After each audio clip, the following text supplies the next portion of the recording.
A very good morning to all of you. I'm Jai Shah from the Center for Water and Sanitation at CRDF-CEPT University. On the behalf of our center, it is my absolute pleasure to welcome you all again and the new participants who have joined today morning. We hope that you all had a fantastic first day yesterday and you had enjoyed the gala dinner and the cultural evening. We hope that the evening and the entire session previous day that gave you the opportunity to connect and interact with each other and develop your networks as required. So with this, we'll welcome you all to the second day of the conclave, and we have an exciting day ahead with the insightful discussions, engaging presentations, and meaningful opportunities to connect with each other. As per the agenda, we had some reflection sessions, but in the interest of time, I think we'll skip the reflections and we'll take that wrap-up session as part of the closing ceremony of this event. Now I would like to, the first session of the day is the keynote session that will be presented, keynote address that will be presented by Ms. Aloka Majumdar, and I would like to request Dr. Dinesh Mehta to kindly come here and introduce Ms. Aloka and to the distinguished speaker. Yeah.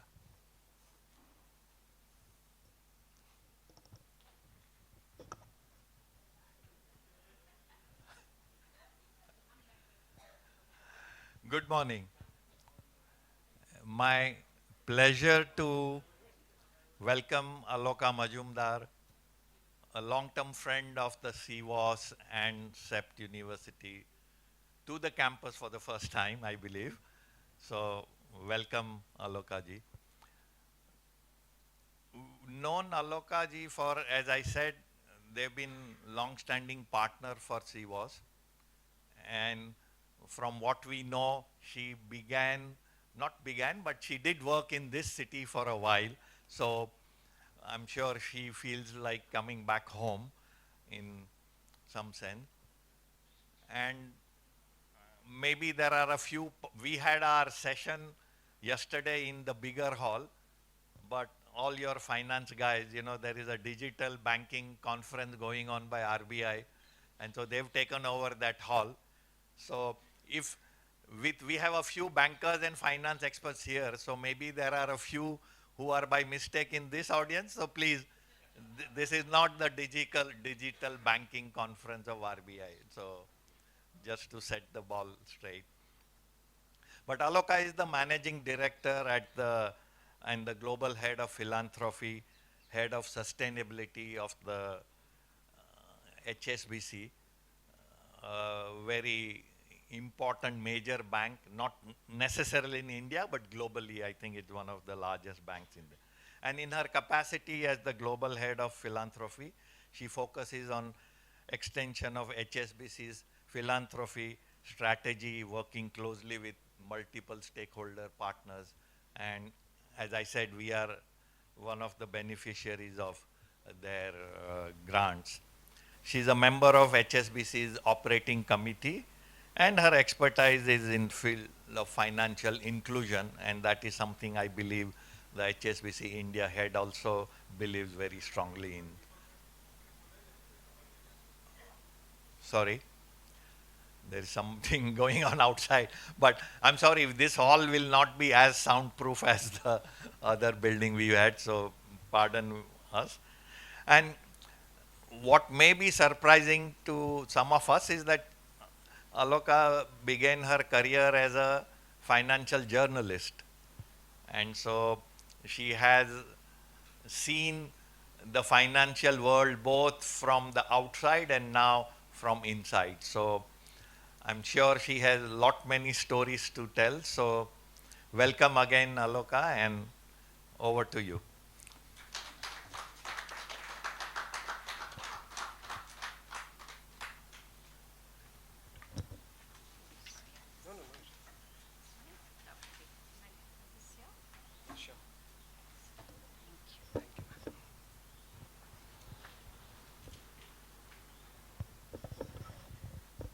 So first of all, a big thank you, Meera, Dinesh, Asim and Dhruv for inviting me to address the audience here. This is my first time in CEPT, and of course, goes without saying, I'm very impressed with the campus. And Dinesh was just mentioning that, I should have come on a working day, then I would have seen all the students. Today you have conferences, so it's comparatively quiet, but it's absolutely a pleasure to be here. And I'm glad it's not in the hall, and it's here, as we are discussing wash and climate. So thank you very much once again, and a very warm welcome. I'm only welcoming on behalf because CEPT is a partner, and when we say it's a partner, it's literally working as a team. I don't really feel that we are different teams. We work very closely with the team. So I'm taking this opportunity as well to welcome all of you. I trust you had the opportunity to recharge after yesterday's intensive sessions, is what I understand from Asim. As we embark on the second day of our workshop, I'm pleased to address a topic of growing strategic importance, the intersection of climate change and WASH. But before I do that, I think to break ice, I thought that, I'll start with a fun activity. I don't think you have keynote addresses starting with fun, but typically, when you come in the morning, you're very tired from the last day, and you now want to kind of wrap up. Your energy level definitely goes down a bit, at least for me it does. So therefore I thought I'll do a bit of a fun thing. We couldn't do a Slido, but I thought, I know the answers, by the way, because my team has put together, so I know the answers, but I thought that we'll have the questions on the thing, and then we can go around and see that, what some are really basic, some are interesting. So I have 8 questions in all. So if it's okay, then I will go ahead with the quiz thing. I just hope the answers are not there. So the first thing, and I don't know how to do it, maybe raising your hands and then letting me know. The first question is very simple. What is the target year to achieve the UN Sustainable Development Goals? Meera, Dinesh, please don't raise your hands. Asim, Dhruv, no. Yes, please. Okay, lovely. So we've got 2030. Next is the most simple one. What is the full form of COP? Okay, I have someone at the back. Very good. So we've got a right answer there. Sorry, no prizes. I couldn't do that. But we may have to do it for later. So this is fine. Now, the third question is, when was the last UN climate COP? Where was the last UN COP organized? Okay. Yeah, lovely. Yes, wonderful. Thank you. Thank you. Then we go to 2026. United Nations always declares, it's an international year of something. So what do you think is 2026? Is it groundwater, millets, women entrepreneurs, and women farmers? Oh, finally I've got a question where people are thinking. All right. Okay. No, that's a wrong answer. That's right. So it's women farmers. So great, thank you. This is not bad at all, very good. Then what is the theme for this year's World Water Day? So you have the things. Yes, please. No. Anyone else? Okay. Huge amount of enthusiasm. It always happens. I think whenever in a campus like this, it's even more enthusiastic to do a quiz. So I'm not regretting that I said we'll start with a quiz. My team actually said, Aloka, keynote address, it doesn't have quiz. I said, it's okay, let them not get bored by listening to me, so we'll do that. Next is, when is the World Toilet Day celebrated? Many, you have already answered one, so let me go there. Yes, November 19th. So this is wonderful. I'll come to you. Now next is, by which year has India committed to be net zero? Harish, you know everything. I can't come to you and because you will have answers. You have forged many of these policies as well. You have already answered one, so let's see if anybody else has it. Yes, please, at the end. Sorry? 2070, right? You mentioned? That's right. That's the right answer. Okay, and the last one. This is very close to my heart, which is that in India, we have something called the CSR rules or CSR Act, which is part of the Companies Act. Now, do you know that how much are companies supposed to spend in India? You have an option of, so your constant is 2% of average PBT. Now, is it for 1 year, 2 years, 3 years, 4 years? Last. Yes. Yes, you've got it. Oh, lovely. This is really good. Right. Thank you. Thank you. Lovely. So I think we've had a good start. Now I've really made a very serious, speech in discussion with so Dinesh Meera, because I said it's CEPT University, I got together with the team to say, I can't speak like I typically do, which is not prepared and talking many things. And then they told me, Aloka, you're in a university, you need to give a speech. So therefore, I think but we got together. It was a very nice conversation. In fact, it happened yesterday, just to give you an idea. And we really enjoyed it.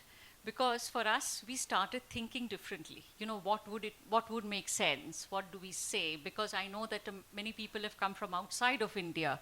Some things that would be of interest to you, some things that would be of interest to India. So that's something that I do.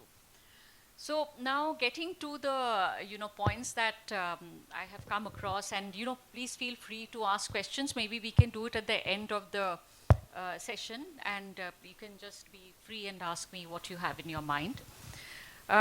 So everybody is aware that climate change is a multifaceted challenge, and the fact that its implication for WASH are increasingly relevant to business, government, and civil society.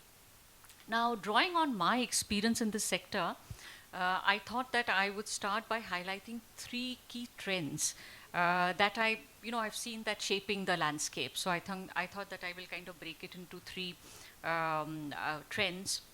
The first one is an exciting one for me, and it actually goes beyond WASH as well and climate. It is to a large extent, this is very relevant for the development sector as a whole. And that is the fact that we are moving from developmental focus to mainstream priority. If you talk about climate change and WASH today, what you have is that we are moving from developmental focus to mainstream priority. Now, when you see traditionally, WASH and climate was considered, development concerns, right? We had the UN agencies.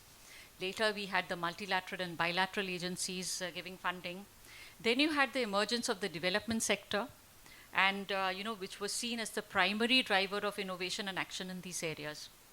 But what has happened today, as we are all here today, and what has happened today, WASH and climate resilience is in this global south. Sorry, this is my mistake. So today, if you take WASH and climate resilience, it has become central priorities, just not for the civil society organizations, but for governments and businesses. And of course, you have Harish speaking later on. He has this huge experience working across multiple sectors, from government to private sector, and you'll hear more. But I thought that I'll mention that because we were speaking in the morning. And it is like top of agenda, right? When you're talking to governments, when you're talking to businesses. And this reflects a broader recognition of their strategic importance in enduring relevance. I think that is something which is the trend that we have seen. The second thing, and I represent a financial institution, is that water is becoming a global risk factor. So this is a very, very interesting trend.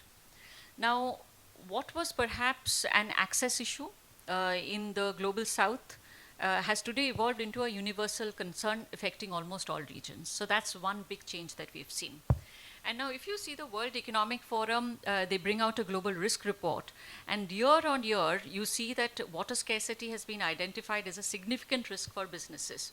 So we always think of it as risk for communities and societies worldwide. Just for information, today it's a risk for businesses, communities, and societies. So that's another big change that we've seen as far as WASH and climate is concerned. Today, if you go to corporates, and when you speak with many corporates, or any corporate, I won't say many, you'll see that water-related risks now feature prominently in the corporate risk register and sustainability strategies. So it is not isolated, it is very integrated in the strategies that the corporates are following. The next thing that I want to talk about is the expanding scope of sanitation and hygiene. This is a very interesting one because, even when I was there, I thought it's like isolated. It will happen kind of thing. So, but what was today, it is like water. Again, it is similar to water. It started with access. That's the problem that we've always been talking about. But what has happened now is that hygiene practices, be it hand washing, be it menstrual hygiene, have actually gained the much needed attention. And that's something that we see a trend, a changing trend. The way it is spoken about today is now how it was when I joined this sector 20 years back. It was very different. In fact, I was going through it, and very interesting thing popped up in my, when I was doing, just reading through many things. Now, in a historic judgment, the Supreme Court of India, 3 days ago, they have actually said that right to menstrual health is now part of the right to life in the Constitution, which is something called Article 21. This I thought was quite historical. It's groundbreaking actually, right? I mean, we never thought that menstrual health is going to be spoken like this, and then you have the Supreme Court of India coming and telling you that it has to be right there in the constitutional thing. So menstrual health has long been outside of the constitutional debate. It was very private. So, often ignored because of ongoing stigma. We are all aware that, lack of open discussion, that's something we've never had, limited organizational support. But the bench, I think, when I say the bench, the Supreme Court actually has emphasized that the inability to access menstrual hygiene is not just a health issue, it undermines the dignity of women and girls, and I think which is very, very, very important. In short, I would say this judgment gives constitutional recognition to menstrual health, which I think is a very big deal. And this is, before I came to speak here, I thought this was a really groundbreaking judgment that has happened. Now, these are the 3 things that I thought are the trends. The next under hygiene is that water, sanitation, and hygiene are now recognized as critical determinants of human health, with direct implications for workforce productivity and social well-being. That's another thing which is happening, and therefore very important for all of us, be it in the corporates, be it in the society. And the last piece that I wanted to talk about was that of policy evolution. And this is for many delegates who have come from outside India. It's an interesting thing that we figured. Now, after the independence of India, the government's allocation on water and sanitation came from the health budget. Today, we have a separate ministry on Jal Shakti, and which looks at water and sanitation comprehensively. So it's a big, huge journey, right? From being part of something to be called out and looking at it in a comprehensive manner, I think is a very, very, very important thing. So a few thoughts in terms of trends and, when you're talking about wash and climate. Now I'll come to HSBC, and please stop me if I get boring, and we can do something interesting, but I'll just not make it boring. I'll try not making boring. Now, what is a financial institution like ours doing when it comes to wash? Now, this is actually part of a well-defined sustainability strategy. And this is something that you will see a trend in many corporates today. So therefore, if you talk about climate change, this is very much a well-defined, we in HSBC, and if you go to the net, what I'm telling you is not really something which is very new, but we have a lot of information in the websites, etc., and in the social media. But what you will see is that as a global organization, we have a very well-defined climate strategy. Now, I've really tried to simplify, can I go to the next slide? So I've tried to simplify that, what is, because, climate is such a complex thing, I've literally tried to make it simplify. I've gone to a different level of simplification with 3 points. So one is that, supporting the transition to net zero is HSBC's biggest priority. So that's one thing that we have defined. And the other is that our ambition is to be a net zero bank by 2050. Now, how do we want to do this? It's very easy to say these things, that you want to be net zero, you want to plan. So we have actually put out something called a net zero transition plan. It's an interesting document. It's available this thing in the public domain. You may want to go through it. And it basically, the net zero transition plan provides an overview of our net zero strategy and the implementation plan. I think implementation and execution are the two main things that I want to focus on, because having a plan is fine, but how we want to implement it is going to be the big thing. And how do we want to implement it? We are basically saying we have chosen 3 pillars that how we want to go about it. First is by supporting our customers, because as a bank, as a financial institution, the first thing is to support our customers. And what are we going to do there? We will want to diversify, decarbonize and realize the economic opportunities of the transition. As a bank and as a sustainability person, if I'm talking to my business people to say, sustainability is a great thing to do, it's not going to work, right? At the end of the day, it has to make economic sense. But what HSBC does is we see that as a huge opportunity for the bank.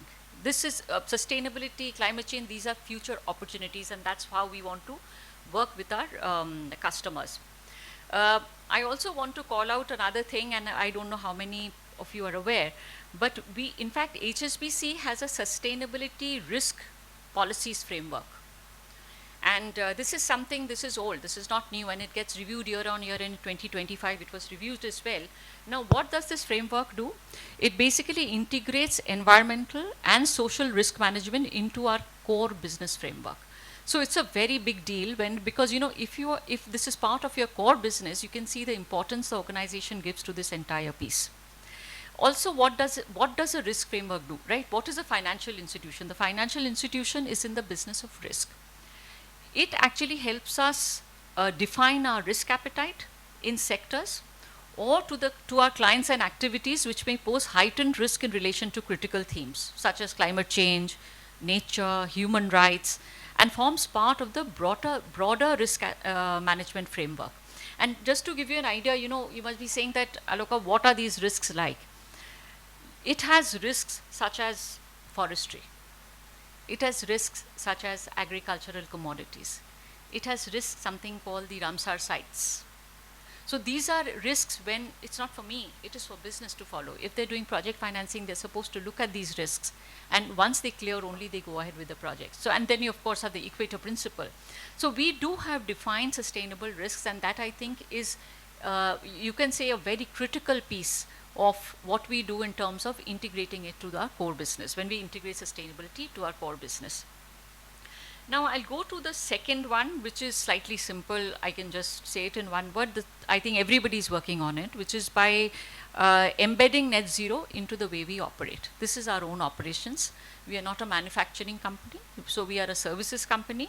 But in spite of that, we are very clear that we have to reduce our own emissions, and there's a plan like many other organizations. I think manufacturing companies will be able to give you even more information around that, because we work with clients who are into manufacturing. It's a mammoth exercise. But even for a services company, it isn't easy. But this is a very conscious decision to do that. This is something we have to take it head on and work on it. But my favorite, actually, if you ask me, that what is my favorite in these 3 implementation tools that we have spoken about, that is about partnering for an enabling environment. I think we really undermine the power of partnering.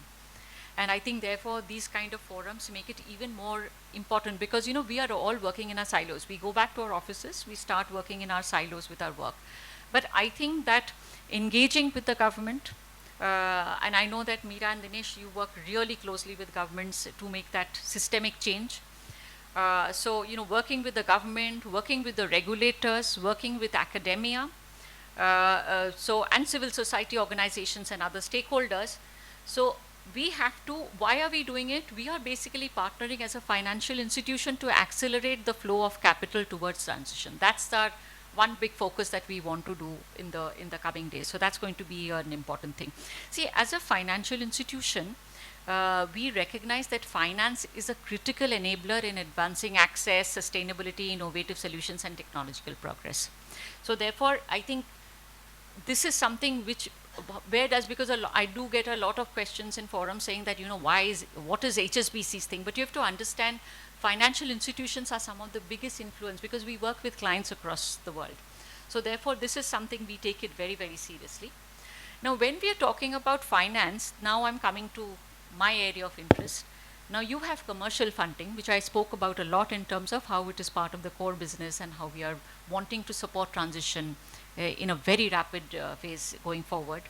But there is also philanthropic funding, and I cannot undermine the importance of philanthropic funding when it comes to, climate, WASH, and others.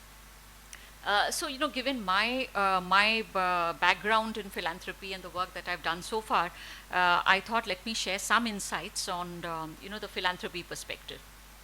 So, what have I done? Philanthropy in the environmental sector or WASH, climate, whatever, is often focused on immediate relief. We are building toilets, we are putting water taps, right? I mean, that's what philanthropy has been doing. But I think we all have to understand the complexity around these issues when you're talking about climate or WASH, etc. So therefore, I think there has to be a shift towards flexible learning approaches when we are working with philanthropy. I think that's going to be the need of the hour if we are to use it and utilize philanthropy in the best possible manner. Second is you need long-term patient capital, because you are actually going to work on a lot of innovations, etc. So if you don't have long-term patient capital, if you are just giving philanthropy for one immediate relief for 1 year, one project here and one project there, we know that we have challenges when we work with philanthropy. In India, particularly CSR money, we are aware that it has to be done in a project manner. But I think still it's an opportunity. It's a huge opportunity to invest long-term capital and work on innovations and technology. So I would say that I really believe that long-term patient capital will be vital to achieve sustained outcomes and impacts. And that's something that we as an organization, we truly believe. I will give you an example. In fact, I'll go to the next slide, and I thought I'll give you an example. I avoid talking about our organization when I'm talking, but I thought this is something which is very relevant to the topic, and therefore I wanted to show you what long-term means. This is what HSBC's investment in nature is. So you can see the year 2002. And you can see last is 2024, that's actually got extended to 2025 because of COVID. Now this is the length of investment. What we have realized in our work with our partners, CEPT being a very, very critical partner for HSBC India as well, is that if you are not going for long-term partnerships, it's very difficult to think of outcomes. Because when we talk about philanthropy, we are constantly talking about outcomes. These outcomes cannot happen overnight. We realize that, and the biggest thing is that we rely on the expertise and knowledge of our partners. So, I'm a funding organization. I may learn about nature, that's something, learn about climate, that will be a continuous endeavor, but you have to rely on the experts. I'm a banker, everybody will rely on me on banking. CEPT is an organization which understands this subject, so you have to rely on that organization for their expertise and knowledge, and I think that's going to be very important. And just to give you an idea, here you see close to about 20 years of investment in nature that we have done, and our plan, as I speak with you, is that we have our global leadership, as we've just had a review of what we do next. And what has been decided, the global leadership gave a complete go-ahead to say, we continue doing this. We don't withdraw, because these things, even 20 years, is not really, this requires huge amount of investment and continued investment. And I think that's the big thing that I'm sharing with you, that how we intend to do it even, going forward. Just a few words in terms of, how this is kind of evolved. And now, this long-term partnership spanning close to about 2 decades allowed our partners, what they allow our partners to do is to design solutions based on extensive stakeholder engagements with government, industry, and communities. Because, even consultation takes time. It's not a thing that you go today, we all know, because we all work with various stakeholders. So you have to give time for that. And therefore, these long-term investments has actually helped with that. Now, what has 20 years of thing is another beautiful thing that's happened is this has enabled large-scale impact as well. And today when we talk about that impact, that's a really impressive impact. You feel proud about that impact that you've made. It has also paved the way for effective implementation and mainstreaming of learnings and outcomes in the public policy space. Even again, influencing policies, again, doesn't happen overnight. We as HSBC, we understand that, but our continued investment in this, we have seen the outcome in terms of how it has impacted public policy. And the last thing, this is a shorter thing, but I thought that I'll use this number. Just a simple number. What have we done in these 8 years of the water program? This is the HSBC water program actually ran for a very long time, close to about 8 years. And it directly impacted 4.3 million people. I don't like talking about millions of people being impacted. This one I do, because this is really audited. We've actually gone to the granular details in terms of how we have impacted in this thing. So because it only takes time, right, for us to come and do this. So I thought that I will share with you the kind of impact, the large scale impact such investments make. Now I'm coming back to WASH and climate. I've covered HSBC. I think this is my last bit in terms of, what is WASH and climate. Now, there is strong WASH climate nexus is what we believe. Now, and given the interconnected challenges, this would require long-term and continued focus as well. We are all aware that climate change is impacting access to water and sanitation. We all talk about drying of rivers, we talk about over-extraction of water leading to saline ingression, we talk about sea level rise, which has significant impact of water and water waste infrastructure. This is something that I think in India we are facing quite a bit. So therefore we are all aware of these problems. Then there is the lack of safe and sound management of water. See, the world as a whole, we have a large number of people. So your population is increasing, your need for water sanitation is therefore going to increase. Now, if you don't have safe and sound management of water and sanitation, it is going to become a contributor to climate change. And poor management of water and sanitation systems would basically mean that your waste is going to go to the landfills and therefore, resulting in methane emissions, etc. So therefore, it has a terrible impact when it comes to climate change, and we have to really think about it in terms of how we address this. So what do we need to do? So I thought that, I've tried to call out 5 priorities in terms of, making it very simple to deal with this. And you can say these are some of few thoughts that I have basis my experience. So we actually arrived at it last night. One is, I think the biggest one is change in thinking. We never talk about it. I think currently nature and the environment is very compartmentalized. We all do our own thing. I think there has to be a change that ecology is interconnected. I think we don't get it. I say this is my focus area, somebody says, but how do we these are interconnected. If you are unable to do that, we will not be able to get integrated solutions. And I think that's something that we are all facing as we speak now. So I think that change in thinking is going to be a very critical thing for us to attain pace. If we want to kind of do, great work is happening, but if we want to really go to that next level, we have to change our thinking is what we felt.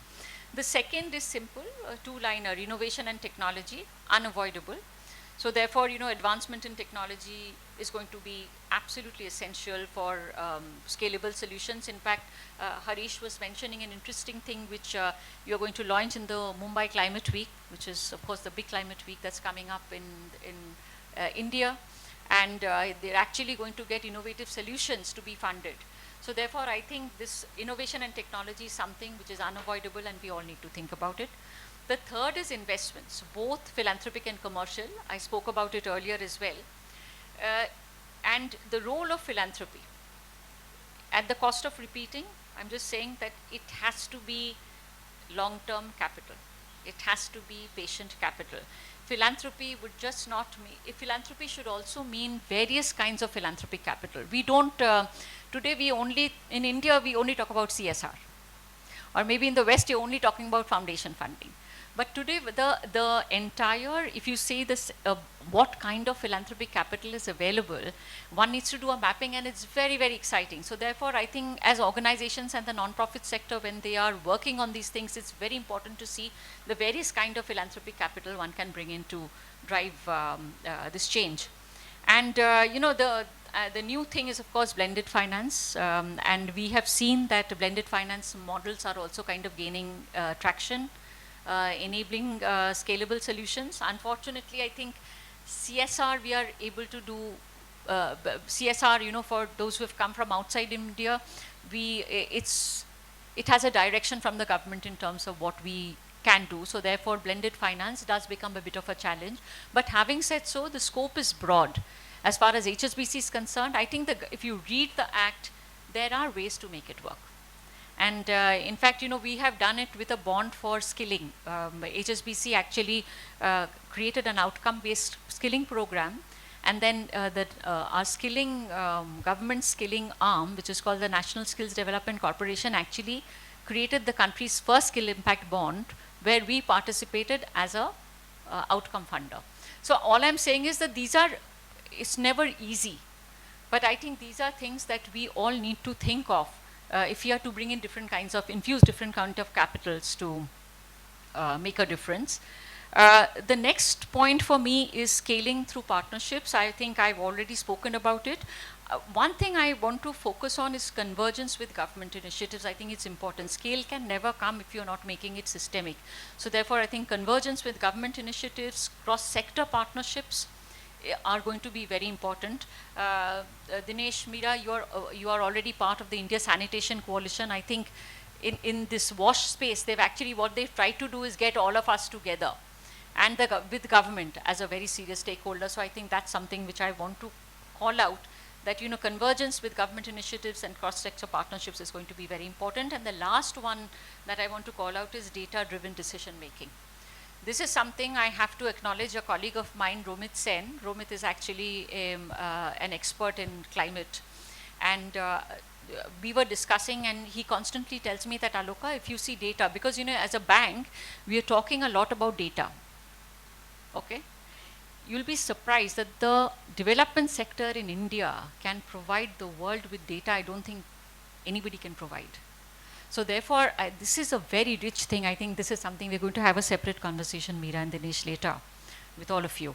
And I think this is something we are constantly now thinking, that how do you do data-driven decision making? For this, triangulation of data becomes very, very important. So, for example, combining data on water access, availability, groundwater depletion, rainfall trends, health outcomes. Now, if you see data today, all these data is available, but they are all compartmentalized. So I think of, if we are able to combine this, the data sources, then the solutions we can develop can be in an integrated manner, and the impact is going to be far larger. So that's something that I thought. So these are the 5 things. Just recapping: change in thinking, innovation and technology, investments, both philanthropic and commercial, then scaling through partnerships, and the last one being data-driven decision-making with a focus on triangulation of data is something that I thought. And this brings me to the end of my talk, and that is, I thought that I will end with a call to action. And each of us in this room, we have a role to play. So that's going to be important. So what I would say is collective action and strategic partnerships are the 2 main things for us to accelerate progress and achieve scale. We always talk about scale, we want to achieve impact, but I think at the heart of it is collective action and strategic partnerships. And while the journey will require time, we are all aware of that, but I think the sustained commitment is something that is going to be, we have to look forward to, and that the imperative is very clear that there is no turning back. So with this, I'll close my speech, comments, and a lot of talking that I've been doing, but I hope I was able to use some things which will be useful for us in this audience. So thank you very much, and now I will hand over to anything and take any questions if possible. Thank you. We are running a bit late, but I hope you have time for one. Absolutely. I think we will, because we're running late, we can do the questions. Just one or two Q&A. Any burning question? Yes. Okay. Take a mic.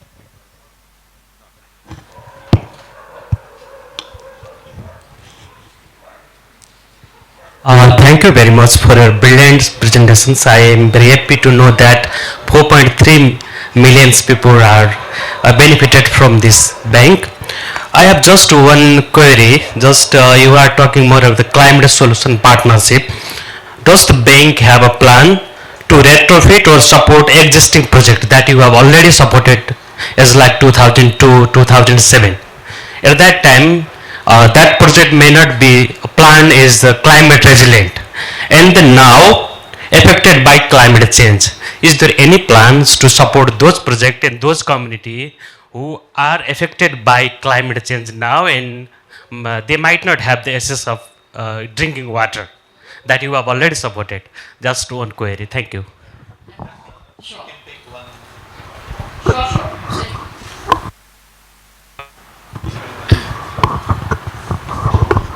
Yeah, I'm from outside, so it's a question of curiosity because in your talk you talk about change, but I don't see the corporate sector leading change. You know, they try to wait and they think that they don't become the catalyst with all the resources they have. They wait for the state to make the change. So I'm curious because you mentioned a lot about change, but you don't talk about catalysts, the corporate being the catalyst. I mean, if there's one, we can take one more. Yeah. Good morning, Aloka ji. I'm Jigisha from CWAS. So my question, it was more of a reflection and a question. You mentioned that a strong pillar is also government convergence and partnership. And considering the global scenario right now, climate change is also a little bit seeing very different perspectives from various angles. So how do we ensure this, that climate change is still in the agenda of the government, and what can you as a financial supporter do, and we as an organization who's working in this sector play a role in it? I think I saw another hand. We can maybe discuss once we are through, in the interest of time. I think I'll go step by step to your question. So you asked me about that. Will you be able to do this? Follow up, right, in terms of what is requirement for now. See, if you see the journey, the point is it's an evolving thing. It's not like one thing that one has done, right? So in every program, if you see, the needs are evolving as well. So therefore, as an organization, we look at it holistically. So therefore, to answer your question I'm talking purely from HSBC's perspective, we do believe that you need to have a holistic thing around it. There is also the ways how we work. Like, the brilliance of working with organizations like CEPT is that when we have that brainstorming session to do a needs assessment or to say what is, we hear from you in terms of what the problem statement is, and therefore what would be the next, what is required in terms of investments. To answer your questions in short is definitely whenever there is a problem statement, it can be integrated into the programs that we support. So that's one. I'll come to your thing. It's a very interesting question that you asked. It's an evolving space, I'll be honest, because I've been in this sector since 2004, and as Dinesh mentioned, I've been in journalism before that. Currently what we do is I won't say that we can paint everybody with the same brush. Now, what's happening is there are priorities. Businesses everywhere will run with their priorities. But if you see that today, if you see climate and sustainability, whether you like it or not, it is getting integrated. Now, it will go through. You will have some organizations who are matured, some organizations who are in that curve. So if you ask me, now it's in that curve. But what you see is that this is being discussed today. If you go to a corporate, earlier, sustainability was not really an area of discussion, right? You would get into a boardroom, you would talk about growth, right? You would talk about growth, you would talk about people. Today, that's right there. So to say that it's not, but you're right that this is a complex issue. Therefore, it's a curve now, and I think the corporates are getting into that curve. And which brings me to the question that you asked. we all have to understand that, we are going to go through challenges. For us, we can't say that, there won't be geopolitical issues. It will be there. And it's not that it is there today. Today we are talking a lot about it, maybe because it's right in action. Politics has always been there, and it will continue to be there. And similarly, and if you see that you may see that somebody is talking less about it, somebody is talking more about it. Work continues. So therefore, for me, and this is something I'm talking from my practical experience, these challenges will always remain. These are not new. This is something that, the work continues, your communication changes. What happens in this space is that curve will continue, as and when we work around it. And to your point, a lot of it we don't also get to hear, because, I get the opportunity to meet some of the leaders. So I'm just talking about our global leadership. It's right there, top of agenda. So for them, it's not something which is, I'm not saying because I'm HSBC, and I know there are other companies also. We have clients who have top of agenda. Now, why are they thinking of it? Not because, when I'm fascinated to discuss with businesses when they talk about this piece. They first think of business. And if you see that this becomes an opportunity or it is impacting business, they're the first one to come to you and say, I want to address this. So my experience so far has been that this is a curve, and we are all in that curve to get there. There will be, of course, bumps in the way, but we will have to navigate that. Right? Thank you. Thank you so much.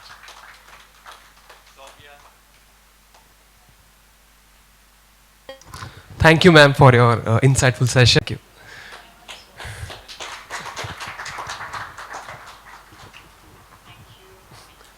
Thank you so much, ma'am.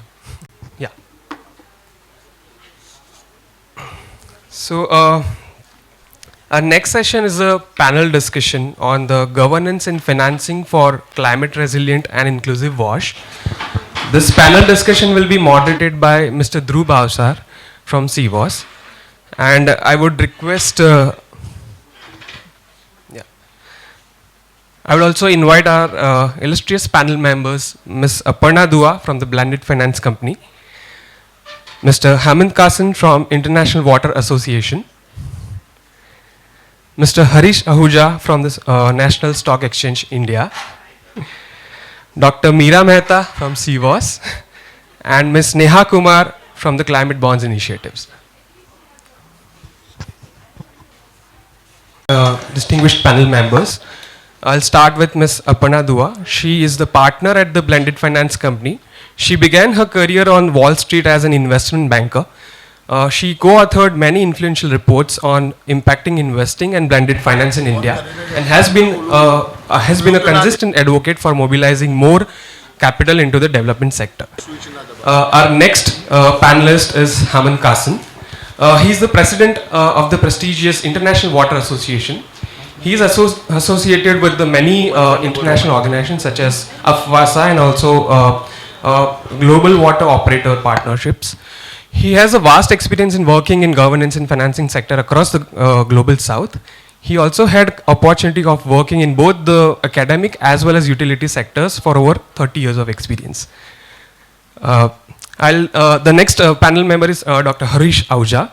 He is the head of product and strategy development, power and carbon markets at the National Stock Exchange of India. He is also an ex-civil servant having over 25 years of experience primarily in energy markets and infrastructure finance space, both in the government and corporate sector. He heads the Social Stock Exchange, which is a new initiative of the Government of India for mobilizing more financing for the urban development sector. Our next panel member is Ms. Neha Kumar. She heads the Climate Bonds Initiative and is based out of Delhi. She steers the policy, strategy, and partnerships on climate risks and sustainable financing ecosystem in the region. Her efforts are targeted at building policy mechanisms, market infrastructure, and capacities needed to accelerate financing for green, resilient transitions. And our last panel member, Dr. Meera Mehta. She is a professor emeritus at the CEPT University and also senior advisor at the Center for Water and Sanitation. She has over 5 decades of experience in water, urban development, and infrastructure finance. Her experience spans countries in Asia and sub-Saharan Africa. I would now take a stop and I'd hand over to Mr. Dhruv Bhavsa to moderate the session. Yeah, thank you. Thank you very much, Jal, and very good morning. I think thank you, Aloka ji. I think she has set the context, and I need not go into the context setting for this panel discussion. I'm just straight coming to the question based on the experience, the varied experience from the global multi-country experience across the panel members, and the deep experience with the also from the government sector experience from Mr. Ahuja. I just wanted to ask questions based on the broad experience so far. We have been talking about that the financing for the urban water sanitation or climate related activities has been inadequate. But also from the political side, many news article all been talking about there is enough new financing mechanism, new finance has been coming and they are adequate. The question is the climate resilient and inclusive water sanitation financing is a financing problem, or is it a fundamental governance, weak mandate related issues, or it is both, couple of both? So based on the experience, I think start with the Professor Hemant. Then given your experience at the International Water and Association and engaging with the multi-countries, what is your experience so far? Is it a finance issues, or it is governance, or it is both? Thank you. Appreciate the question, Dhruv. So before we talk about climate financing, let's talk about our performance in terms of water and sanitation services delivery, which brings us to the notion of the SDGs. Similarly, the question you're asking is, what is the reason why 2 billion people don't have access to water and 3 billion don't have access to sanitation before we go to climate change? Is that a financing problem? Or is that a governance problem? Or is that a leadership problem? Or is that an execution problem? It's all of them. Now, if I draw that parallel to climate change is really just but one risk. It is not the only risk. It is a contemporary risk that we've come to understand and we've come to accept. There are many other risks in terms of water and sanitation services delivery. So my view is it's partly a financing problem, but I think that overwhelmingly, if you look at our history and our inability to achieve the SDGs, it is not only financing, it is fundamentally governance and political will. Therefore, if we are able to factor in risks when putting into place projects to overcome water and sanitation challenges, the notion of climate is but one risk. There are other risks, like geopolitical risks, which we've recently come to understand, like COVID and or other disease risks. Thank you for now. Thank you. I think coming to the Aparna, I think you have, in your experience, you have demonstrated different structure, and I think the idea of blended finance instrument is unlocking the public finance. But given your experience, what are the other challenges what you have encountered, and what is your own thought about how strong our governance and what are the issues also you found while structure translate into the practice? Okay, I think it's working now.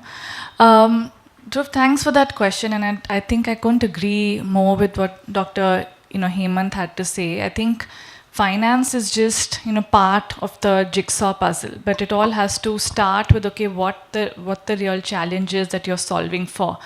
And in WASH, at least in the Indian context, what we've seen is that it does sort of boil down to governance, leadership, execution as well. I mean, take, for example, the work that CEPT has done in Y as well, right? Across the municipality, where you've provided for strong FSM and sanitation services. It really took for your team to sit alongside the municipality over a period of multiple years, almost 3 to 4 years, to build that capacity. So maybe that, in addition to what Professor Hemant said, is another challenge that I will say. So sometimes, even though political will may be there and governance and leadership may be in place, capacity building at the municipal level often becomes a challenge. our leaders are obviously pressed in multiple directions. They have multiple priorities. And so I think if there's anything that can be done to alleviate some of that pressure in terms of building the technical know-how, providing an extra set of eyes, ears, hands, etc., to work with them as well, I think that capacity building becomes very, very important. Now, overlay this with the changing climate change scenario as well, right? I mean, some of the municipal commissioners, and I'm obviously talking in the context of India, are fairly young coming out of their training. And what we're seeing with climate change is evolving almost on a daily basis. So, there's no way for them to be able to fully prepare for what is to come. So finance, yes, I mean, through, say, disaster management efforts, is one thing. I think climate adaptation is the other thing that we're all talking about. But who's really to sit with them, to help them plan for what is it that they can do for their, for the municipalities, for their districts, for their blocks. So I think that critical layer of capacity building, thinking through what is it really needed from an infrastructure, from an infrastructure perspective, from a planning perspective, so that before certain disaster strikes, what is it that you can do, which will then lead to a lot of people not having access to clean drinking water or sanitation. So I think in addition to the points that Dr. Hemant raised, the capacity building piece, I think to me is very, very critical. And the last piece, and I know we'll obviously talk about it in future questions on the panel, is how can financing plug that gap. And Aloka already mentioned that in her keynote. It's not just philanthropy or just public money or just commercial. It is a coming together of all of these different stakeholders where each capital allocator plays a certain role, so that we're using the pots of money that we have judiciously. I think that's going to be critical, and we'll obviously get into that when we talk of examples. Thank you, Aparna. I think just taking the base on the capacity building and the efforts what the municipal commissioner is also has to taken when they are coming to the services. Coming to your experience into the previous avatar as a civil servant, and so according to you, what was the challenges you encountered during those times, and whether what is the evolution has been done into the Indian bureaucrats? So your very interesting question. First of all, good morning everyone.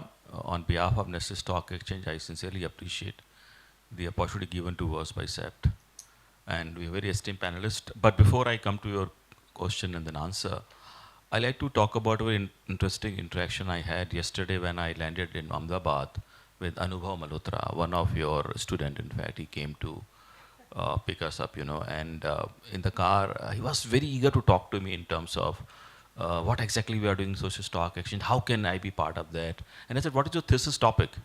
He said, how can we use social stock exchange for urban infrastructure?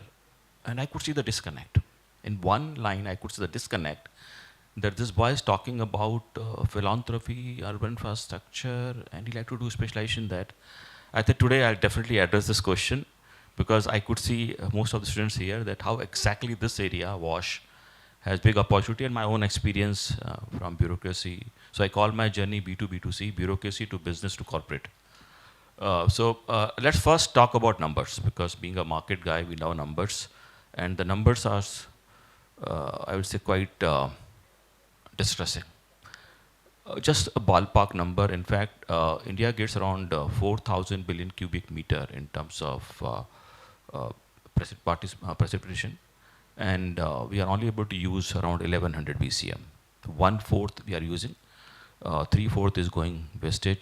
So because of infrastructure, storage issue, 3/4 is going virtually as a waste. It's a big problem for us. Second, I think this very distressing number is per capita water consumption in 1951 used to be around 5,200 cubic meter per person per capita, and it has gone down to 1,450 cubic meter per person per capita. The water stress level start from 1,700 cubic meter. So we're already down, in terms of, so water has come up to our neck. Serious problem. India needs around $200 billion in terms of as a WASH infrastructure opportunity. Year on year, we are short of $6 to $8 billion. And these numbers are really good for us to drive some innovation in terms of climate finance, especially WASH finance projects. The most important thing which I like to distinguish because of my experience, and then I'll come to my experience, is the difference between water and electricity.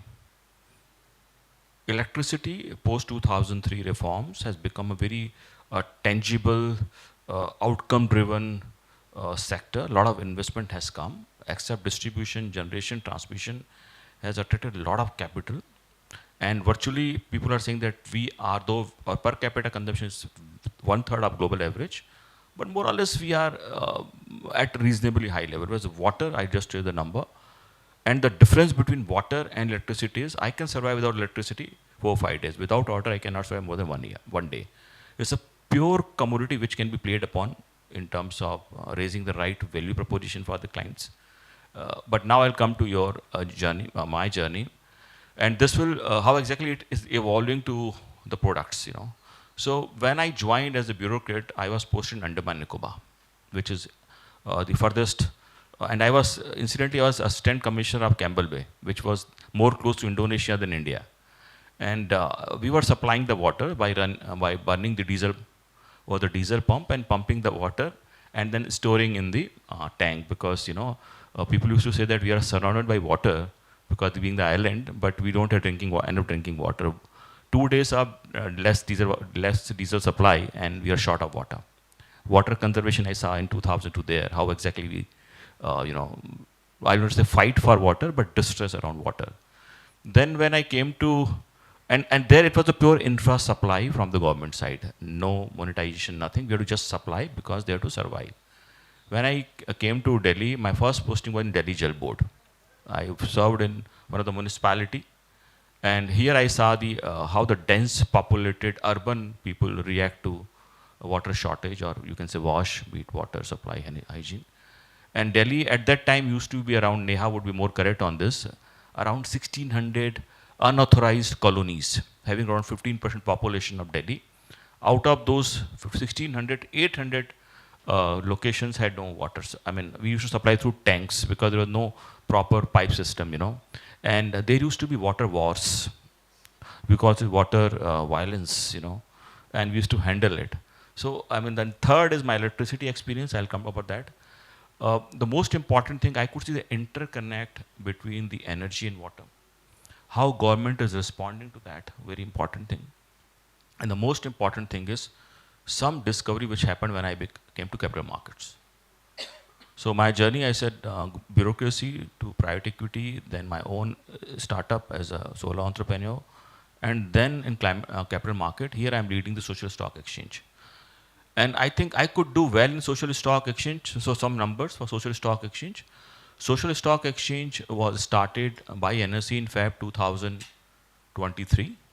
So far 154 NGOs are registered with us. Out of those 154 NGOs, 30 have approached us for raising the finance.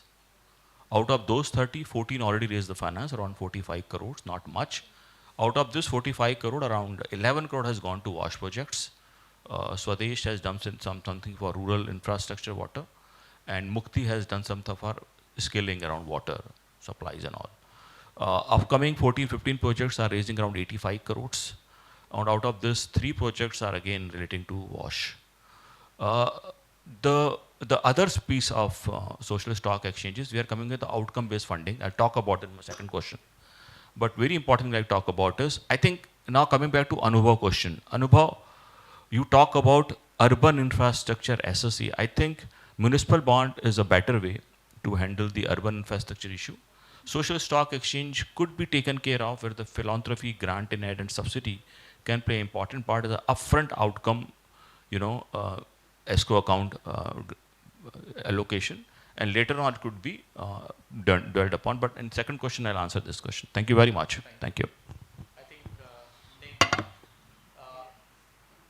based on your multi-country experience, so what did you find that the governance or financing as a challenge? Thank you, Dhruv, and Well, you really don't have to go multi-country. You can actually experience all of the fault lines within India in different cities. But talking of multi-country, I'm coming from Colombo and I have recent experience. But let me go back to really, first of all, thank you so much. I absolutely am honored to be here at CEPT University. There's nothing like interacting with students, with academic community, and the fact that CEPT University has been doing cutting edge research, bringing that to policy circles, bringing that to businesses, it's absolutely the way to go forward. So thank you so much. Not only commissioners are young, but these are people who will become commissioners and other, they will take on different roles. I again, like Harish, would like to step back and zoom out a little bit, and I think it is not only for the purpose of this discussion. I think we need to zoom out every now and again to really get connected to the real issues. Water stress, Harish, you talked about it absolutely correctly. If you look at India, nearly 3/4 of our water is polluted in some way or the other. Nearly 24% of our population is in living drought-prone areas. Drought is not the only challenge that we have. We have something called urban flooding and drought now going together. So what does it all really point to?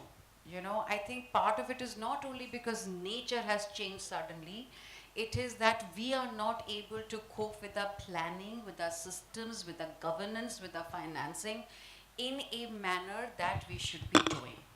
Now, let me say something that I think is a matter of concern. Our pace of urbanization has increased so much in the last 5-6 years that the improvements that we are making are getting countered by the worsening situation of infrastructure at equal or more pace. It is a concern. If we do not fix our urban infrastructure, agriculture, etc., in the next 5 to 10 years, we are in for a very, very expensive and almost an impossible future. And 10 years is not far too much into the future. You would have seen, despite the progress that we are making, our air is bad, our water is bad. I stay in Vasant Kunj in Delhi. Sometimes the taps bring me brown water and you do not understand. Nobody has access to water if it is not either in tanks or motored. So water wars do happen. Everybody wakes up at 5 a.m. to switch on the water motor to really drink water. So the situation is, let us just say, situation is grim. It is important to acknowledge the level of the problem. Now, from my experience, I could say that both public finance and private finance will be absolutely critical. There are very many solutions which will require public-private partnerships.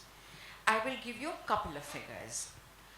This budget, so just like you, Harish, I also had a conversation with my, the student who had come to receive me.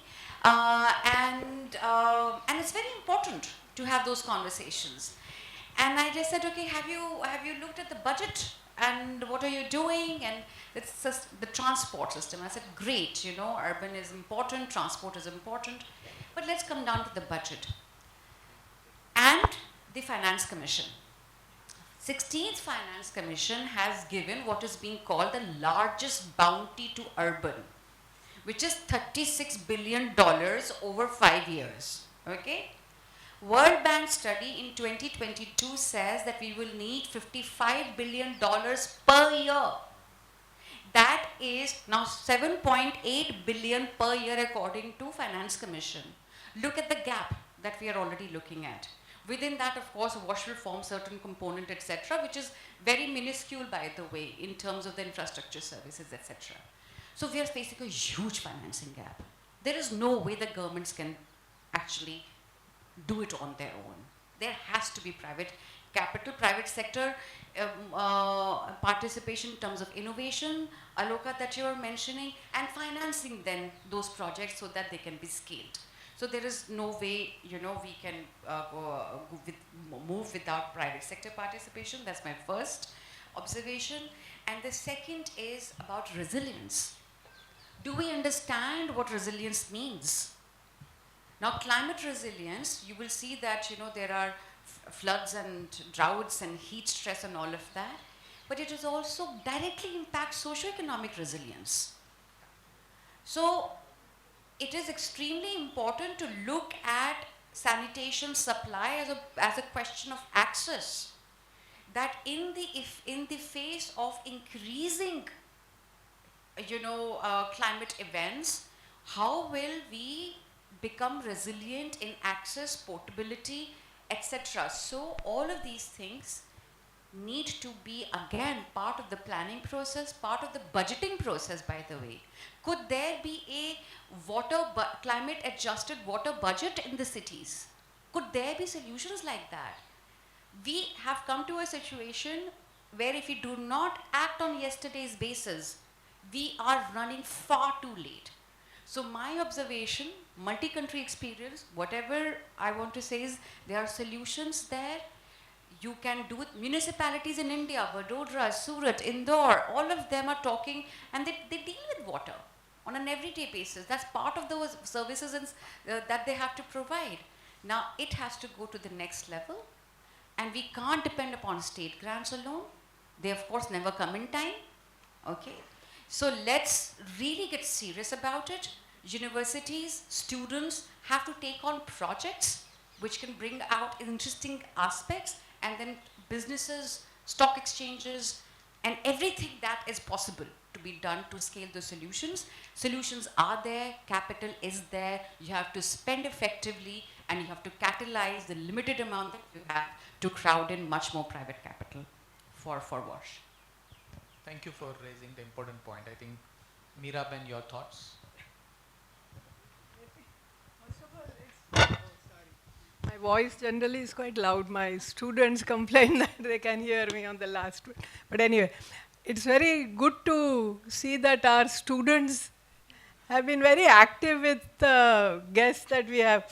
Every speaker has talked about how the student interacted. They had good questions. So thank you, students, and we are really happy.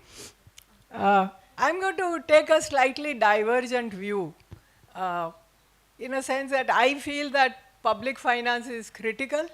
Public finance for cities is totally inadequate. So we have this condition of rich cities and very poor city governments.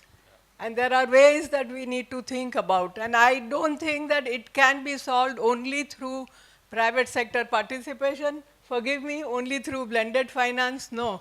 I think we need to ensure that there is enough public finance from the national resources coming down to cities, which is not happening. We've been looking at what, and cities are blamed, oh, you don't collect enough taxes, you don't collect user charges. But a major source of urban finance is what we refer to as intergovernmental finance, intergovernmental transfers, IGTs as they are called, which come from national and state, depending on this, so national to local governments. And we look at some ratios in terms of what is India performance as against most other performance in terms of IGT to GDP ratios, and India is at the bottom. So it's really, really sad. Not only that US and Canada and UK are 3 to 5%, but even countries like Brazil, 5%, South Africa 2.5%, Netherlands, Nepal 8 to 10%, and India at the bottom 0.5%. So that is something that we, 0.4 even, not even 5, 0.4 to 5%. So it's something that we have to deal with unless we start giving the due recognition that cities need to have a share of national and state finances. This is not going to change. We have a major tax that was a few years ago introduced, the GST, the value added tax in other countries, the goods and services tax here. I think 2017, I can't always remember these dates, so I've written them down. But so who shares? There's a huge amount collected on GST, as I'm sure most of you would have seen the numbers. And who gets a share of these? Center and state, 50-50. Nothing to state local governments. So this is something that, not directly at least, indirectly it would come, but it directly does not come. And many, and not me, but many reputed scholars and many reputed reports that have come out have all argued that there has to be a share of local governments, at least at 30%, 20% in GST and such taxes. And this has not happened, despite all kinds of sort of arguments by academics and even politicians. I can't remember the name. One of the Venkaya Naidu had also argued for the same thing, that there has to be a share of GST for local governments. Unless these things happen, I think we will have a situation. We were just looking at, when was it, 15 days ago, elections in New York and Mumbai, mayor elections. And mayor election in New York was worldwide. There was news. And Mumbai mayor elections, not even in Mumbai anybody paid attention. So this is the difference that you see. And why? Because the mayors in India have no powers. It is I don't see any IAS officer, so I can say he's an ex-IAS officer, so it's okay. The IAS officers are the ones who, I'm not blaming IAS officers, but it's the structure of government at local level that we have that do not give any political power. And if we want to change all this, GST transfers to local governments have to increase. If we want to go back, and this is my favorite, that if we have to go back to people like Vallabhbhai Patel, I think Sarojini Naidu also, and certainly Dada Saheb Navroji, these were the municipal presidents, Mumbai, Ahmedabad and elsewhere. If we want to get back that level of political clout at local level, then I think we have to start changing. And no more harping only on, oh, you have to improve your user charges. First improve this, then user charges will themselves improve. Let me stop, if I have a minute. Yes. And I'm not just saying this. We looked at transfers as a percentage of GDP. These researchers, as researchers, we like to sort of back up our arguments with actual numbers. And we find that India is at 0.4%, whereas all these other countries are much, much higher. So that's something that if we want to change that, and if we want to make our cities powerful, then I think these changes have to be brought on before we change the other things of user charges and so on. Thank you. Thank you, Veeraben. I think that brings to the question back to the Professor Aman, that especially for the small and medium sized developing countries, I think middle income countries, what is the priority according to you should be focused on? Where do we start, and is there any example that you would like to share? Thank you very much for the opportunity, and really delighted to be here. Appreciate the invitation. And let me start by saying that India should not believe that their problems are peculiar. Right? This is not a peculiar problem. The same problem exists in the country that I come from. The biggest city in the country I come from has had 10 mayors in the last 10 years, to give you some indication, right? Aging infrastructure is a challenge in the USA. South America is exactly the same challenges that you've articulated. Fair enough. The question is, we all understand the problem.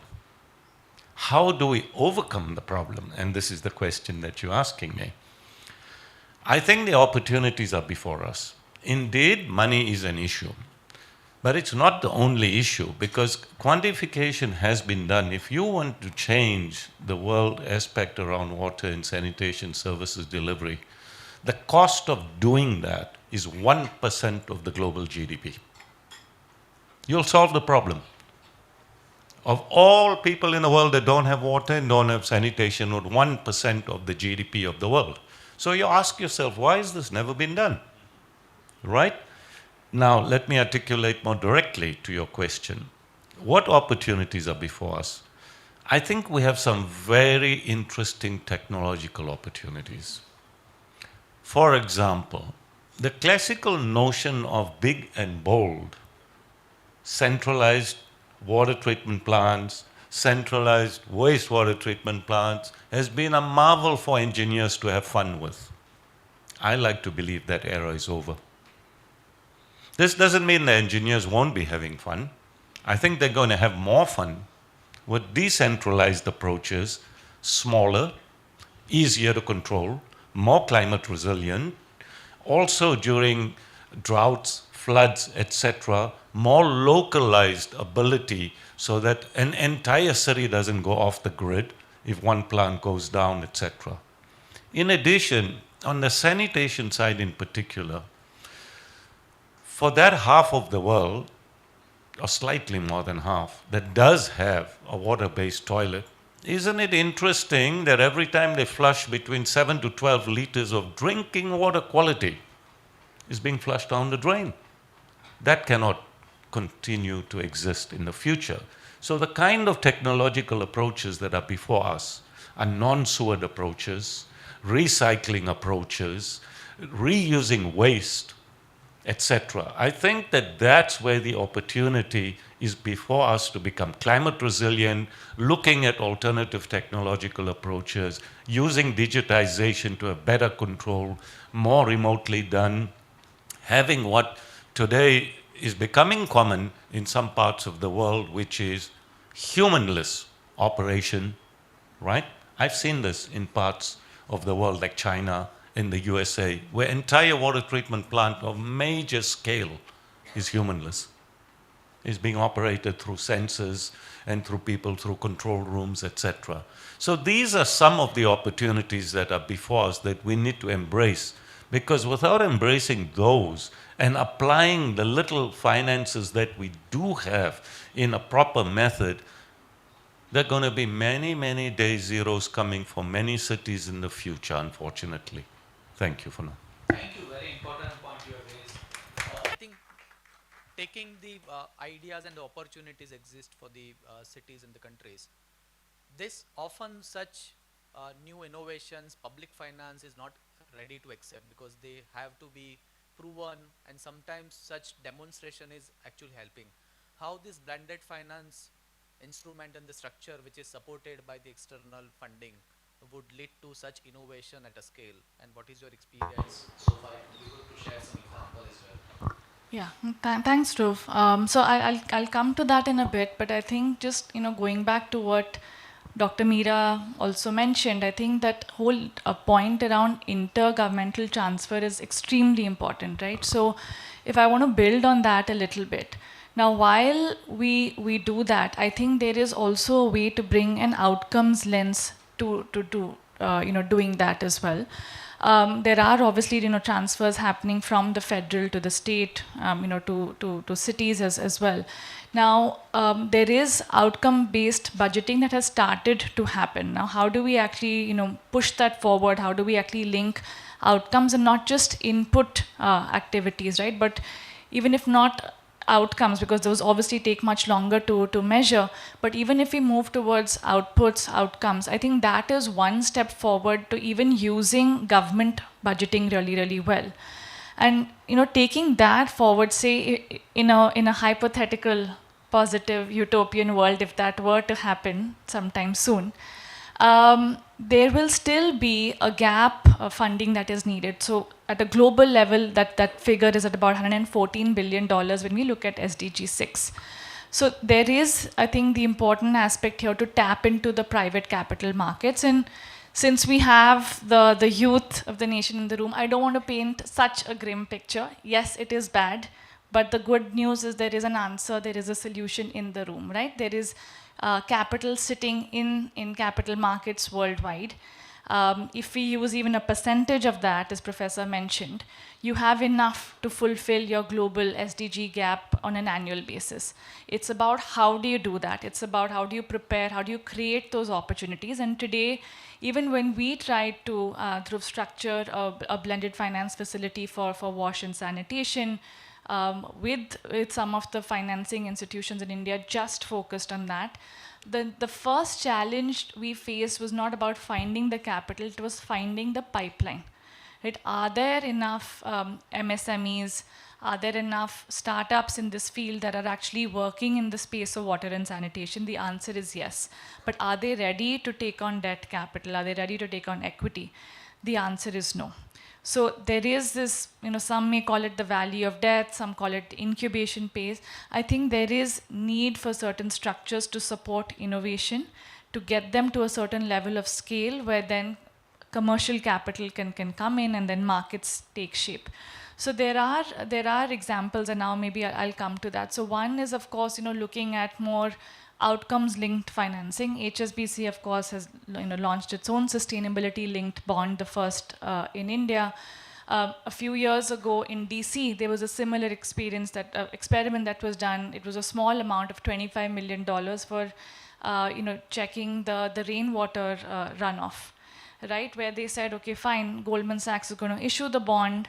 And in case the city is actually able to meet its set objectives, then the interest rate would actually come down. And if they were not able to meet the stipulated objectives or those outcomes, they would actually have to pay a step up in the interest rate. So there are examples like this of sustainability-linked bonds, or if I just more generally call it outcomes-based financing, where you can tie outcomes to align incentives of both commercial capital providers or even the people who are absorbing this capital. So social enterprises, for example, right? If I could ask a social enterprise to provide high quality FSM services in a community, to do that, they would actually require some amount of working capital. Now, if I'm able to tie that to outcomes and say if you're able to successfully do this, I'm happy to lower that interest rate, and that lowering of interest rate could happen, say, from philanthropic capital. That becomes a social success note. So there are examples of these that we're now seeing across the spectrum being done at different scales as well. And then, of course, we have municipal finance. One of us talked about that as well. Now, it might not work if you're looking at a small city government. They might not be able to issue the municipal bond on their own.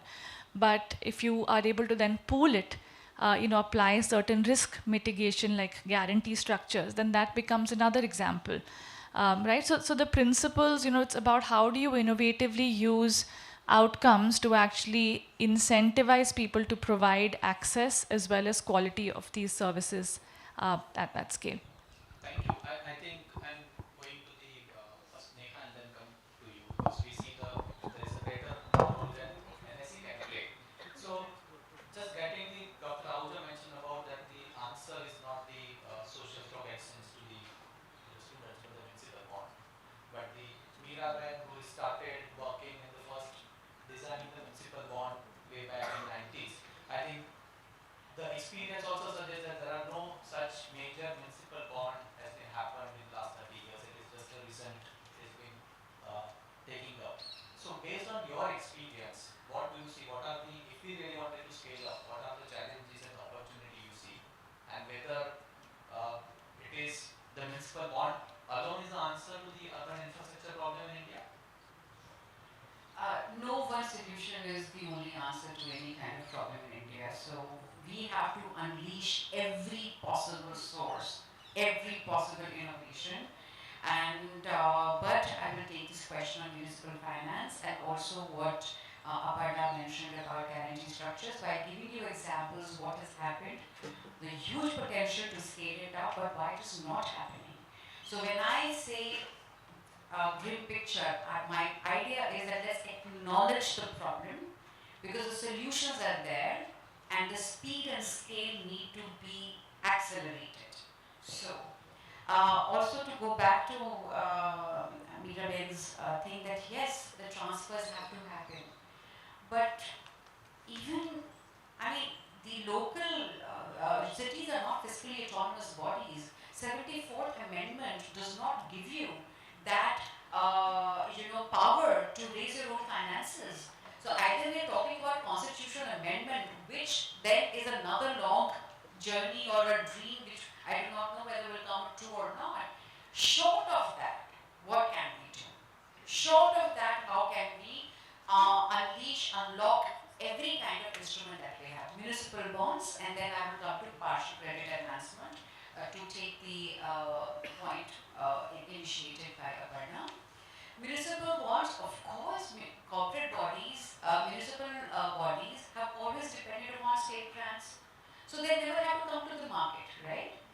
But Smart City Mission, Amrit Mission, it rated the cities. There are nearly 20 cities which are, or municipal corporations, which are investment grade. By which I mean AA. Okay? By which I mean that they can go to the market and people will find them credit worthy to be able to invest. The rest, all of them are less than AA. AA, why I'm saying this is important for all of you to know, that our institutional investors like pension funds, insurance funds, they want that security or that credit worthiness to actually invest their money. Okay. Now, last year, 1 year alone, there were 10 issuances by municipalities. Whether labeled or not, whether green or not, doesn't matter. Okay, we of course work with many municipalities. 4 of them we have worked with: Surat, Vadodara, Ahmedabad, Indore, Ghaziabad, and each one of them has a green bond issuance. We are again working now with some municipalities who want to issue a blue bond, focused on water and resilience. So there is a lot which is happening. Whether that is enough? Well, it is not. But can that be scaled up? Yes. With a lot of effort, with a lot of visibility to these efforts, this can happen.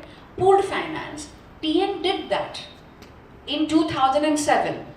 13 ULBs came together, and there was a layered, a guarantee system where US8 came in. Even commercial partners like ICICI came in.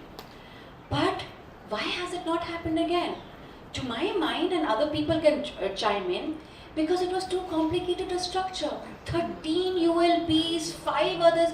We need to start getting things out which are slightly simpler, pooled definitely, because that's the answer. But don't go too complicated that other people can't. So this is the way to, so don't say that 500 municipalities should now issue bonds. Let's focus on those 20. Now, just for the information of this house, there is a development finance institution by the name of NAPFID, which is the National Development Bank for Infrastructure Development.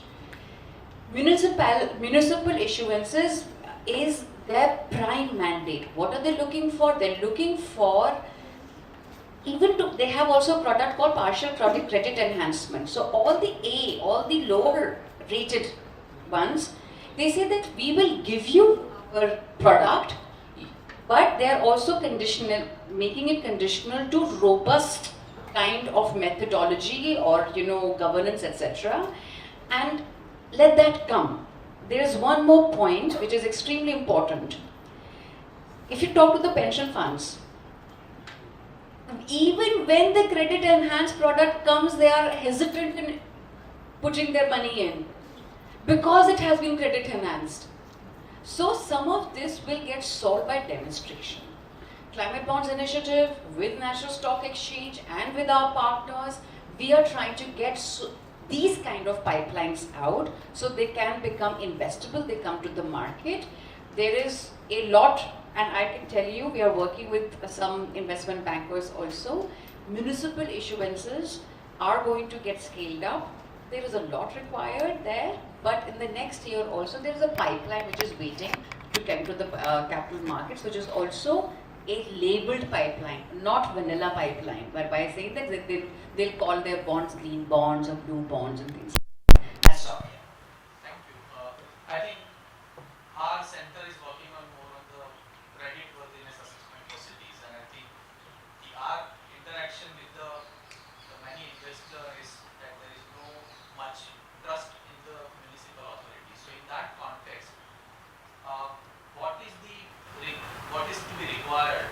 and then the trust building for the municipal body as a credit for the partner for the effective investment portfolio, and how this NSE and the social stock exchange can play a role. Thank you. I think answers were similar what Neha is suggesting, but I like to give slightly deeper into this. And I take clue from Aparna and Neha both and Mr. Majumdar also. So let me go very deep into this subject. I said I have into energy, electricity, power, infra, road. I know about this space, but when you talk municipal market instrument, you need to understand the IRR involved in any sector. Electricity is typically giving roughly 12 to 16% post-tax IRR. You know, when it comes to water, it is giving 8 to 12%. So it's not definitely equity material. At this stage, like Aparna said, there are not many SMEs or companies ready for tapping the equity markets. But they can tap the market through municipal bonds or social outcome-based funding. Now, let's go to the next level deeper. I think Ms. Mehta also spoke about that. But when I see the municipal bond, because I used to head this vertical for almost 2 years, and recently because we launched listed derivatives, so I couldn't handle it anymore because I just see one problem, and it's very practical, realistic assessment, again coming from young municipal commissioner. I did many municipal commissioner. And my story on this is, so it's a fundamental problem. Rest everything you can got AI and textbook, but this problem nobody speak about. I speak about. I think the municipal bond story is like going from point A to point B, Surat to Ahmedabad. So we are, I made a story here, you know, how much time we have? I need to ask you, how much time we have? 2 minutes, 30 seconds I'll finish. So, you know, on a highway, which is a toll road, there's a car, you know, and I cover everything in this story, you know.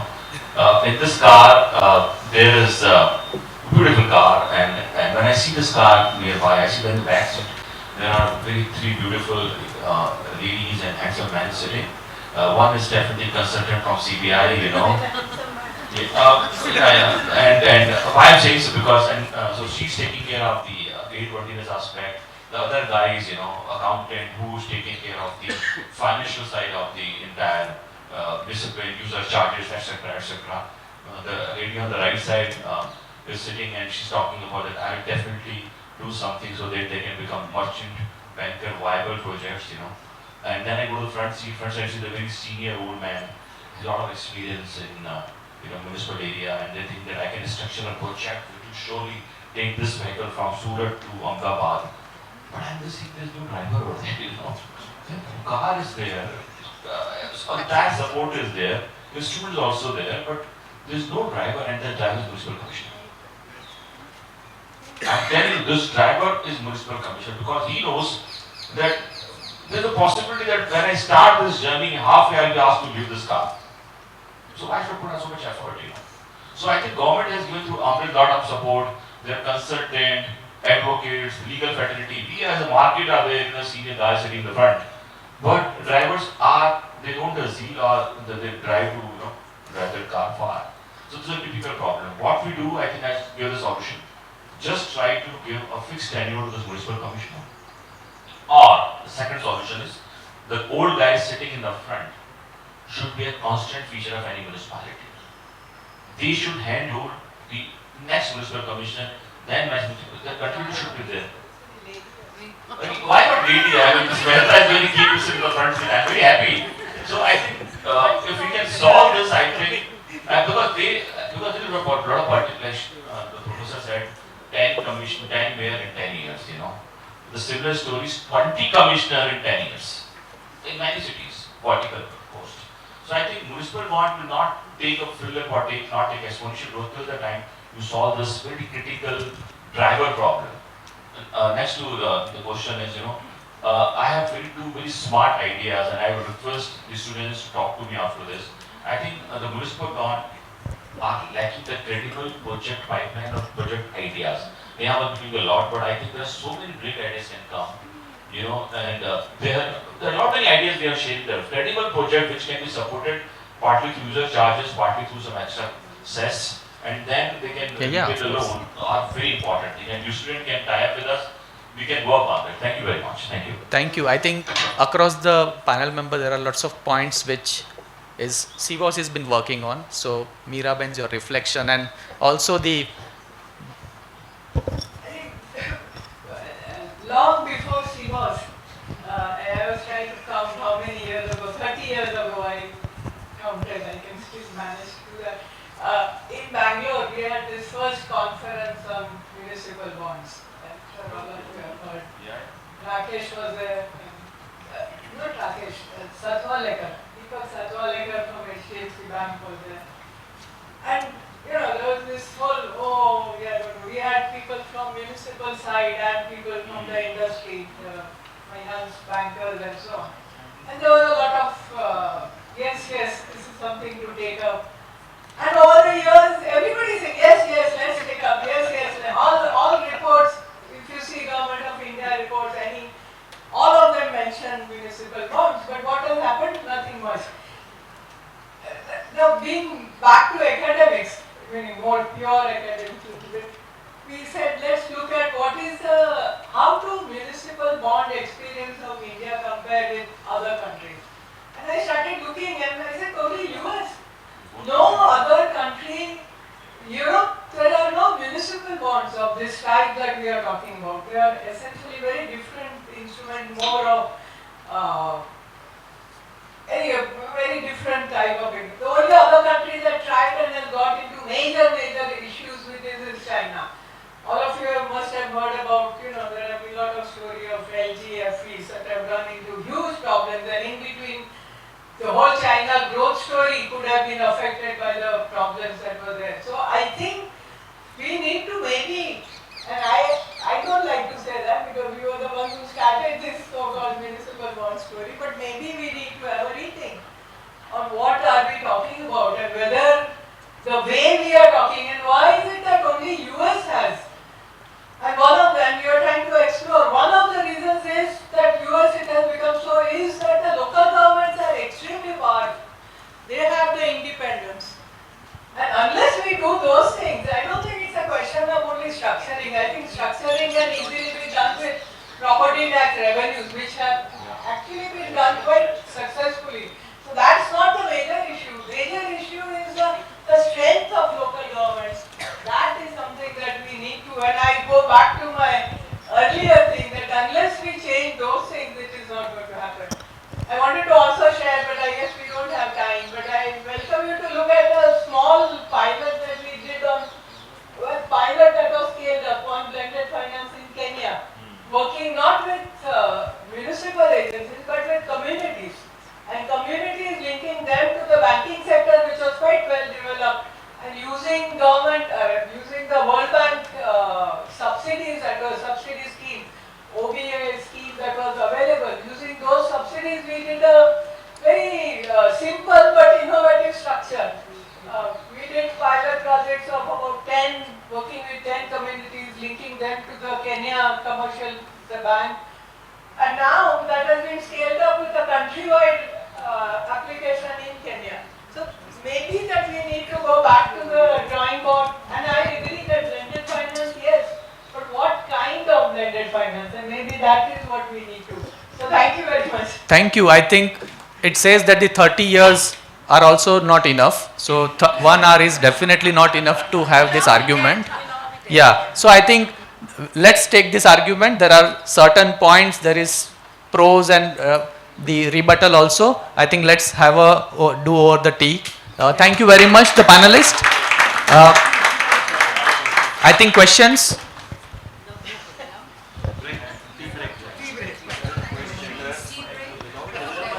Quick, 2 questions.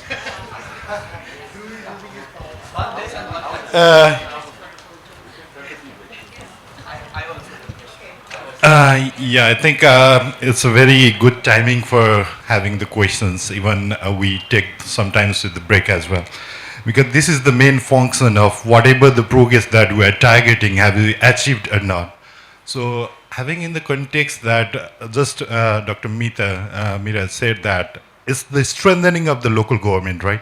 So whatever policy into practice that we are thinking about is Yeah, policy in black and white at the federal level is already done, I would say, in the South Asia region or anywhere in the world, I would say like that. After coming right to water and sanitation as a fundamental right, then policy documentation kind of thing is done. No more of advocacy or influencing is required. But what is required at the current times is that is the strengthening of the service providers, being central at the community level. So my thinking is that how the programming or the financing of the multilateral financing institutions, including ADB or HSBC or even different kind of bonds, have been strategized as per the evolution of WAS sector, right?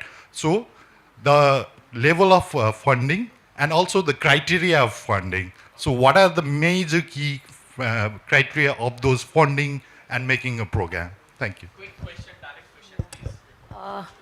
Hi, I want to ask a question related to green bonds that currently the government of India is offering incentives to issue green bonds for the municipal corporations. However, the 4 to 5 corporations or maybe more than that would have been done. But when we talk about scalability, what aspects we can look at when we say that there should be a cost benefit analysis considering that the greenium that is offered versus the cost that the municipal corporations have to incur in terms of issuance as well as third party verifications and other registration costs, etc.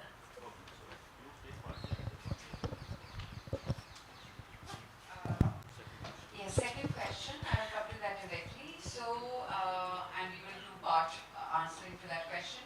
So, the Mahua, the incentive that it has, it limits that at 13 crore rupees for 200 crores, okay? Very good incentive because it brings, it tends to bring municipalities to the market. But also, it limits their volume because now they go only for 200 crores. Correct? So the scale at which could have happened, they limit themselves because they can keep on deriving that incentive each time they issue for that size. You will see all the municipal issuances, they are either $12 million or $24 million, meaning 100 crore to 200 crores. So sometimes incentives are needed, they work, but they also limit. Okay? Now second is about the cost of verification, an important question. We have seen that there are two kinds of costs involved. One is the verification which is done by the market entities, and if these municipalities are also certifying it, there's a little cost coming there. Yes, this verification cost can become sometimes prohibitive. If in 100 crores you go 20 lakhs, 25 lakhs for this, then of course any municipal corporation would say, why? We are trying to address this issue, but it is more a market issue. We have got this feedback. In certain other jurisdictions, this cost is taken up or subsidized by development finance institutions. In Singapore, the Monetary Authority of Singapore also takes up this verification cost. In India, when I talk to SEBI, they don't want to take this for good reasons, because they want the market to come up without subsidy. Okay? But at the same time, I think there is a role for development finance institutions, both national and international, when they come with their credit lines to actually help manage for the cities, because it is a cost for the small issuance size. Big issuance size, if the scale was there, that would have gotten taken care of. So the second part of this is why the cost of prohibitive is, I think economic scale is not there. I mean, 29 issues, raising 3120 crores is nothing before the capital market, you know. But capital market, SEBI is applying all the compliance and risk management practices as they apply for the very high-end issues, you know. And that leads to the cost. But more and more issues will come, the cost will go down. Even Neha, I request you to reduce your cost. So, and I'm just joking. Second is, I think the recent budget has kind of covered it that you can take 1,000 crore project with 100 crore coming from the government. So from 6.5%, yeah, exactly, 6.5% cost of 200 crore converted to 10%. So government is also taking care.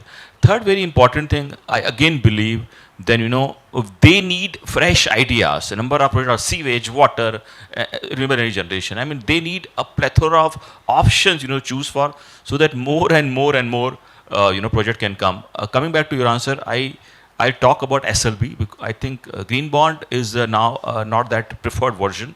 Sustainability bond is a better version where you are taking upfront penalty on you. Two recent issues that happened in NSE bond platform. One is by L&T. They have raised around 500 crores. And they got, I think, the coupon yield of around 6.20, which is a reasonably very low yield expectation. In green bond, they expect around 8.5, 8. And again, the KPI green again raised 500 crore. And they got the same range, 6.4% yield. So I think SLB, when they're putting upfront, KPIs and taking the penalty on themselves, returns are better and yields are low. So I think that's the better way to go. Thank you. I'll quickly respond to the first question. Dr. Meera, if you want to go first, that's okay. So the first question, I think, and thank you, I think both fantastic questions. Since Sabya, your question's been answered largely, I'll maybe take the first one. I think we've talked a lot about scale and commercial capital coming in and better use of government capital through intergovernmental transfers. I think the one thing that we probably missed talking about on the panel today is the role of, say, something like a technical assistance or a capacity building support. I think that plays a very, very crucial role. And since you talked about building capacities of MSMEs, etc., any time a facility is being structured, whether it's being driven by public or private finance, I think this forms a very, very critical layer. It doesn't get enough credit, but it is the secret sauce. In some ways, it also acts as a indirect de-risking mechanism, right? So you can apply as much risk mitigation through guarantees, whether they're partial credit guarantees, first loss, second loss guarantees. But when you're building capacity of the players who are actually going to go and implement, that in itself is a fantastic tool for de-risking the investment itself. So I wanted to just bring that up since we didn't get too much time to talk about technical assistance. And the second point I'll quickly make is, see the role of different capital almost coming across as a curve where initially this is going to be pilots and demonstration, and you might lean more on concessional sources of capital, whether that's coming from public or philanthropic sources. But over time, you do want to mature that, so you're not just stuck in pilots and subscale projects, but you want the markets to finally take over. So whenever you're designing a program or a project, it's very, very important to have that sunset clause, right, from the get-go to say, what is it that I'm trying to demonstrate in the first 2 to 3 years? How is data going to show me that this is actually working? And then how do I actually scale down the use of public or philanthropic capital so that I'm able to bring in the markets, for it to be sort of self-functioning, self-acting, and how do I leverage whatever public or philanthropic capital, 5x, 10x, right, so that you can judiciously use that as well. Just one small point, and all of you want to, at some stage, take up. Why are we not talking about tax-free status for municipal bonds? Not tax-free, I said reduced maybe taxes. The whole US experience is absolutely based on this, that because the tax is lower on municipal, or completely tax-free, sorry. Both at, I think, the central taxes and even some of the states also. So that is something that maybe, now that the whole consumer side of the market is developing, it so may be something. No, it is a good suggestion, but the fiscal math is always what goes as plus somewhere, something has to be minus. Yeah. I think, yeah, over to Jay. Thank you very much.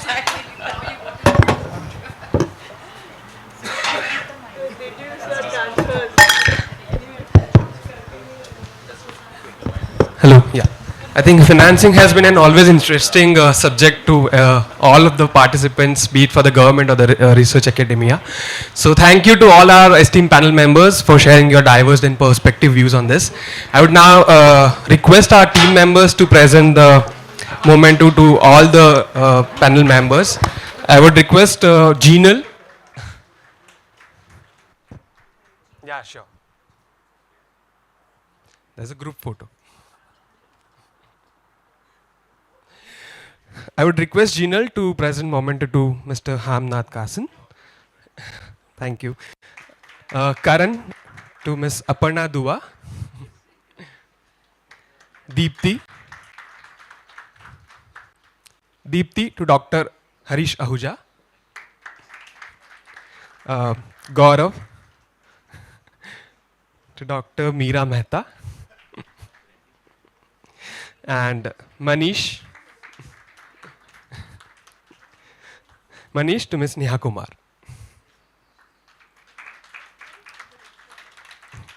Thank you to all panel members. Next session is a keynote address by Mr. Osward Chanda. To introduce him, I would like to invite Dr. Meera Mehta to take over the mic and introduce him. Thank you. As a lunch break, looks like. But hopefully they'll all come back very soon. I'm delighted to introduce Osward. He has a I was hoping it will come up.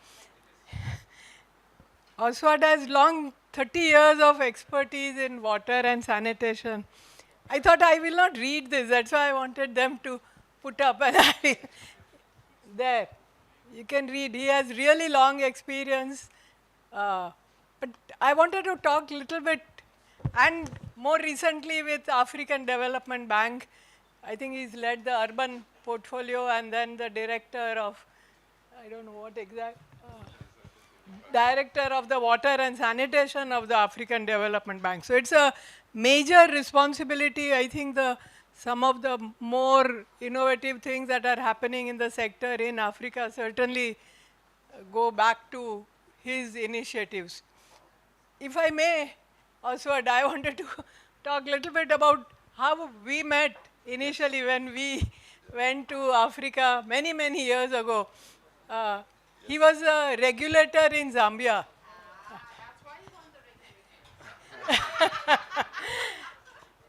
And going from India, I had no idea what is a regulator. There is nothing like regulators here. So for me, it was a major experience to meet Oswald and learn about how regulation happens, and really learned a lot from Oswald in that. And what is interesting is yesterday I was talking to him at dinner, and now that he's retired from his African Development Bank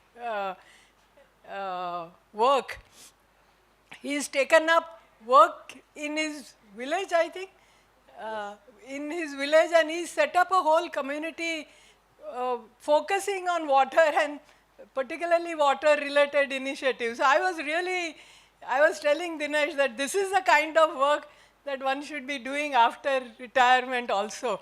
So I think he continues to work in the water sector, regardless of whether he is working as a regulator in Zambia or African Development Bank handling major portfolios, and even after retirement. So Oswald, we look forward to hear from you. Thank you.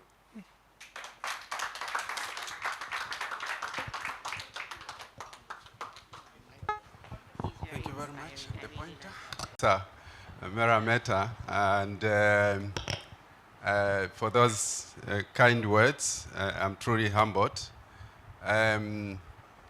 One of the things when I first met Meera, and this has remained consistent, is that she's very quiet, very reserved, but give her the opportunity to speak.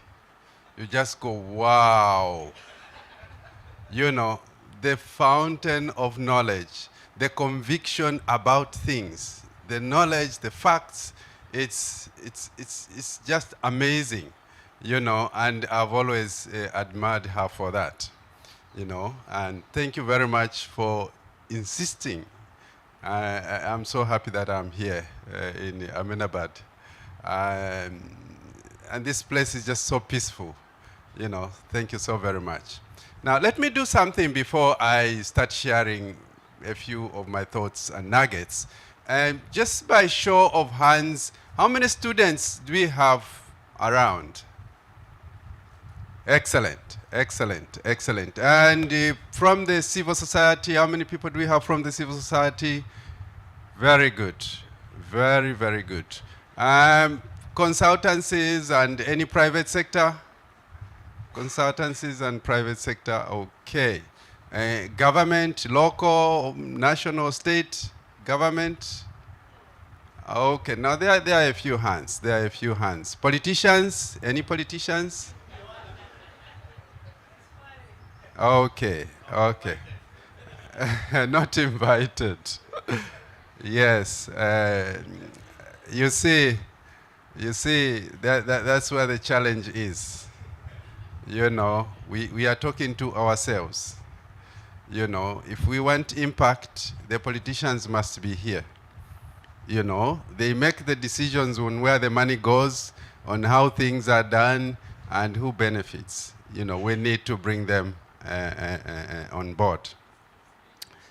So I think in making my discourse, I would like to share a little bit about my life, a little bit about what I have done and gone through, and just pick a few nuggets. You know, that would help us in going forward. The question I've asked about who is here, I'll keep referring to it, you know, because we're making the same mistakes we were making 30 years ago. You know, we keep talking to ourselves. We keep talking to ourselves. Now, to my student friends, I want to throw a challenge to you. You know, you are in the right career, you are making the right, you have made the right choice, you know. But I think you need to think about the end, you know. Someone would say, but why is this guy retiring? He seems to have so much energy. Jen yesterday was saying, yeah, you seem to be full throttle. No, I had determined when I would I'll retire. I bypassed it by a few years, but it's very important for you to know exactly where you want to get to. You know, let passion drive you. You know, I'm talking to my student friends here, you know, be purposeful and let your passion drive you. You know, the money will come, the resources and the promotions will come. Work on your passion, work on excellence, and whatever little things you have to do, do your very best. You know, put in your very best, and you will see the difference that it brings about. And if we have sustained development and people that are passionate about what they do, will make a difference. If we are going in for employment, for a salary, we'll never make a difference. Okay.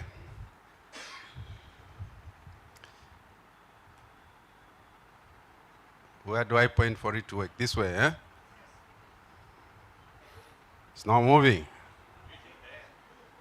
Oh, I moved too fast. Okay. So, just by way of background, when we're talking about WASH and climate change, we all know now that climate change impact manifests largely through water.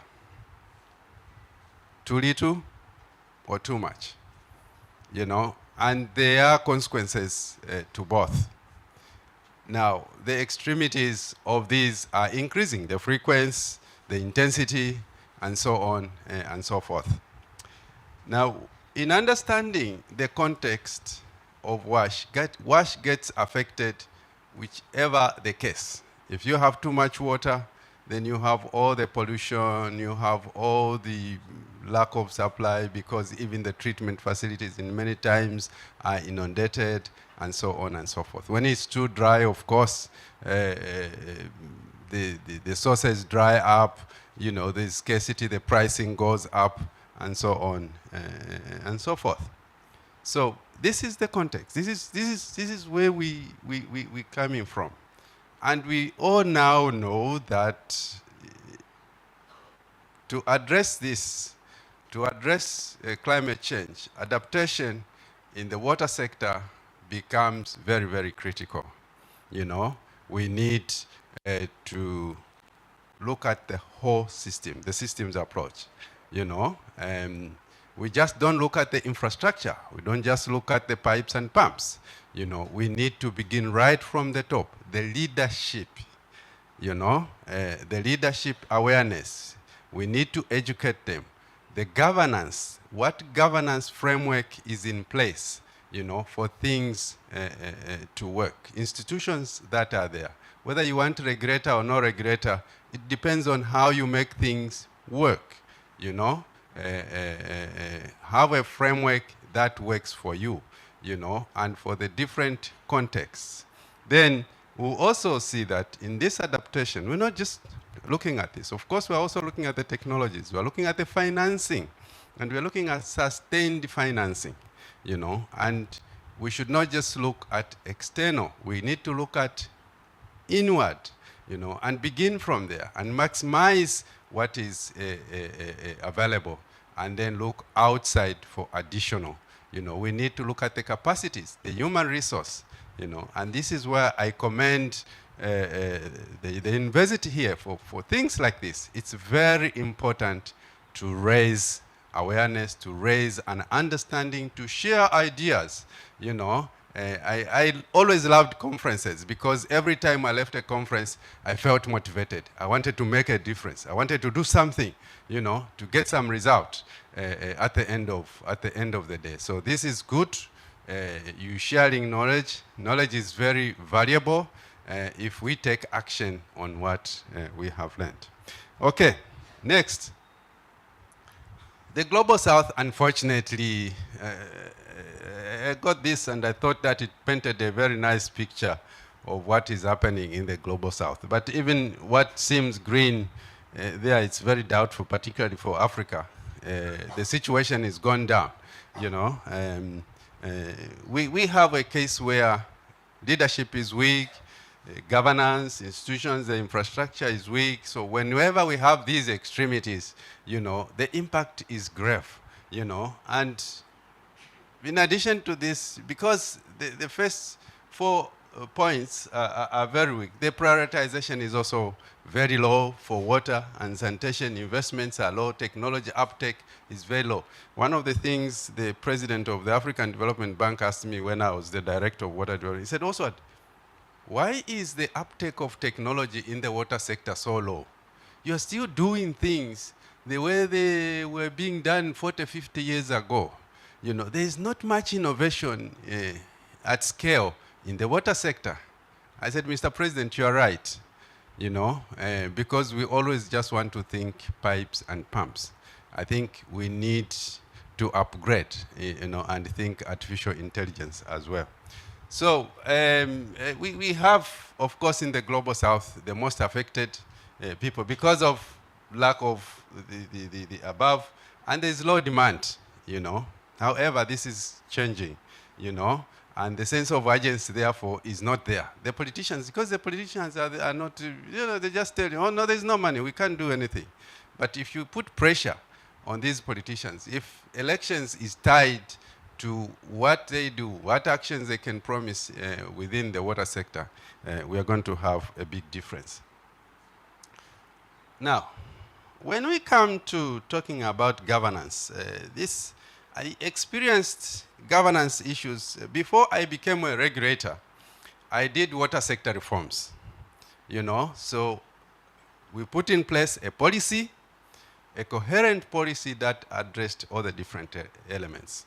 We put in place a legislation, to ensure that everyone knew what they needed to do and what they needed to work on, and then a strategy. Then started establishing the institutions. We commercialized service provision with the local authorities at the center of that, or the municipalities, and established a regulator. So I fully understand the value of governance, because once there is a loophole, things cannot work or things cannot move. There has to be accountability. Responsibility is given, and there is accountability that follows that. Awareness, I cannot overemphasize this, particularly when you are bringing about change. When I led the reform program in Zambia, the need to communicate what we were doing and what was coming was so very critical. And this is why I was asking for politicians. We need to manage upwards, you know. Unless we manage upwards, these are people who are coming from the communities, elected today, tomorrow they are ministers or they are governors, you know. They don't know much about water. We do. We need to take time to educate them what works and what doesn't work, what to prioritize and what not to prioritize. We have a duty, we have a responsibility to manage upwards, you know, and for success and for true leadership, we have to manage upwards. Otherwise, we'll not get the results. So,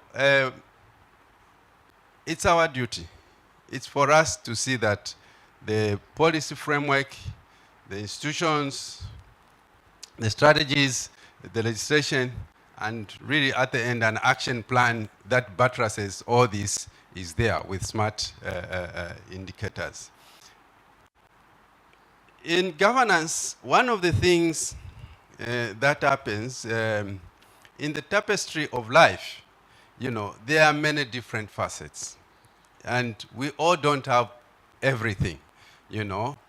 There are contributions that come. And therefore, we must do everything to ensure that we bring everyone on board who will play their role and that they understand their role. And therefore, we can go, someone, I think it was Nita yesterday was talking about if we want to go far, you know, this is a we go together, you know. In the water sector, we have no choice. You know, we have to go together. Politicians, decision makers, financiers, everyone has to come on board because there is a role that has to be played.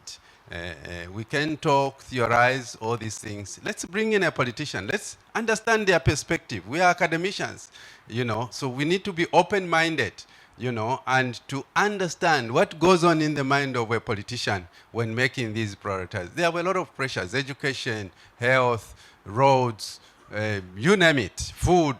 They have to think about that. Can we help them prioritize water? Coming from a development finance institution, I did see this very, very evidently.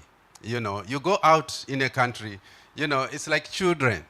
We want roads, we want markets, we want agriculture, we want, so you say, okay, so, but which one is the priority? You know, and everyone from their sector says, no, agriculture is priority, food, you know, health is priority, no, education is priority. That clearly indicates that there is an issue, there is a problem. And this, I know, even here in India, this could be the problem. When you have the different ministers before the prime minister or before the minister of finance, this one says, yes, this one, that, this and that.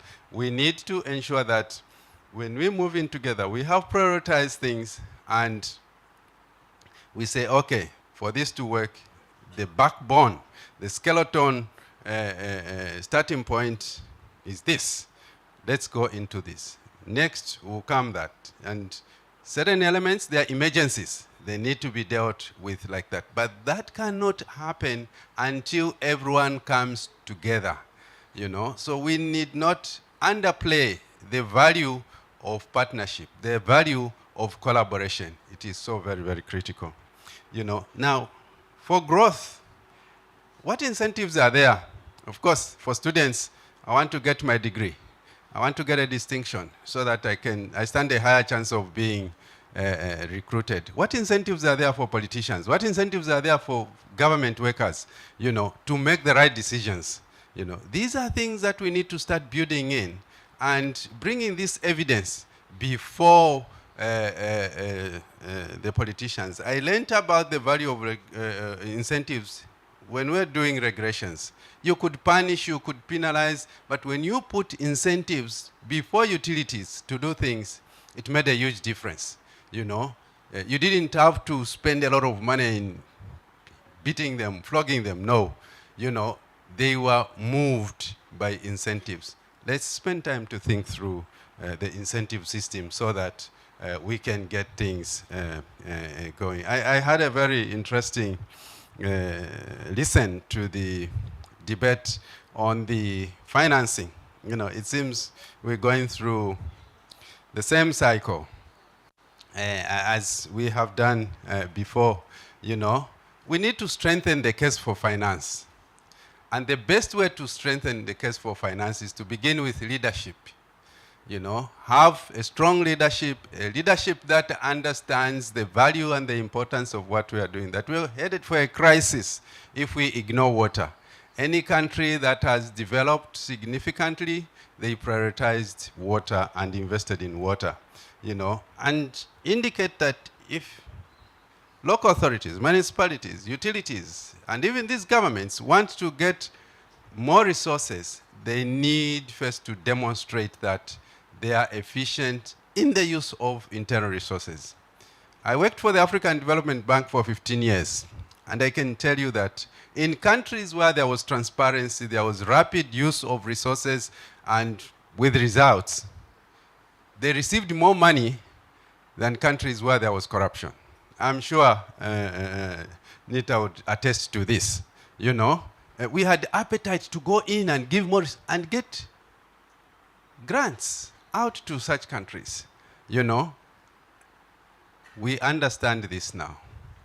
Let us drive and help in ensuring that municipalities, state governments, even the national government, they prioritize efficiency in their budgetary system, you know, and preparedness. It also goes that in countries where there was transparency, efficiency, and all this, they were also prepared. You know, we were talking about that 7 billion that has been given.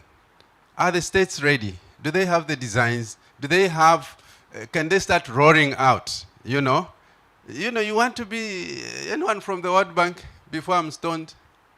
All right, I can say this. The World Bank comes and says, we'll give you 2 billion, you know, and, but, you know, 2 billion, yes, you get excited. Do you have the studies ready? When are you going to? Money has a cost. Whether it's a grant or it's a loan, it has a cost. And it's a factor of time, you know. The quicker you can burn it, the quicker you can get it to work, the better for you, you know. But because we are not prepared, when it has been announced and then say, okay, what projects are we going to do? Are the studies there? You know, we start doing things in a rush. There are countries where you get these things ready and prepared, and you can get the burnout, the results coming out in good time. Instead of taking 5 years, 10 years in certain cases for one project to be executed, the project can be executed in 3.5 to 4 years, you know, and people start getting the value of the investment, you know, other than keeping them waiting for 10 years and so on and so on. So it's very important to have the preparedness. The environmental and social governance studies and issues need to be taken into account. Blended finance, I don't want to go into that, but it's there. You know, you need to be smart about it. We need to go deep and understand how these things work. You know, there are a lot of resources out there, but we need to understand how the mechanism works to access these resources. You know, leveraging what you have. The 37 billion that the government has released, you know, our belief at the African Development Bank was, don't let government start burning that money like that. Let them leverage it. You know, if they go, for example, to the global, the Green Climate Fund and say, okay, we have got 37 billion. Of this, 50% is going to climate change adaptation. How much are you ready to bring in so that, because climate change, addressing the issues of climate change, both mitigation and adaptation, affects everyone, you know, affects everyone. The Green Climate Fund will say, all right, that looks a good package. We will bring in 20 billion. So instead of just spending 37 billion, you have leveraged another 20 billion on your 37 billion. You know, this is how it works. And multilateral development institutions are very good at doing this. You know, the problem is there's a lot of ignorance. You know, Nita, I'm sure, is there, would ADB they work in the similar fashion in Asia, leveraging resources. The countries do not yet understand how to leverage their own internal resources, so that they invite in, even the private sector could be invited in. Let the things that can be done by the private sector be done by the private sector. The public sector has to provide the backbone, but you need to understand and know how do we go about this business. The institutional arrangements need to be made very, very clear, the governance elements. Where there is confusion, you don't know how the resources are going in, you stand on the fence because of issues of risk management. We raise our own risks, rating, and by the way, risks cost, development banks, as well as the commercial banks, they will put the interest rate based on their perceived risks. And all these elements that I'm talking about, the institutional assessment and all these things are based on how they assess the particular state, government, or institution, and it is going to cost you more. Therefore, it's very important to manage risk. By the way, regulation is also considered a risk, now that I speak as a development banker, because if you have a regulator that is so captured, let me use this word, captured, they don't make the right decisions. They are not facilitating. A regulator is supposed to facilitate, for good business, for level playing field. But you have a regulator that is very slow, a regulator that is non-responsive, becomes a risk, because financing is a factor of time, and the cost of financing is time is a very big factor in that sense. So if you have a regulator that is slowing down things and not helping progress things, then it becomes a risk that is very costly. Okay? The world today, if you followed the COP 30 in Belém, one of the recommendations that came out was the need to promote multilateralism. Why is the world saying, let us promote multilateralism? You have a group of countries or institutions agreed on, say, this is the way that we are going to do things. This is how we are going to get the resources. Now, in financing, multilateralism is very, very important. Netta.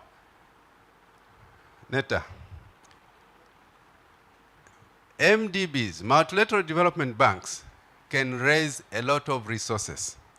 Why? It's not only their own resources.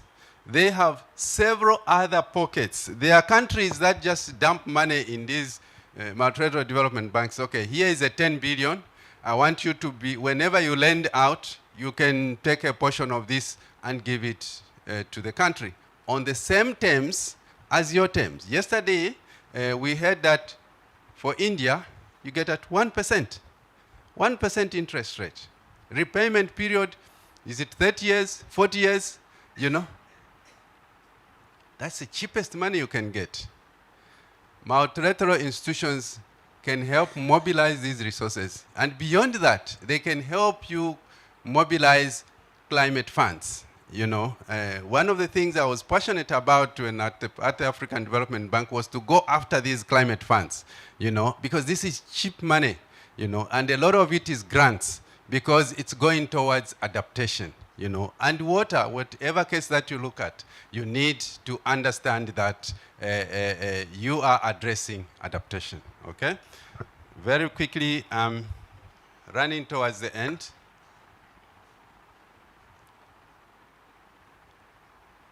Okay, so finance, we need to think sustainable financing, not just financing for a project, and programmatic approach is the best way. And the world is looking to integrated approach because of the multiple results that come from there. You go in a region, you go in an area, you address water, but you also address many other issues. Youth employment, it's a big issue. I believe even here in India, the population of young people, out of employment is huge. How do we use water to address youth empowerment? How do we use water to address agricultural productivity and so on and so forth.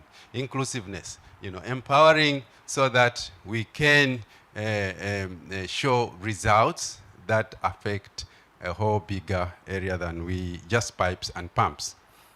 Communication, the previous speaker from HSBC, I don't know if she's still around, is so critical.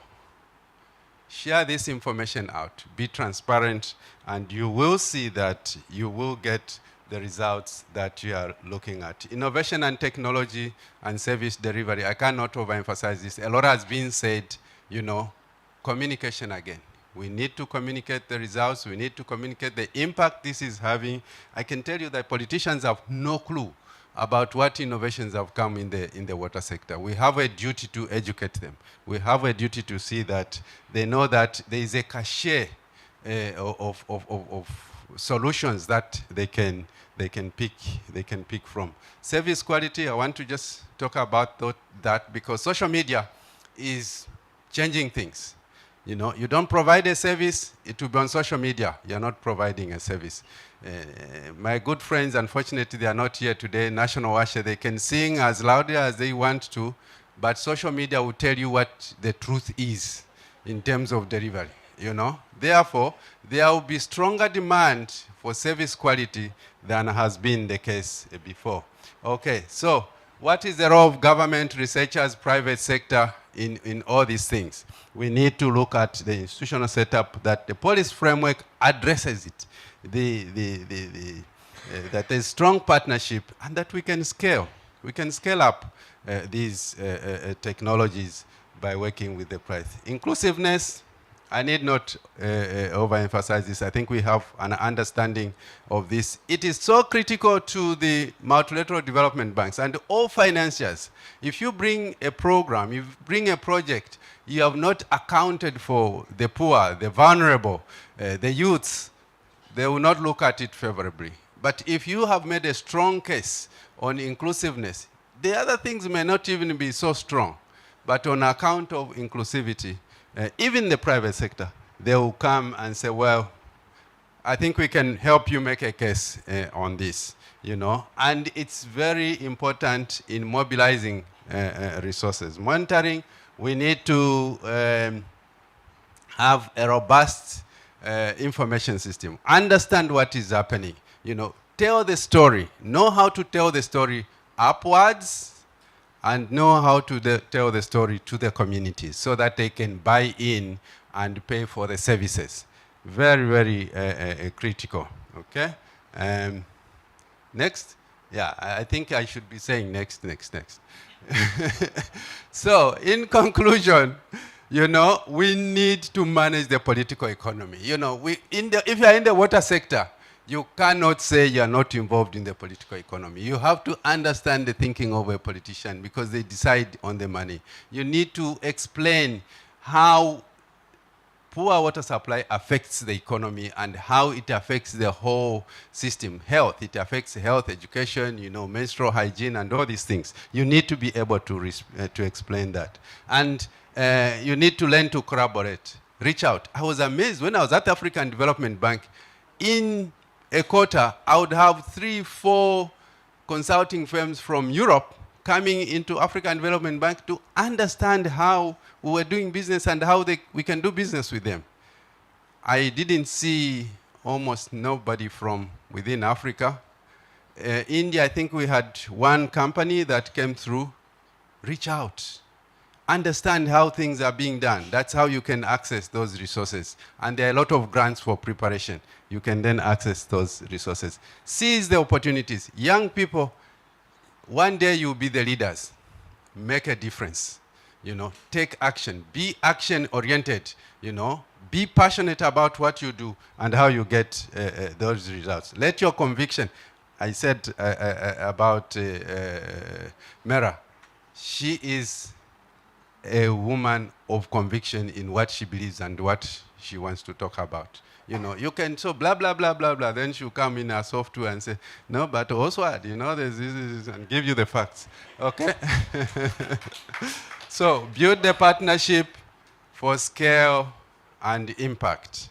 These are very, very critical, and in all my experience in reform work, in regulation, in partnerships, nothing goes outside this. It's all within this framework. Thank you very much for giving me the opportunity to share with you some of these thoughts. By the way, this is at my village. Why do I call it my village? I'm within the 10-kilometer radius of the city. You can see I'm doing water harvesting. You see that white pipe? Yeah, and I've left a number of trees around my place just to keep it cool and nice. So I want to put some fish there. Mr. Osward Chanda for this amazing session. I would request only one question from the participant in the interest of saving time. We can, yeah, Patrick. Okay, one more question is.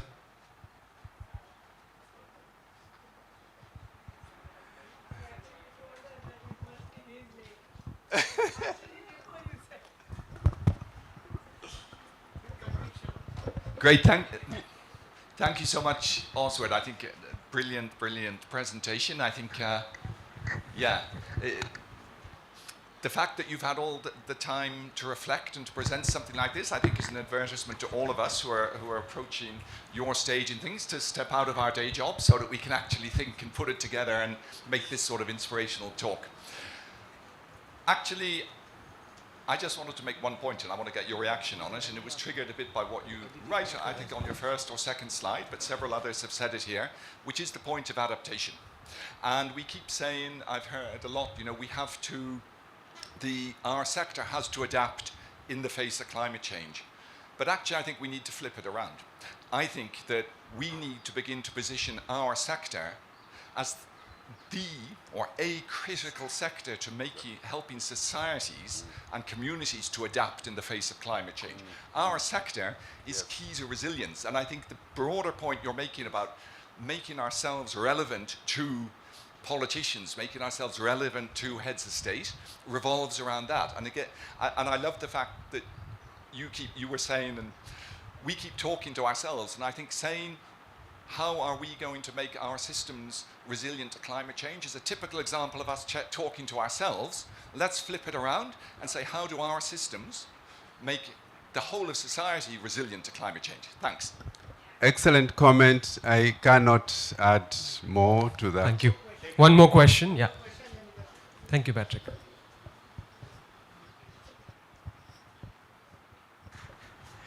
Yeah, just wanted to get your reflection on the regulation part, and basically what would be your advice? We have been working quite a lot with some regulators in many countries, and when you have, as you have mentioned, weak regulators, political capture, insufficient resources, and other problems, and that creates a whole risk for the sector.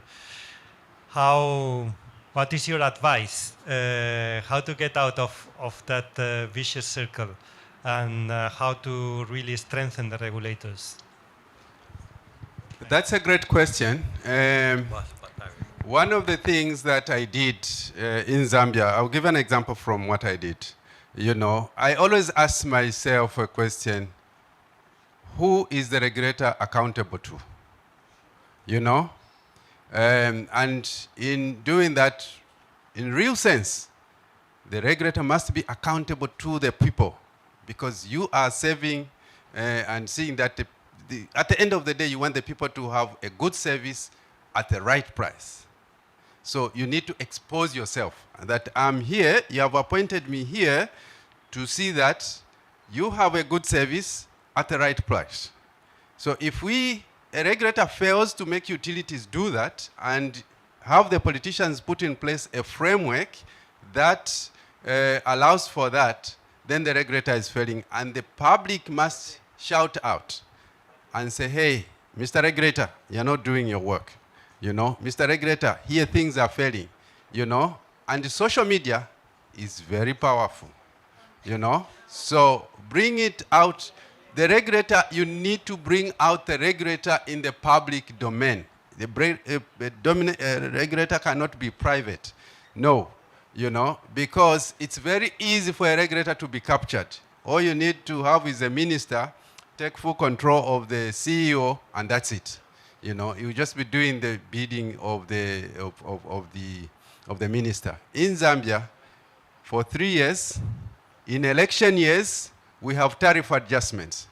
You know, the public agreed, and that's where we started from. The public agreed and said, yes, we want the water quality to be improved.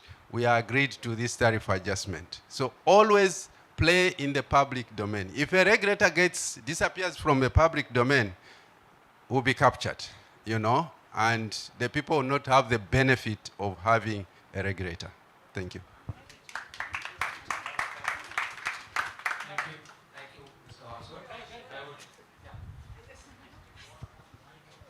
We are running out of time. I just wanted to say thank you and take this liberty of saying that as and when India we manage to think about appointing regulators, we will invite you again to talk to them how to do regulation.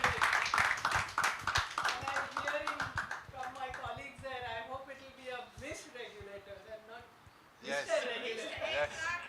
Yes, yes. Thank you so much. Thank you, Oswald ji. Hello. I would request Aditi to present Momento to.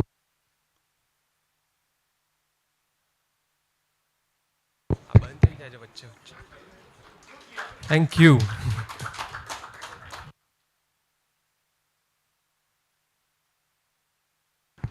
With that note, we'll proceed with our next panel discussion, which is on academic discourse on WASH, climate, and urban planning.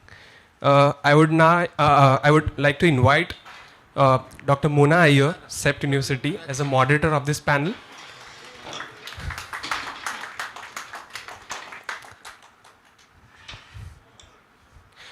Dr. A.K. Pillai, WASH Institute.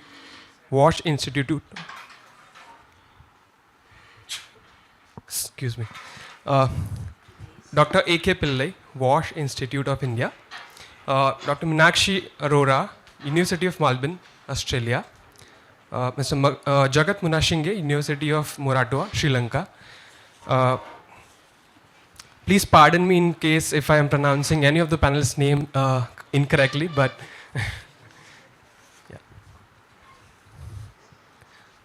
yeah. Please, she has come up with more than 25 years of experience in this WASH sector. Our next panel member is Dr. A.K., who is an executive director at WASH Institute, and he heads various he has been the instrumental in the various government of India level panel members. And our next panel member is Dr. Rajul Gajjar, who is the Vice Chancellor at the Gujarat Technological University. She's come up with more than, I think, 4 decades of experience in this academic and research area, and has authored 4 books and I think 3 granted patents as well. You can find about herself on the GSEC app as well, at least for all the panel members. Our next panel member is Ms. Meenakshi Arora. She is the professor at the Department of Infrastructure Engineering at the University of Melbourne. She has also been the recipient of many awards, including the Women in Water Leadership Award, Excellence Award for the Internationalization of Research, and many others as well. And the last panel member is Mr. Jagat Munashinge, who is currently the professor at the Town Planning in the University of Moratuwa. He is a fellow member of many other departments as well at the same university, and he is also the member of the Institute of Town Planners Sri Lanka. So I would now hand over to Dr. Mona to moderate the session. Thank you. Good afternoon, everyone. This space is somewhere where I've been interacting with students for 25 years, so it's in my muscle memory to stand up and talk when I talk. So, pardon me for that. And I think I'll not keep standing all the time on your heads, but just to introduce what my previous speaker said, Mr. Osward, it's very difficult to carry on this conversation after such a calm vibe you have left to discuss. And I think you said who is in the room. And we know who are we in the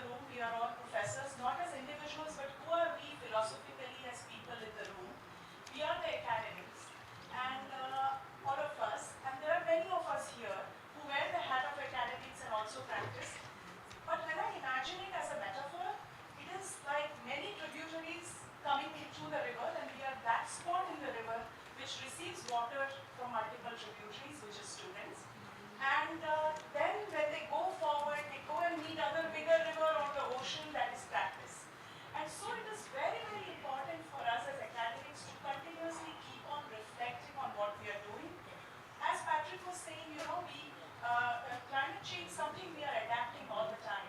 And academics is the place where the first time the climate change impact of the change in generation and their outlook towards things is felt.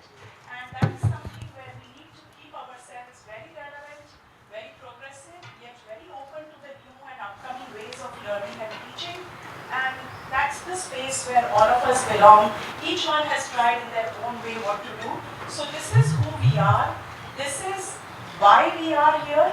And I think what will we take back after this is motivation to teach relevant stuff, to research on problems that matter to the society at large, to the practice at large. And with this kind of hope, when we try to teach or develop curriculum, my student sitting next to me, she was just saying that how do we conduct ourselves so that students learn the difference between conviction and aggression. Students learn the difference between perseverance and desperation, and they still learn to make their point, and they still learn to think out of the box, but before that they think to learn within the box as well. So there's a lot of responsibility, and sometimes we fail, sometimes we succeed, but important is that we carry on. With that brief background, I sit down and I will request my very, very distinguished colleagues to tell us about how they have navigated this space of academics. They have engaged with academic programs, they have administered, they have engaged with practice. How have they done that in this space of WASH, climate and urban planning, and what are the examples they have to share with us? So, over to you, Dr. Majumdar. Thank you, Mona. Good start, and especially after the keynote, I was really very happy. Some of the points which would have been contentious have already been mentioned. I'll start with talking about, I asked my team, we are a university, we are a multidisciplinary university in all engineering domains, pharmacy, management, computer applications, and there is a very vibrant innovation ecosystem. So I asked both my research cell as well as my innovation cell, and then I chose that I'm going to talk about the innovation cell that has come up with the startups which are already registered, which are earning revenue. That means they are already doing something very, very impactful to the society. And here's a little bit of a few of those startups, not necessarily in terms of priority or in terms of which is best, but very much related to WASH.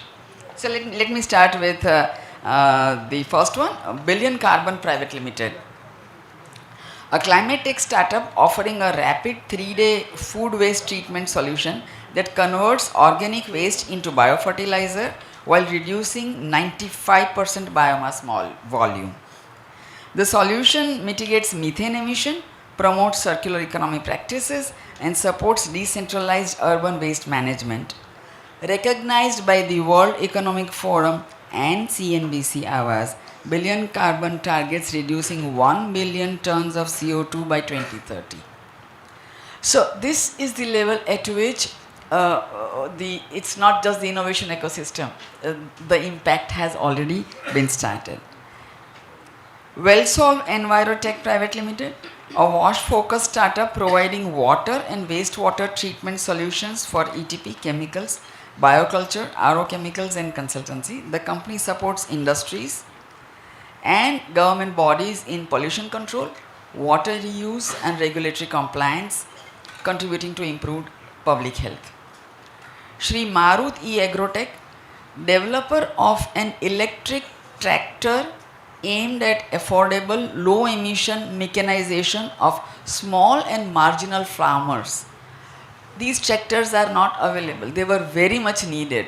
Very small. India has a very, very specific issue of very small farmland. Very difficult to move tractor. The innovation reduced fossil fuel dependency, lowers operating costs and supports climate resilient agriculture. Drone Lab, I'm going to come in my next point about the data. Where is all the data? You need to make decision support systems which is evidence based, which is based on data. So the drone solution provides with 500 plus projects across surveying, construction, agriculture and inspection. The drone lab enables data-driven urban planning.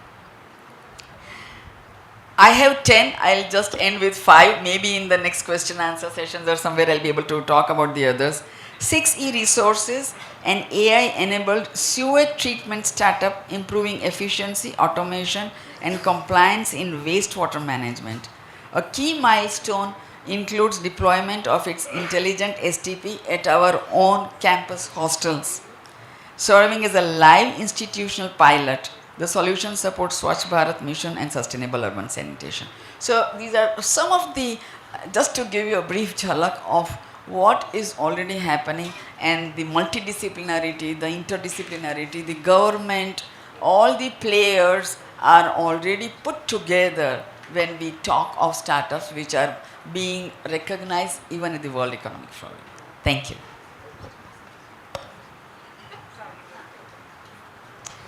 Thank you. I think thanks Professor Mona, and I would like to thank the organizers of the conference, Asim and Dhruv. They somehow found me and invited me to the conference, and I'm delighted to be here and share my thoughts and experiences, but also learn a lot from everyone in the audience.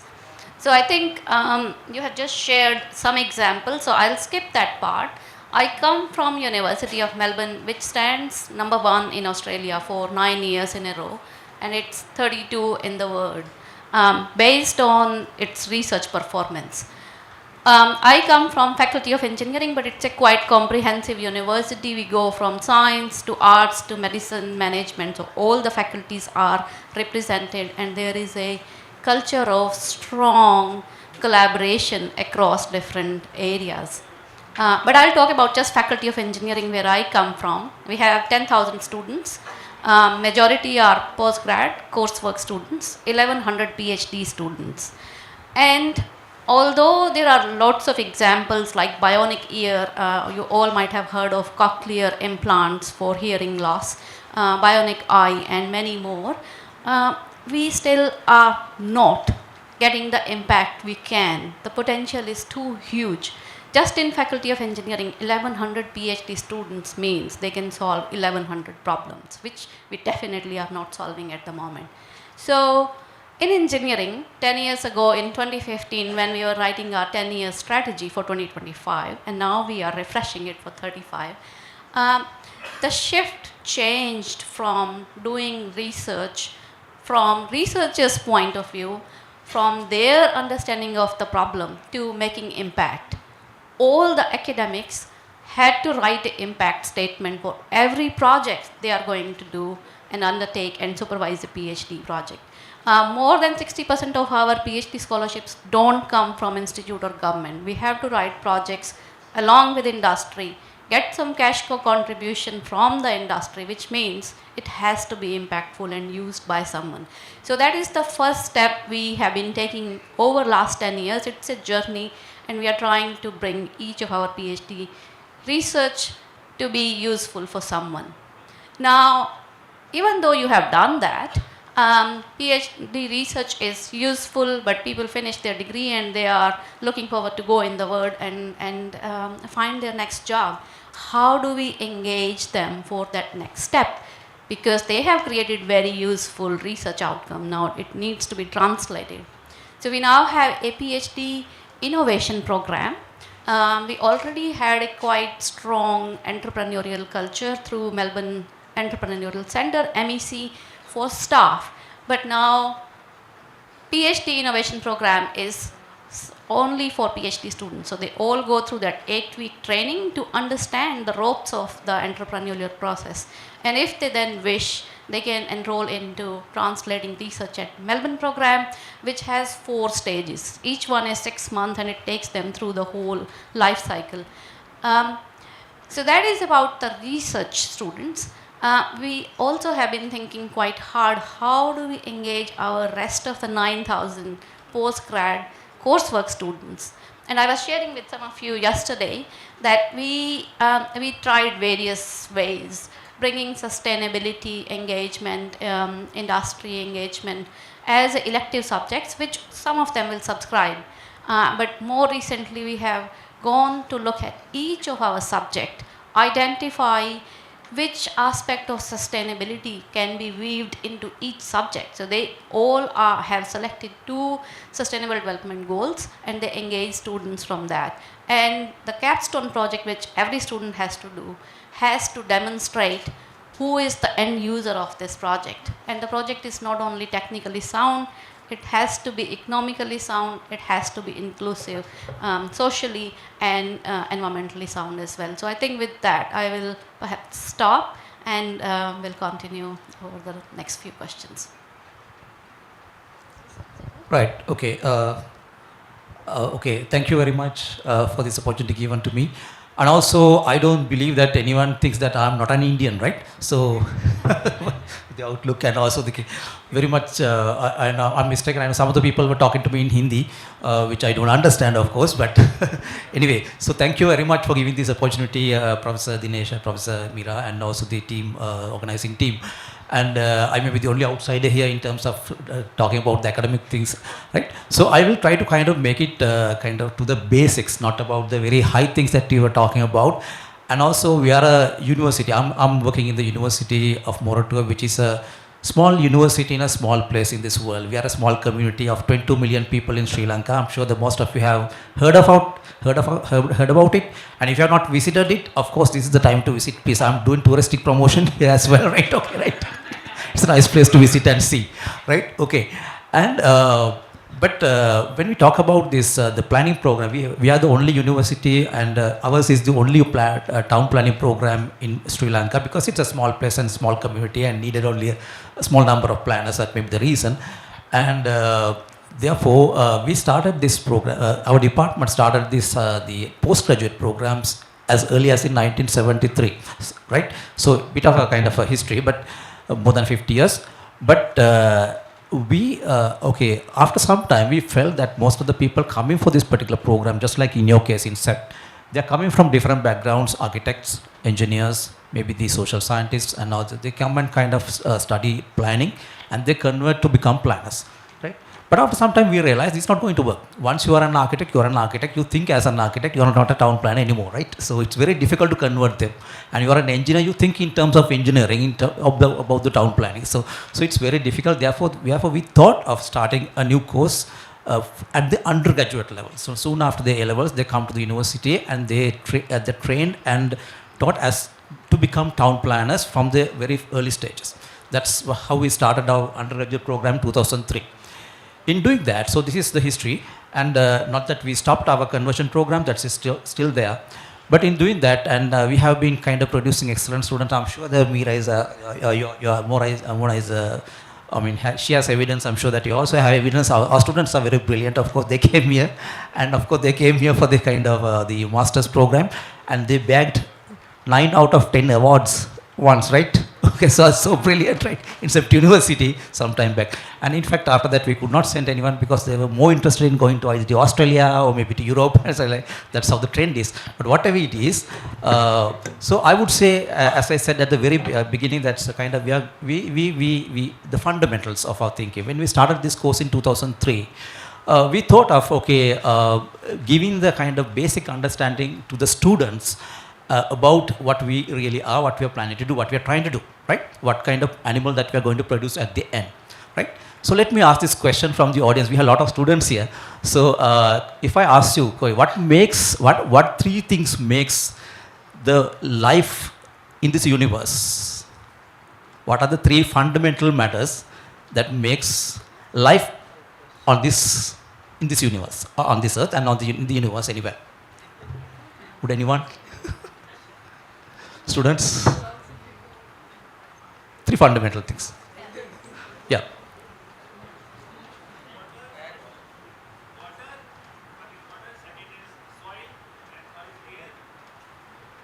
Okay. Yeah, you are there. Okay, brilliant, excellent. Right, fine. Okay, we teach the students as a kind of 3 basic things. Three important and also the fundamental matters is the earth, sunlight, and water. Right? We put it that way because everything that you talk about, the energy, biodiversity, and the humanity, everything is coming out of that. So that is how we start. That's how we orient students coming from the mathematics background, right? They come with maths and all that kind of knowledge, and they come in and kind of sit in a kind of a like a preschool type of a mode. That's how we arrange our studios. We wanted them to get into the fundamentals, right? Forget about their kind of big mathematics that they have learned, right? The sciences that they have learned. That's how we start training them.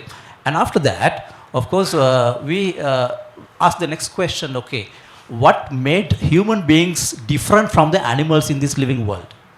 What is it that makes human beings different, right? Okay, I will not take time because we are running short of time. The three fundamentals, the first thing is, okay, human beings can imagine that the animals cannot imagine, right? So we can imagine, we have that power. And we can plan, out of that imagination, we can plan to kind of achieve our ends, right? So that's why we become planners, right? Everybody is a planner, every human being is a planner, right? So then, of course, the third one is, okay, not that only plan, we can implement them as well if you wish, action, right? So that is how, and that's how we train our students, and we tell the students, okay, you have the confidence in you because you are a planner. You're already a planner, and you can become a town planner by learning a lot of so many other things, right? So within that, of course, as we said, the three fundamental things, when you say water, that's where wash and everything we talk about, because it has to be there from the very beginning of their kind of education. Not that we have separate modules for them, but in every module that they learn, and we talk up to them about three other kind of eyes, three eyes that we talk to them. When you plan, okay, the first one is about information. So we are very much of kind of data and information driven kind of a course. That's why we change our course name as Urban Informatics and Planning, that's how it goes. Because as this information age, they have to be trained in that way. So we got it that. And also, we not to kind of just to collect information, but listen to the information, because data speaks. Data speaks, and it will tell you what the real situation is, rather than trying to pick the kind of information that we want and listen and kind of observe data very carefully, so that you will pick the right kind of, you will frame the right kind of problem, right?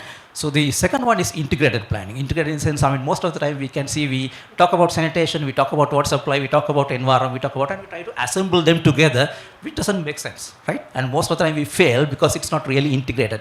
We got to kind of remember Christopher Alexander's, this tree is not a tree. He says there's a lot of overlappings. Every module, every component that we handle, everything that we deal with, are a lot of overlappings, and even wash must be part and parcel of everything that we do, including urban design, including sociology, including everything. That's why we don't have a separate module for WASH, right? But nevertheless, we have this third thing, of course, we tell them it should be strategic planning. Believe in that, because not that we have to invest in everything, but sometimes make strategic decisions with careful observations, because when we try to find a solution for certain things, and we might be harping upon the knowledge that we have only in that particular domain. For example, we have a lot of examples in Sri Lanka, we have in this WASH program, and some of the estate communities, and the toilets provided to them. And these people, of course, they have converted them to kind of for cattle and poultry and all that, and they were going ahead with their practice, right? And we have to understand, the real problem is not that they don't have a toilet, but they don't have this kind of knowledge and the education in these sanitary practices and goods kind of lifestyles and all that. So why is it required? So therefore be strategic, and rather than trying to kind of give one-off solution for that. That is what we do, and this is the way that we have kind of planned, kind of organized our program. I believe I have taken more time, so therefore I stop for the moment. Thanks. Hi. Okay. Yeah. Actually focuses on WASH, and sometimes it's also important to focus. So I would request AK to reflect on his experience as well. So good afternoon to all of you. And yesterday, like him, I had all my points in the mobile phone. It's in the round table. I fallen somewhere. I was struggling. So today I come with a paper. Right. And I definitely see your team always expect that AK in the panel definitely will end up, I'll say some story, definitely I'll assure you at the end. And I would like to say, it's very much related to the topic, right? Yesterday, Ms. Istika came to the airport to pick me. My flight was nearly 45 minutes delayed. And I came out, and immediately got into the car. She started, sharing about what course she's doing and what thesis she's doing. She shared about disaster, particularly focusing about flooding. Then we started discussing the different type of disaster and flooding, and maybe what are the national standard, NDMA standards and SPHERE standard by the time we reached the hotel. I assured her that I wrote a paper on disaster, particularly focusing on flood. I assured her to share that paper definitely. So that's an indication that how you tune your students, right? The knowledge management, the good part of the conference is knowledge management started right after, immediately after landing the airport. Credit goes to everyone. Credit goes to everyone, right. So compared to other panel members here, we are very small. WAS Institute are very small, and I purely come from an NGO background. I think they included me to really, they wanted to hear about what is happening on the ground, whether what works on the ground or what not working on the ground. That's what I'm going to focus around. Particularly, we are small. I think the student strength varies from 2,000 to 10,000, and also maybe 1,100 PhD students. Our strength is less than 150. So that's what, yeah. So however, our course is slightly different because it is demand oriented. So we run nearly 5 courses. So I would like to highlight about 2 major courses. One is about PG Diploma in Sanitary Inspector, right? It's affiliated to Madurai Kamaraj University. And it is a 12 months course, 10 months classroom, and 2 months we place a student right in the corporations, right? They learn everything. Water supply, wastewater management, slaughterhouse, and solid waste, everything. So that's what. Maybe the second course, Diploma in Health Inspector. It's a Tamil Nadu Health Department course. In addition to that, we run a 3-month certificate course for STP, FSTP operators. And about 3 months back, 76 of our students joined as a sanitary inspector as a permanent government positions. One of the students received his offer letter directly from Honorable Chief Minister of Tamil Nadu. And last 2 weeks back, 26 of our students and selected as a health inspector. They are waiting for their appointment letter. So that's about that's a different about our courses. It's a demand oriented. And having shared about the positive aspect of it, and also maybe I would like to also share the challenges or the failures as well. Based on the success around sanitary inspector, health inspector, we also introduced 3 more courses. We completely failed. Yeah. So there is a Tamil proverb, right? So puliya paathu poona soodu potadu, someone can translate if anyone Tamil. Particularly what it roughly means that without understanding your own strength and capacity, if you try to imitate others, you will face music, definitely. Particularly inspired by IIT Delft, we introduced non-steward sanitation course. Offered full scholarship. Last 4 years, not even single student enrolled.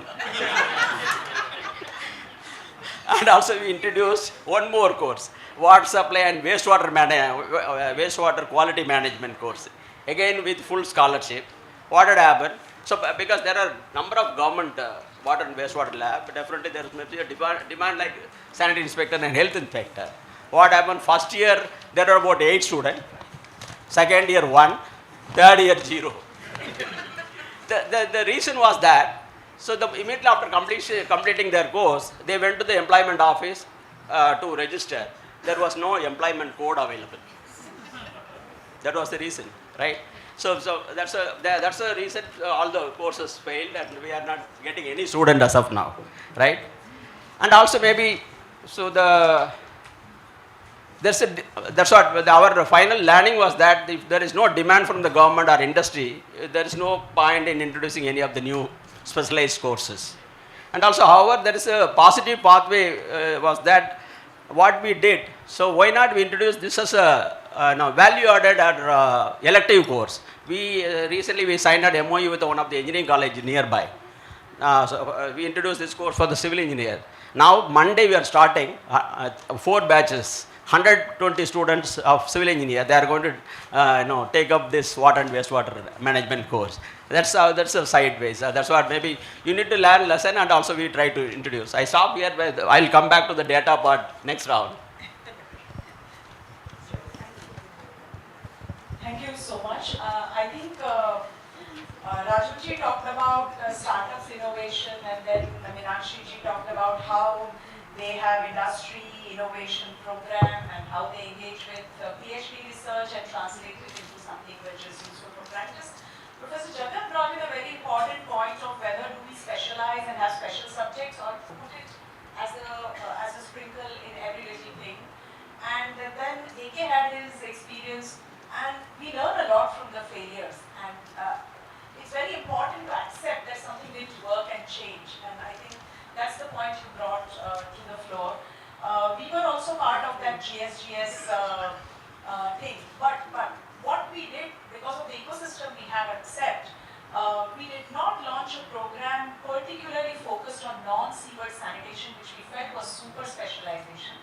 We said we'll offer a major in WASH, and students could opt for it. And that somehow worked. We learned, we did mid-course correction, etc.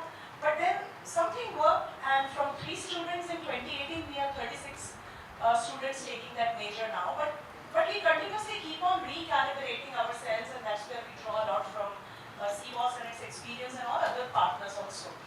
But this brings me to this next question, which is, in cities we see a lot of silos, you know. Urban planning is treated separately, then there are wash walas, there are climate walas, etc. There are silos. And that happens in academics also. And how can research, break these silos, or how can we have research agendas which are cutting across? How can we work on aspects which inform practice for guidelines, tools, regulations, etc.? Professor Meenakshi did speak a bit about it in her talk, but I would request you all to reflect on breaking the silos, cutting across, while still not losing our entry point. Like Professor Jagat, for you entry point is planning, but for Meenakshi entry point is environmental engineering. You will retain your entry point, but you will break the silos. So your reflections on that, and maybe I'll go in the same flow and have Dr. Raju speak up first. So a lot of context has been set by the panel itself, and I'll take it up from there regarding the research part primarily. It's not just limited to research, it's also about multidisciplinarity in the entire curriculum. It's also about the innovation examples that I gave where multidisciplinary teams come together. But yes, if we talk about research, we have introduced this whole system. The mechanism is that the problem statement should more or less primarily come from the industry. When I say industry, it can be government departments also who work in these different domains, who have mandates to fulfill. So all of that comprises of, when we say industry, initially while writing the proposal itself, the researchers have to mention about how is their thesis. The solutions might be anything. You just start with the hypothesis. How is it going to impact the society or the industry? Number one. That is where they are examined about the relevance, and they start thinking from very beginning that it's not just going to be something which is very much out of box and maybe someone else can use it. We also mandated them to state the SDG. Which SDG are you related to? So that brings another context onto the thesis. Thesis becomes really very serious stuff which can impact in future. At the end, unlike the normal thesis where you would set the conclusion and then the future aspects, we have added one more module where we ask them to write at least 3 to 5 industries who can use their conclusions, their results and their hypothesis. So it's not just publications. We have also introduced that yes, you can patent. The patent system, by the way, in India has become really very fast, and it's not just 2 years, 3 years which takes the whole. So we are allowing patents along with the publications. That also drives them and brings in the industry. That is where the relevance comes. And the fourth aspect is there are minutes. We upload the thesis on eCom so that everyone else can use it. It's very transparent. But we also send the thesis to those industries, the contact persons which have been stated. Not necessarily they are known to them, but the industry knows that something of this sort where I am interested is happening. So it's a complete loop, the circular thing that works and makes the entire research ecosystem very strongly grounded. We have 1700 PhD scholars across the state at any point of time, and the kind of impact that is going to come. This is very recent. We introduced all of these reforms in the last 2 years. So maybe 5 years down the line, 6 years down the line, we'll get to know what is happening, how many of them are using it. But yes, it's a very important point which I'm taking away from you is we'll ask the industry if they can fund some of those projects later on. Now, the other aspect of breaking these silos is also about some of them, not all, but the PhD students who want to really dive into the innovation ecosystem is where very early on we handhold them and make them, it's research basically, but the industry or whoever is interested in that kind of work comes very early on. It's not just patent, we bring them into the incubation ecosystem also. So this is where the multidisciplinarity comes automatically. When you're talking, we are thinking in terms of products, you're thinking in terms of impacting, the multidisciplinarity has to be there. So there came that big question within the university system, how do you accommodate all these random, I mean so many of them, it's the scale. It's not just about few 5 or 10 with whom. So you need processes, you need policies, and therefore we had to bring in a very, very strong policy in terms of how we will encourage multidisciplinarity, and believe me, the numbers are going up so fast. We thought that it's just a policy, people might not need it. So the major is, for example, civil engineering. So the major would be civil engineering, and they want to talk about automation, they want to talk about AI. You can have as many co-supervisors. And therefore, that you do not need to know everything about those multidisciplinary, but you can move forward towards products, towards patents, towards publications which are multidisciplinary in nature.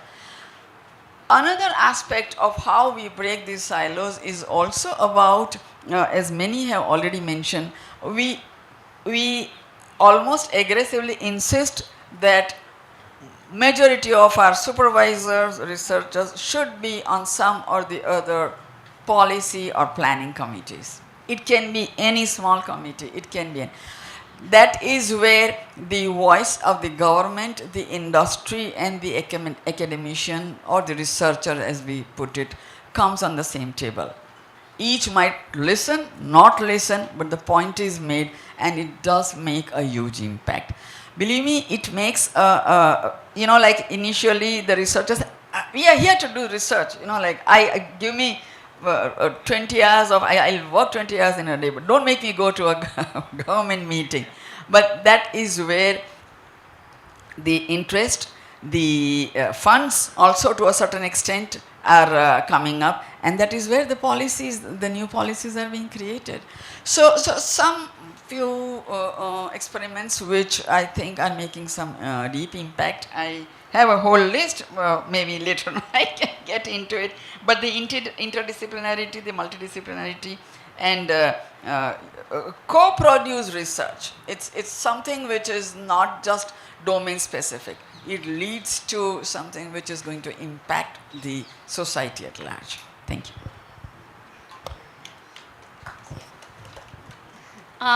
You have actually touched on quite a few points which I am going to perhaps build on, and also picking up from where I left from the first question. So going back to 2015 or so, we have been trying very hard that all our academic staff and PhD students are engaging beyond their discipline. We could tell it 100 times, but it's just not easy to implement.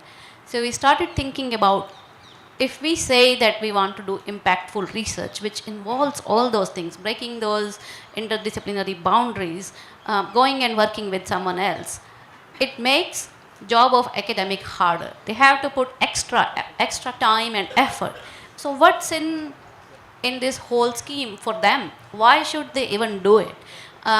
So what we have done since is, and as it's such a complex problem, it's of course work in progress, but we change the whole performance development framework itself. So every academic has to go through an annual PDF with their supervisor, which was largely based on traditional academic indicators, how many publications you have produced, how many PhD students, how are you teaching, what students are saying about your teaching, and the grant money you are bringing.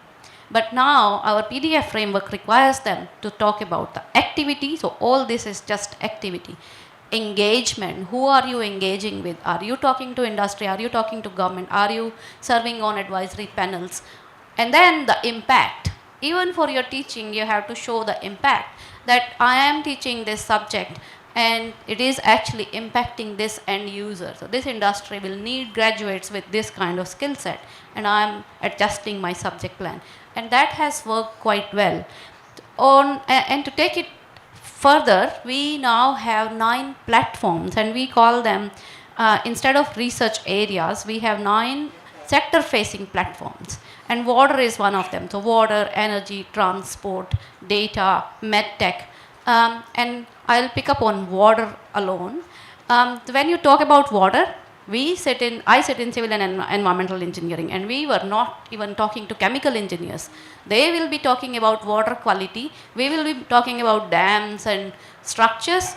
And me being environmental engineer, I was always at the cross section. I was the only odd person talking to both civil and chemical engineers. But now if you are talking about I am associated with water platform, you have to talk with people from chemical engineering, people from civil, electrical, because we are talking about sensors and smart utility management. You have to talk to people in science, because you need to understand how things are, processes are changing. You have to talk to people in economics, because it has to make economic sense. You have to talk to people in social sciences for all the reasons we have been talking about inclusion. You can't leave them out. You have to talk to people in law school, because governance and legal framework is so important. So water suddenly becomes we were talking about interdisciplinary work is more important, but it just didn't work. But putting that sector-facing platform thing, it actually has brought those groupings. Just to demonstrate that and to make this thinking actually penetrate to all the students who are doing PhD as well as coursework, we took it to the courseworks as well. So I was teaching a subject called water and wastewater treatment. Now, I had to now involve all those domains in that subject. So what did I do? This subject is now called water and wastewater management. And I actually start with integrated urban water management principles. We don't talk about water treatment and wastewater treatment anymore. We talk about water services for a town, which involves water supply. And if you don't have enough water, you have to think of stormwater harvesting. You have to think about recycling. You have to think about flood protection as well as drought protection. You have to think about governance and all other related issues. So in that subject, the assignment students do through that semester is about preparing a water services plan for a hypothetical town, and that plan should be able to deal with a typical wet year when there is too much rain, as well as a typical dry year. And students then are required to think about other infrastructure and its interactions. The other thing we have been doing quite a lot now is making the curriculum interdisciplinary also means that we allow students some opportunity to engage with other disciplines. So we introduced breadth subjects. Breadth subject is, there are some core subjects in each discipline area, which they have to do. And then there are some elective subjects which are related to that theme, but students can elect which subjects they want to do. And there are breadth subjects which are like, I am interested in civil engineering, but I also like music. So they can actually go and do a subject in music. So each semester there is one slot for a breadth subject.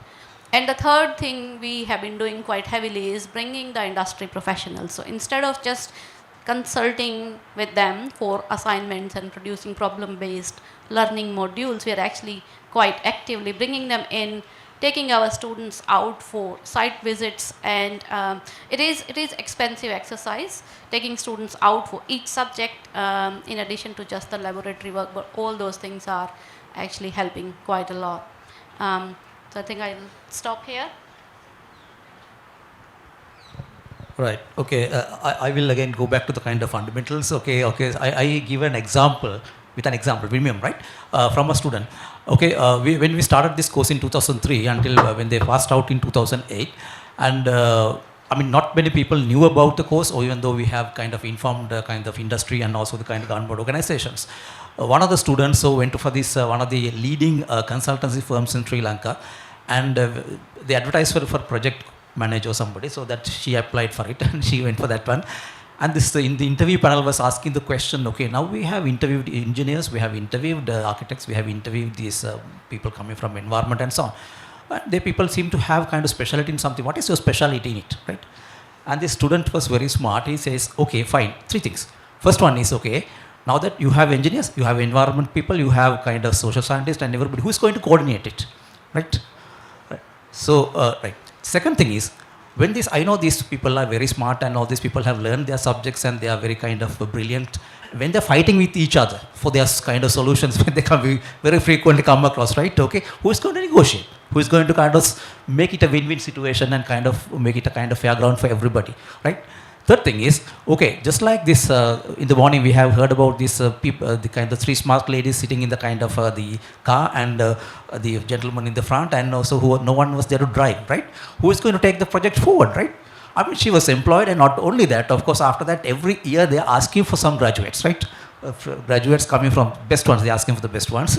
So that's the opportunity that they got. They are jacks of all trades, but mastering planning, yes, okay. So that means coordinating and kind of putting things into a particular order. That's the beauty of a planner. That's what we have said, right? And that's at the undergraduate level. Of course, at the postgraduate, when they come to the final year, they are kind of specializing in different kind of subject areas, a range of subject areas, and their training is kind of given as much as a drama is a kind of from the first year.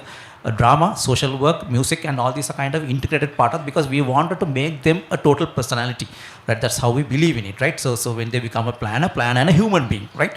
Because most of the time when we are engineers, when we are kind of architects, when we think like architects, we think like and don't understand the language of the ordinary people. So that's the problem. So therefore, when they go to the final year, of course, they have the kind of projects and also the kind of thesis. And for that, of course, we are in a university, technology universities, and very recently we have got this business and the medical faculties also introduced. And we get the services of them. We want them to kind of interact with that petrol. That's how we wanted to make sure that our graduates will be kind of master in planning, but also specialize in certain other aspects as well. So that is how we want to kind of break the silos. I believe that I have made my point. Thank you. Again, NGO side. So we don't get into university way of doing research, but we do more on action research. As of now, 3 different action research going on. I would like to share one of the success story about. So we all know that India 4,800 statutory town and 300 census town, only 1,400 STPs across the country, right? Majority of the town you don't have any treatment plan, and so 60% of our community they use on-site sanitation, particularly for septic tank. So the moment once your septic tank is full, you call the cesspool truck, they'll come and suck and dump somewhere. Then we analyzed 98% or 99% water in the septic tank. Why we should be, transporting water all the way to the treatment plant? Why not handle on the spot? So we came up with the technology, mobile septage treatment unit, right? And so we did nearly 3 or 4 years intensive research. Finally, Duke University evaluated and RTI International evaluated, BITS Pilani and IIT Chennai and NIT Surathkal, all then are certified. Finally, the Government of India, it got a second best prize, innovation prize from Government of India. Now the technology is included in the Government of India funding under Swachh Ghosh funding. So all the state government, they can buy this technology. Now it is part of the GEM portal. and we gave license to 3 vendors. And now almost Kerala already 100 units ordered, and maybe now the Tamil Nadu also a lot of order we are getting, and even now the demand is coming from Philippines. Yeah, Dhruv keep on asking to send 2 vehicles here. Yeah, so there's a lot of demand now. This is one of the success story I would like to say, and 2 more action research happening. It's purely on practical on ground, so we don't get into all sort of the systematic way of doing things, but yeah, it's practical. Thanks. Fantastic. I think that's the beauty of this panel, and thank you organizers for helping us with very, very different viewpoints, different disciplines that we bring. Like Dr. Raju and Dr. Meenakshi said, they have policies in place, processes in place, because they are running the megapolis. They have huge universities, and to systemize the processes to ensure that it is not individual driven, the integration part, they have policies in place.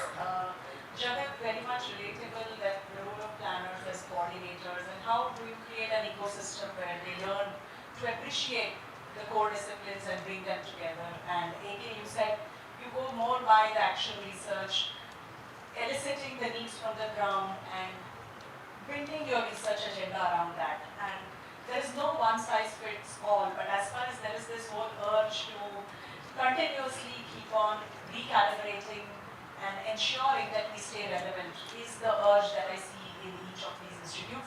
I think we are running short of time, so I'm going to give my professor look, which you all understand when you are going overboard. So please do look at me in between. And we will have 1 minute quick round on your reflections. In this current age where most of the literature, research, sometimes is driven by models, especially in climate resilience, the models which are very data hungry, they need data. In India, the situation is the data is scanty, the capacities are limited, and also the kind of capacities we have amongst the researchers and local bodies. So how do you deal with, what is your view on how do we research so that it is very global south context specific in terms of data needs, takes care of informality and capacities that we have. Very quick one, and maybe I would request you to look at me after 2 minutes. So I hope I have been in the time limit so far, but yeah, okay. So that's I think one of the biggest problems, the data assimilation and data capturing, especially related to climate change. Data is there, but people are really very wary of sharing that data.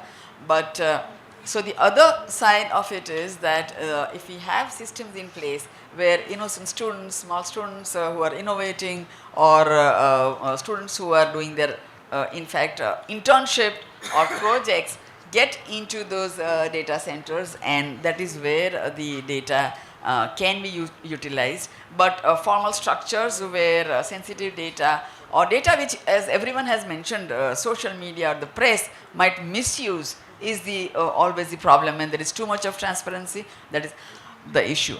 But believe me, there are ways. And to carry on with, AK has been mentioning again and again, we have very little to do.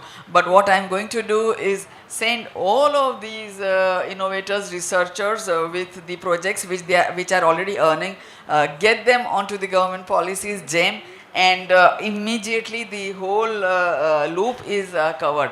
You do not have to deal with the ideal condition. There is no ideal condition where you have the perfect data. Keep doing the pilots. If the pilots are working, if the initial cost is within the limits, and if the society is benefiting, please go ahead and mobilize them, and let the correction come between the entity and the society and the industry. Thank you. Excellent. No, I think that's a very good point you have made. I think we don't need to make a perfect fixed design which works today, because world is changing every day, and we need to build adaptive systems. With whatever data we have, we run the system, we learn, we change it, we adapt. And the other key thing in my own work is that if you work with the practitioners, if you work with the utility, because they are mostly holding the data and they are too scared to share it with you. So if you begin with whatever data you have available, build a system, work with them, build that consistency, build that trust, the adoption comes. They slowly loosen up and they share the knowledge. So we have to work with what we have. Data, knowledge kept by utilities, knowledge by local communities, and iterate as the time comes. I'll stop. Before Out of my 2 minutes, let me give 1 minute to the audience, right? Okay. So let me ask this question again from the audience, maybe especially from the students, right? Because the point I'm going to make is it's in this question, right? So, okay, according to your understanding, according to your knowledge and according to your reflections, okay, what is the most rewardable or the most valuable invention or the innovation by the human beings over the last 2 centuries, maybe let's say after Industrial Revolution in this world, that made the cities that we have today was possible? The most rewardable and most, let's say, most important and the most valuable invention or the innovation that by human beings, that made our cities in this manner possible. Mobile? From the students? Okay.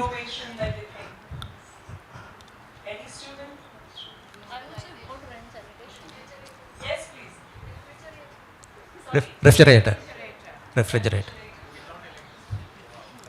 Okay. Because time is running out, look at Professor Mona, not me, right? Okay, right. Okay, without taking much time, let's say. Okay, maybe we can talk about refrigeration, about transport and mobile and everything. Okay, I would say it's water seal toilet, right? Can you imagine a city, and high-rise buildings and all that, the densities that we are living in, if we had not have this technology of water seal toilet, simple, maybe very simple, and we don't give it to the due respect, right? And also we are talking about sanitation, wash everything there, then we forget that and we talk about mobile, transportation, refrigerator, everything. The message I want to pass through is that, okay, most of the information is there with us, right? We are very much fascinated and obsessed by the data and information that is there in the, okay, everything. But we forget that most fundamental things are there with us, right? And let's kind of keep that in mind. Most of the time, we may miss the most important things while we are searching for fantasies, right? Okay, that's the message. Thanks. Okay. So again, I'd like to ask a question. We know, right? So we know. So we know, right? We all know that waterborne diseases, right? Diarrhea, cholera, dysentery, and water-washed disease, scabies, and skin diseases. Water-based is guinea worm, schistosomiasis. Water-related vector-borne malaria, dengue, chikungunya, matangunya, whatever, right? Right? So, but do you know that data killing disease? Do you know that data manipulation disease? Right? Yeah, that's what. When when the performance data is excellent, then you publish repeatedly in all media, right? And the data is not good, definitely, try to either is suppressed or maybe manipulate, right? So, yeah, it is. So maybe we always think that it's happening with the government. But not only government, it's happening in all sector, NGOs, civil society, academia, private sector, everyone. I would like to ask 2 questions, right? What happened to IHG sanitation course, IHG non-sewage sanitation? Why it was stopped, right? And what happened to BITS Bilani also started sanitation, masters in sanitation?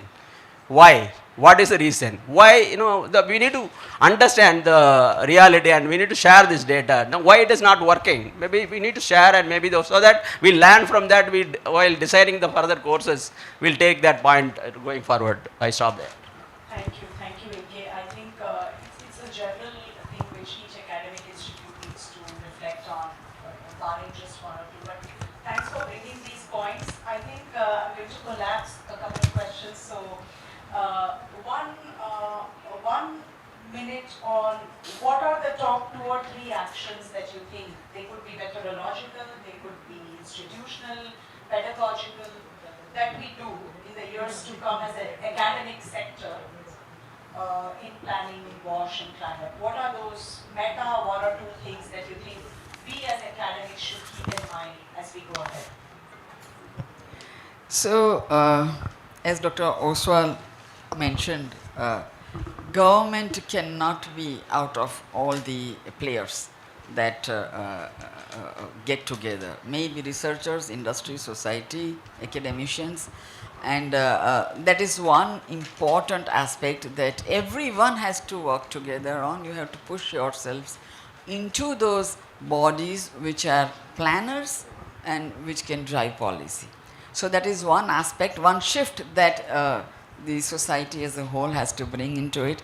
The other shift is also about the multidisciplinarity, and no one mentioned AI. I'm going to take this 1 minute to really get on to where we are. Data, AI has learned already everything that needed to be learned from whatever is existing, wherever, not just in your publications, very high-end research, but from social media, everywhere it can capture. It's all about we learning how to modulate it, how to use it, and how to really verify and authenticate it. But in this whole ecosystem, the major shift that needs to come is about the curricula which adapts the, even the softwares. The softwares need to be really modified, made it adaptive. It has to customize to smaller communities, and that is where you can work from small to big. Because ultimately, where is it that it is affecting the whole WASH and the climate change? Urban, rural, small pockets, wherever you are talking about. So the shift has to be on making the adaptive curricula, adaptive data analysis, and if the research also does not have to be that high कि उसका publication scopus web of science में ही हुआ. If AK can accept the technology, fair enough. The technology should be taken forward. Thank you. I think just a couple of things. We have been talking quite a lot about systems thinking. So I think if we can take that thread, that instead of thinking about one project at a time, if we could think of which system this project is actually going to perturb, the action we are going to take, how it's going to impact the overall system, and be considerate of that. And that brings us back to working cross-disciplinary, keeping the end user involved from the beginning instead of thinking of them as an afterthought, might take us where we want to get. Yeah, I think a couple of things have been kind of mentioned here. I would mention especially about that, okay, you are laughing at me over expecting something amusing. Okay, right, fine. Anyway, right, it's something like this basically. And it seems that when we are learned and we are kind of educated and professionals, it seems to be we are already having solutions on our own, and we try to impose those solutions into the people, right? So, I mean, we have had a very good lesson during the COVID time, of course, the pandemic season. We got that lot many things that the government wanted to kind of implement. For example, this kind of passenger kind of community systems and all that transportation systems. And people have themselves have organized and they've implemented their own because they seem to be very much problem oriented, whereas and it's good for us to kind of get into that level and try to understand what really people need and be part of them. Then we will be able to kind of find solutions rather than coming up with high-end mega scale and overwhelming solutions which are not really work. It will not really work. So that's very, very important that we get to that level, right? And to that end, of course, we have to forget that we are trying to become professionals. We are trying to kind of make it big. But we try to be very small, and maybe from the level of kindergarten, of course, we have to think from that level. And we think like that, and we with the people, we learn from the people, and we be prepared to learn from people. That's what's required. So yeah, so I would like to share straight, 3 suggestion or advice. Only, the first one is engage national level regulatory and sector bodies like All India Institute for All India Institute Council Technical Education and UCG, MOVA, Ministry of Jal Shakti and others, mainly to secure their support for introducing new courses, either full-time or maybe as an elective subject. Second thing is, before introducing any courses, please ensure that this valid employment code is there, so that after graduation they go and register. The third one is design short-term courses mainly for senior officials and decision making, particularly if they are sitting at the decision making level, and also short-term courses for new and entry-level faculty members. I would like to share a small story as usual, but maybe showing green card, not red card. But if you permit me, I'll if you permit me, I'll share a small story. Immediately after my graduation, I joined the Tamil Nadu Agriculture Department as a temporary technical assistant. My wage was 27 rupees per day. That was the condition, right? What happened, the first assignment, my junior engineer asked me to go to a field and design a check dam. I took a theodolite, went to the site and did a detailed contour mapping. Then came to the office, drafted a contour map and arrived a water spread area, fixed the maximum water level. Finally, I designed a check dam. As per my design, the total height of the check dam was 1.6 meters and top width of the check dam was 0.6 meter. The bottom width was 2.2 meter. I went to the junior engineer. He said that he appreciated, wonderful contour map, excellent analysis, everything is fine. He appreciated me. Then at the end, the bottom of the table, he wrote, as per the recent superintending engineer circular so-and-so date, the bottom width of the check dam should be 2.6 meters. He wrote. Understood? Yeah. So why I'm saying this? Like all my the batchmates and the colleagues who worked in the agriculture, but now in the decision making level, they are completely tuned to that 2.6 meter circular, right? So they need at least we need to engage them to teach what the latest one. The second part is why I'm saying the new faculty members. Tamil Nadu, if you take around 550 engineering colleges, right? And nowadays the enrollment is not happening the way we expected. And most of the colleges, it is difficult for them to make, pay salaries. What they do, they, hire the student immediately after completing the course, 4 years course, they hire them as a faculty. They get into teaching line without any, orientation. Definitely we need to target. That's what short-term courses we need to design. Thank you. Fantastic. Thank you so much. I think we have completed this round 2 minutes short of an hour. So we can take one or two questions. Yamini has one, and then I think both are our students have questions for professors. That's a very good sign always. So so we take all the three questions, respond to it, and then we close it because we are between the lunch and the session, so we will close it in 5 minutes. Yamini.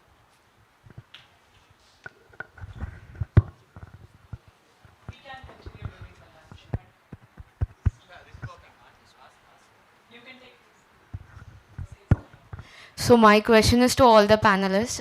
Firstly, thank you, Mona ma'am, for giving the credit and acknowledgement on stage for the words.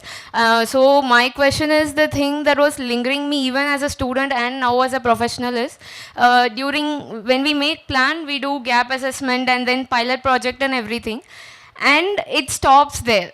And I thought and assumed once we get into field as professional, pilot project will scale up better. But now, as I see, it's again there only. The gap from pilot project to actually scaling up in projects, implementing on ground and DPR preparation, it's very, very long. So, how can we address this gap, and what are the measures in academic and as practitioners, how can we address this gap? Thank you. Pilots to scale is the question. We take all the three and then maybe one or two of us can respond. Hello. Yes. Good afternoon. I'm Ashish. I'm studying in Master of Infrastructure Planning right now. I just want to draw a little parallel with what Osward sir has also presented just before this, and it reminded me of my bachelor's days when my professor asked, "What do you want to do after 10 years now?" And he was very surprised that no one wanted to be a politician. And I would like to take this platform as a opportunity to ask all the academicians here if you can actually motivate the current generation to take your views into politics and governance. We have a lot of bright students and young professionals who can just barge into the politics of the country and how they can get into that. It was very surprising for me also to come into this course, and then we had a governance lecture, we had a organization structure lecture where nobody knew what is the organization structure of a municipality. So it's very important for us to be aware of these things, and I'm really glad that CEPT, CWAS, CRDF, they're really working on finance, governance, and making us aware about all those things. And yes, to the academician, my question is, what are your ways and how you can implement this kind of motivate the students maybe to get into governance and practitioners as their professions?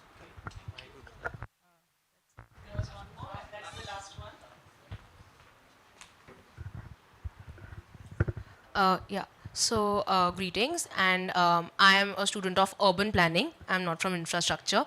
So, I found all of these discussions really insightful. And my question is that after listening to everything, I realized that from the foundation year, from the very starting of our masters, in even urban planning students should be taught a lot about climate and the wash sector. Because as ma'am, you mentioned that there is always a gap, and how we have to coordinate between different teams of architecture, urban planning. So what are your views? Do you think it will help us so that eventually even we also can opt for some job which is very much infrastructure oriented? Great. I think Jagat can take that one, but from pilots to scale, maybe Dr. Raju and the other one was about their role in governance, which either of you can take very quickly. So what's her name? Yamini. So there's something larger that you need to look at. When you talk about a pilot, when you talk about an innovation and a gap that you have found out, and as a practitioner you feel that it didn't impact or it's just staying there. No, what happens is that as a practitioner, not just necessarily what you are doing or your firm is doing, look at the larger context. Something is already happening. That is why that pilot is not moving forward. If not, you have the scope, you have the whole advantage of pioneering, and there are systems. There are many systems in place.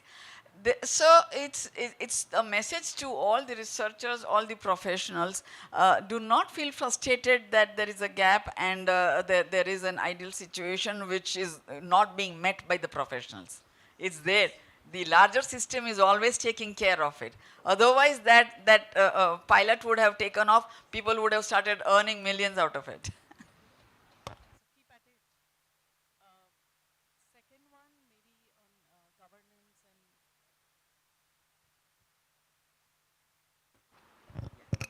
To the governance. So as you said, we are trying even at Melbourne to sensitize all the students about role of government and politics. When we were studying, we were actually told to stay away from politics. Like we were not taught the importance. Now we are openly talking that you can't work in this sector without working with politicians.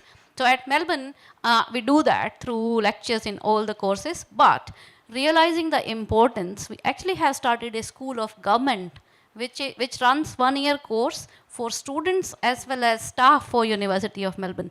And as a result, we actually have seen a few academics now actively working in government. So people have become academics to politicians. I'll stop there, but happy to chat over lunch. Right, I believe I got to first answer that question. Okay, that's about the why not kind of other kind of the teaching or the kind of inputs from the other disciplines. Of course, we all are human beings and we have very limited capacity, right? So, I mean, can we take all that? We can't be specialist in everything. we can specialize in one thing. Of course, we can be kind of, let's say, jacks of all trades, as I said, can be learn little about it. I'm sure that in your university, in this university, you have a lot of different disciplines, courses under different disciplines and different large number of course modules that is being offered. And you can certainly demand, right? Okay, I mean, I want to learn about this infrastructure. I learn to learn about something here. So, if not to credit, but at least to audit. Go and sit in the kind class and learn. There are a lot of students in our say, for example, they do a lot, right? And also there's an opportunity for you. But let me kind of give a kind of two brief answers to this other question. Okay, I think the question is about this the piloting, and isn't this part of your learning, right? So we are really frustrated in that way. Of course, isn't that part of our learning, right? We think, okay, everything works very well, right? But when we go out, we find nothing happens, right? It's part to learn, right? Okay. And also the last one, just last one. That's about right. Just about to say politics, right? Don't mention me, but if we find that okay, all kind of academics that in Sri Lanka we have a government now consists of many professors, doctors, and so on, right? Very professional. So it's a kind of very professional government. And when we kind of they wanted to kind of come into power, we said, okay, if you think that all these professors and all these kind of educated people are going to make a country, look at the universities themselves and the troubles that they have in governing the place, right? Okay, right. Yeah. I think he was asking about governance. 30 seconds, right? So he was asking about governance and politics. I think Dr. Meenakshi was trying to answer. A few minutes the mic was switched off. That happens. I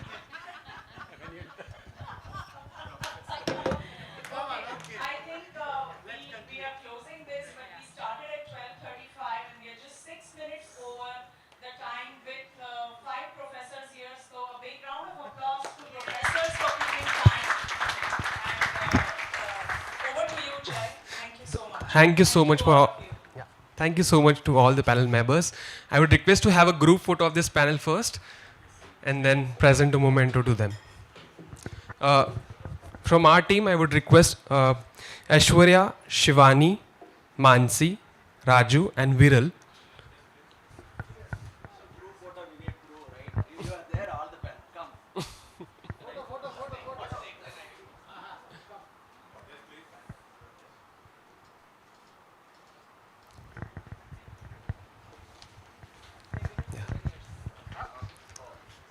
Please accept this memento as a token of appreciation. Thank you.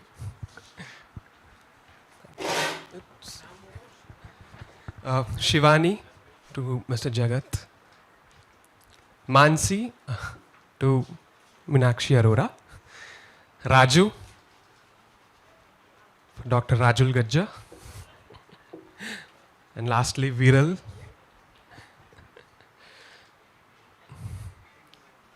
Viral to Dr. Mona.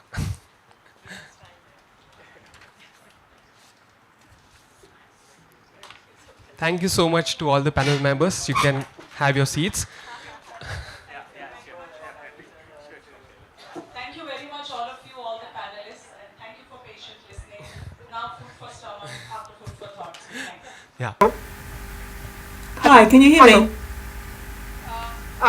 Kate, are you able to listen to me now? Yes, I can hear you. Yes. Oh, great. Thank you. Okay.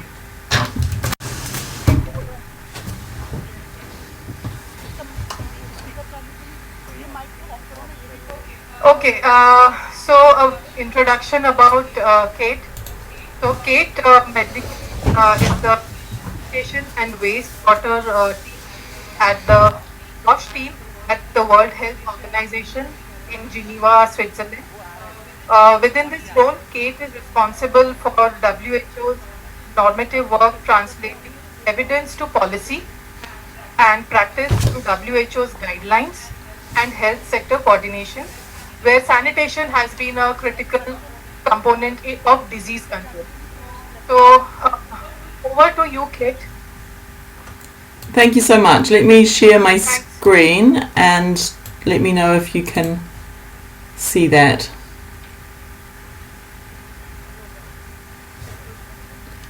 Can you see the screen?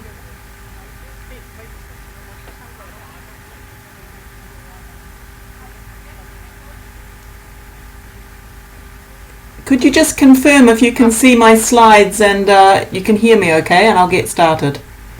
Perfect. Thank you. Okay, thank you for so much for the CEPT team, Dinesh, and all of you for having me here today.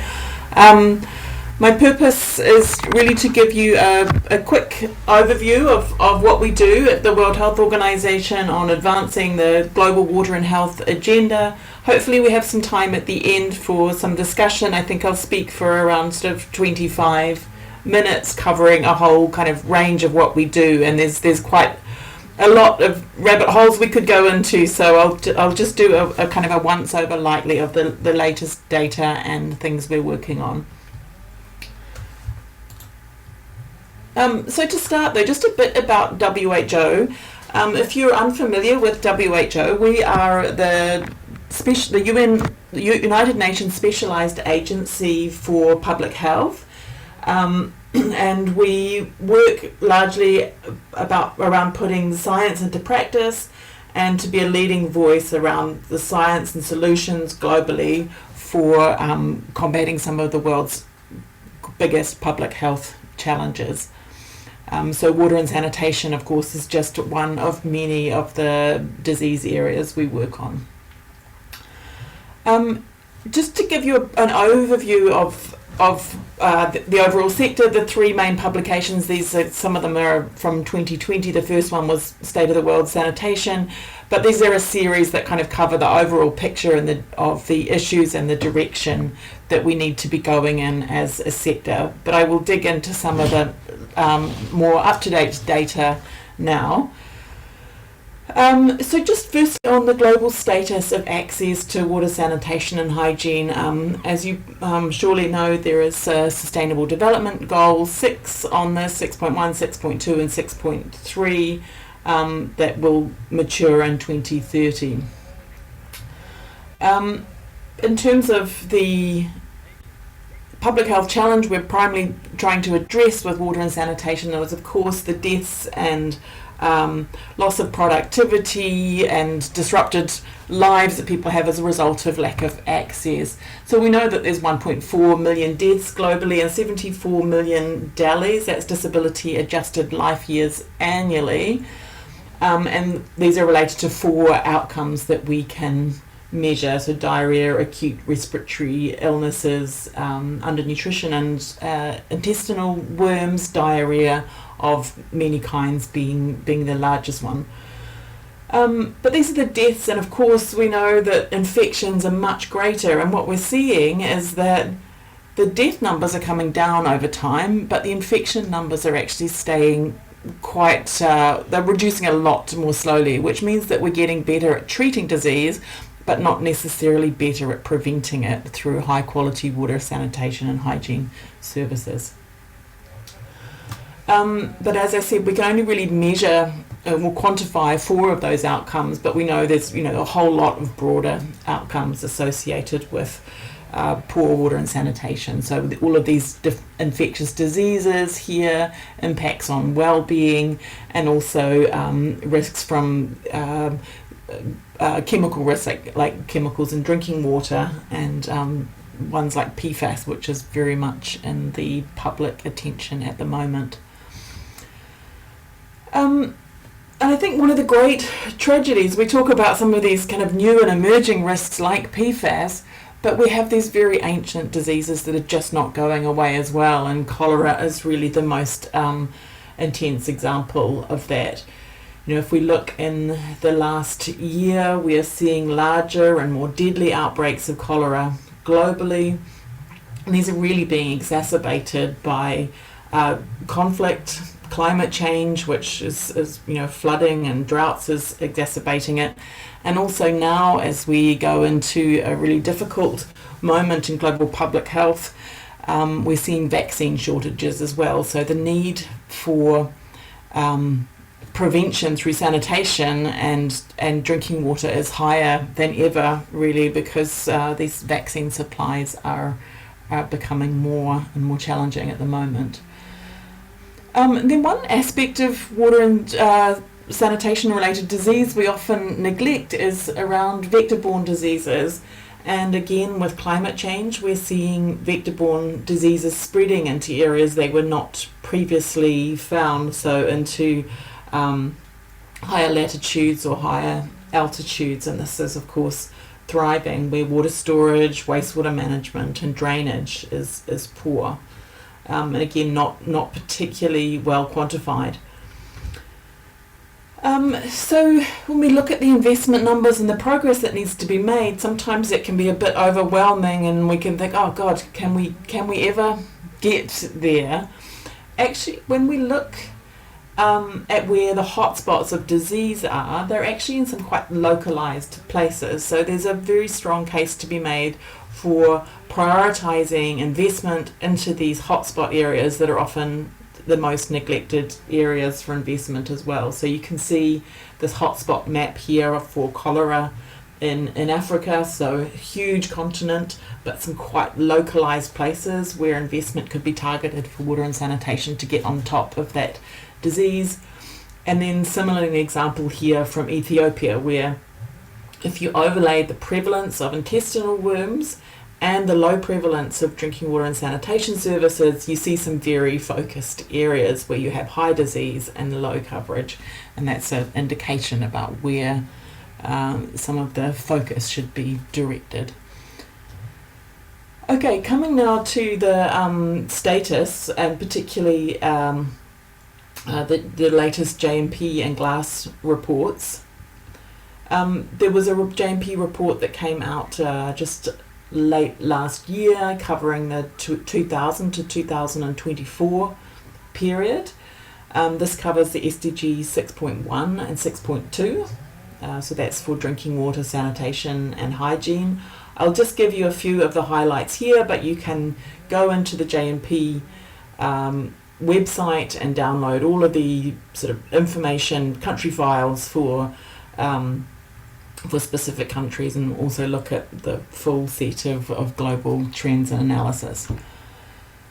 So I think this is not really a surprise to anybody now, but it's, we just only a few years to go really until the SDG period is over, and it's very clear we're not going to achieve universal access to safe water, sanitation and hygiene by 2030. But there is some sort of good news in here. You can see especially good news for the incredible work that was done by India on ending open defecation. I'm not sure if you can see my cursor, but here we can see we're largely on track globally to eliminate open defecation. But when it comes to ensuring everybody has access to at least basic services, we need to accelerate by 3 times. And for safely managed sanitation for all, we need to accelerate 6 times above global historical rates of progress. So these are very challenging indeed. Similarly, for safely managed drinking water, an 8 times acceleration, and basic 3 times. Hygiene not looking so bad. And I think what really stands out, unsurprisingly, is that these rates of progress that are needed are particularly high in low income and fragile contexts. So again, we can see here these rates of progress needed for drinking water and sanitation services, both safely managed and basic. Really high rates of progress needed in those low income and fragile contexts because of course, lack of investment and sometimes many setbacks due to conflict and natural disasters that hamper progress. Again, similarly, we're seeing here for basic sanitation and hygiene, same kind of trends of very high rates of progress needed in low income and fragile settings, except for in the case of open defecation, which is not looking so bad, in line with the trend I talked about before. Okay, now sort of looking at progress on the unserved. I think this is a sort of a good news, bad news story. So again, looking at if you look at the top of these graphs, you see kind of an incline down. So over the period from 2015, sorry, to 2024, you see like this nice decline in the unserved population, which shows we're doing well.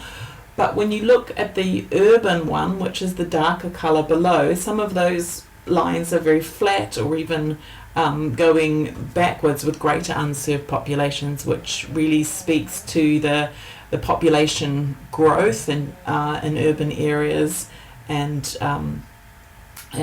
challenges of providing additional services at the rate of population growth, particularly in urban areas. Okay, so I'll stop there for the JMP part, but as I said, you can go into the website and find plenty more, and I'm going to pivot now to SDG 6.3, which is the one on wastewater treatment, and I put "and reuse" in brackets because reuse is talked about in the SDG target language, but unfortunately there's not a specific indicator on it, so it's something the world is committed to making progress on, but unfortunately we don't have an indicator and data for it. But just to say, this is quite similar actually to SDG 6.2 and draws on many of the same data sets. The difference is it actually looks at the level of treatment in compliance with national standards for both wastewater from on-site and off-site services, septic tanks and others, not pit latrines.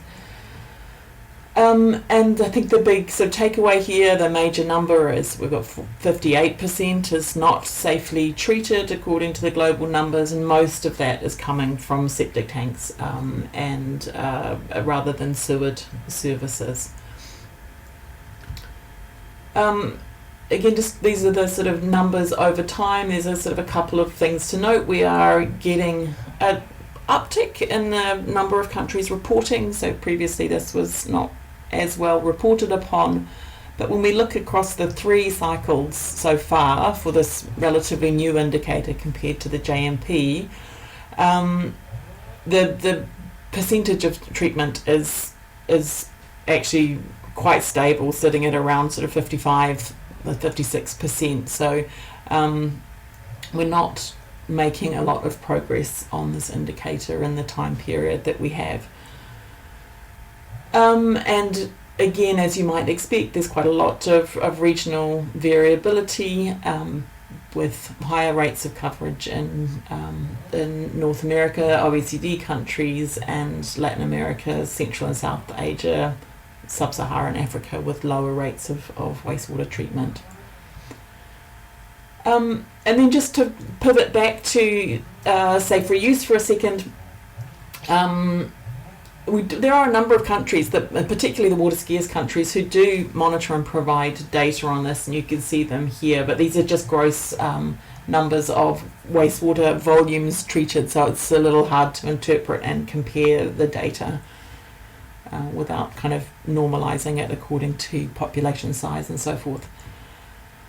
Okay, now to GLAS. So the exciting news is the GLAS just launched their report a couple of weeks ago at the preparatory meeting in Senegal for the 2026 conference.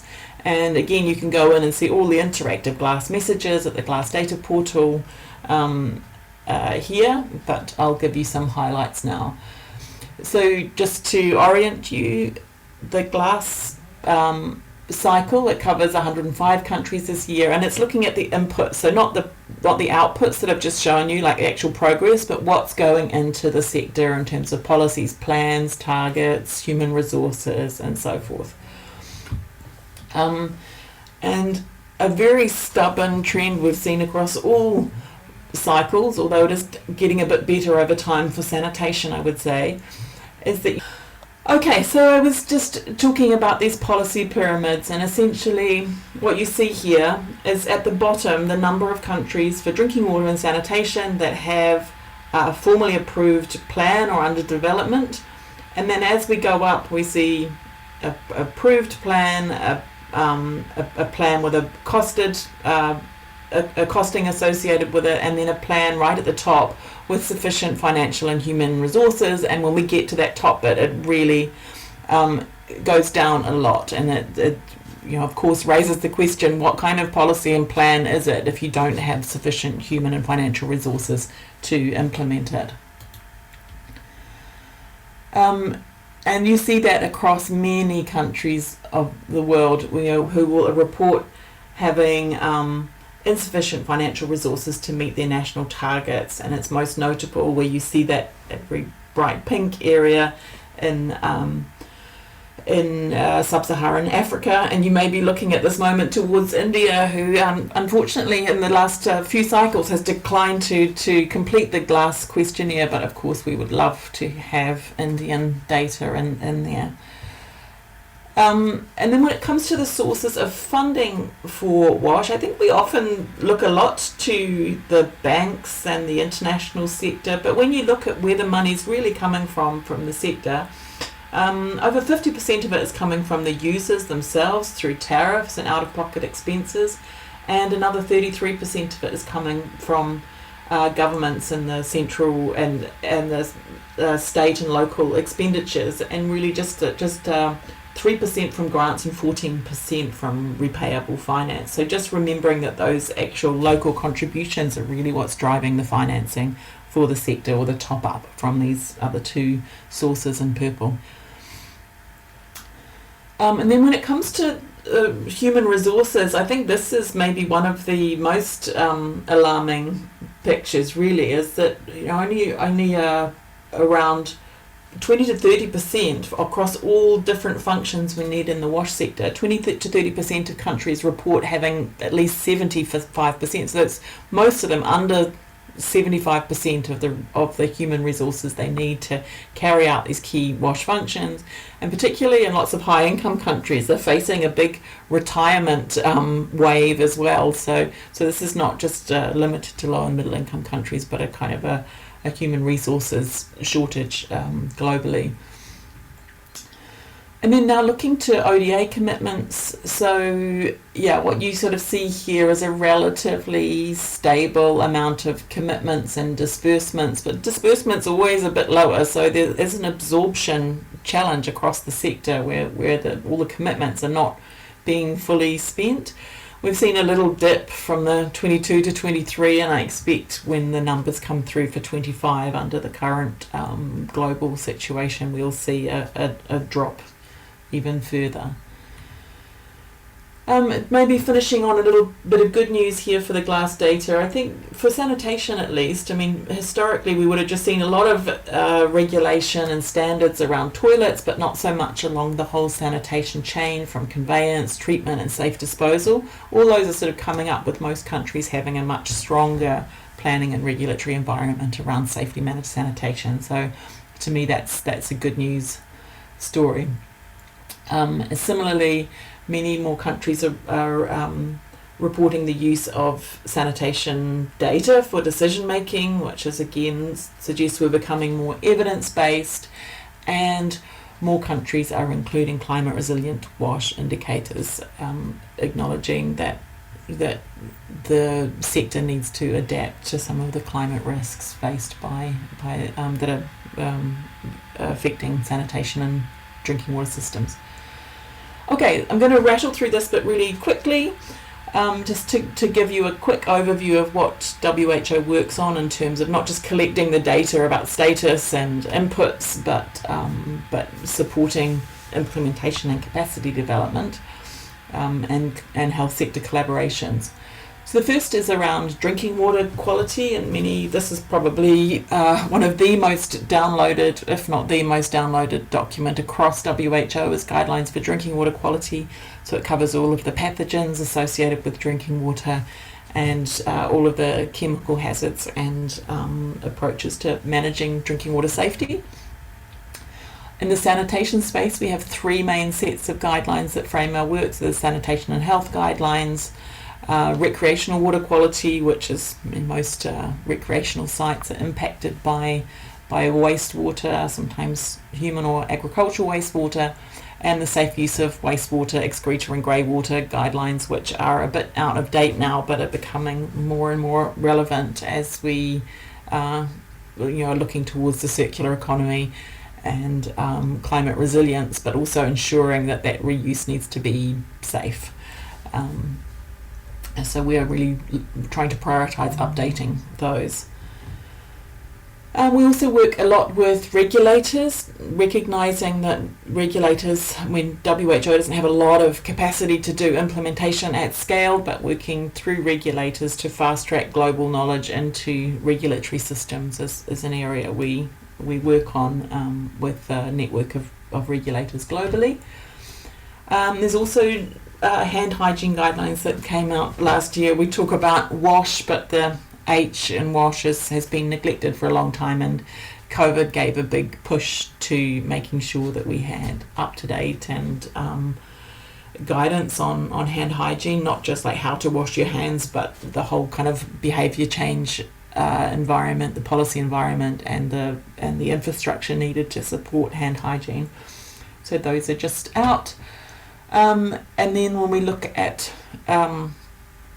health facilities, many of these things I've been talking about before, the responsibility lies outside the health sector, but for health facilities themselves, that's absolutely a health sector responsibility, and the health sector needs to make sure that its health systems have safe water, sanitation at points of care and in all facilities. And you'd be right to ask, can you even really call it a health facility if it doesn't have water supply for infection prevention, control and sanitation? Then a few kind of key areas that we work on with other major health issues, of course, is neglected tropical diseases, many of which are related to through the prevention or care of those diseases relates to WASH, and AMR and public health emergencies. So a couple of new publications out on waste and antimicrobial resistance. Now to finish, the last sort of area I wanted to do just a kind of a slightly deeper dive on an emerging area that's taking up most of my time these days, which is wastewater and environmental surveillance. So I'll just take another 5 to 10 minutes to finish on this piece. So throughout my career, which has been 20-something years at WHO now, we've seen so many big pandemic outbreaks. You probably remember the swine flu or SARS-CoV-1, polio, Ebola, Zika, COVID changed the world, I think. More recently, Mpox.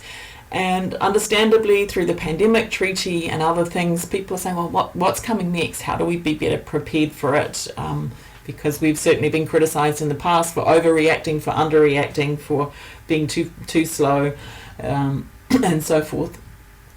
And along all of this time period, there's been just epidemic diseases that maybe don't make the news, but they are just there all the time, needing to be kind of surveilled and controlled, like NTDs, cholera, malaria, hepatitis, and so forth. And then finally, just 50 years after the invention of antibiotics, we're now seeing a big program in antibiotic resistance management, because we're seeing more and more diseases that are untreatable or harder to treat with antibiotics. So the big questions we're asking ourselves in this space is, are we ready for future outbreaks and emerging threats? How can the surveillance systems work better together rather than separately for disease by disease? I think countries get very tired of being sent forms to fill in for one disease at a time. And then most specifically for our area of work is, how can wastewater surveillance fill some of the gaps in these surveillance systems? And the real kind of use case that's become very well known is around COVID. So during COVID, what you see here is the wastewater data lining up almost exactly with the clinical cases, which shows that wastewater can be a very good predictor of prevalence in the community. But then when we fast forward a couple of years later and nobody is doing their rapid tests or going to the hospital or much less frequently, we can see that the West data provides a really good signal of what's going on in the community in the absence of that clinical data.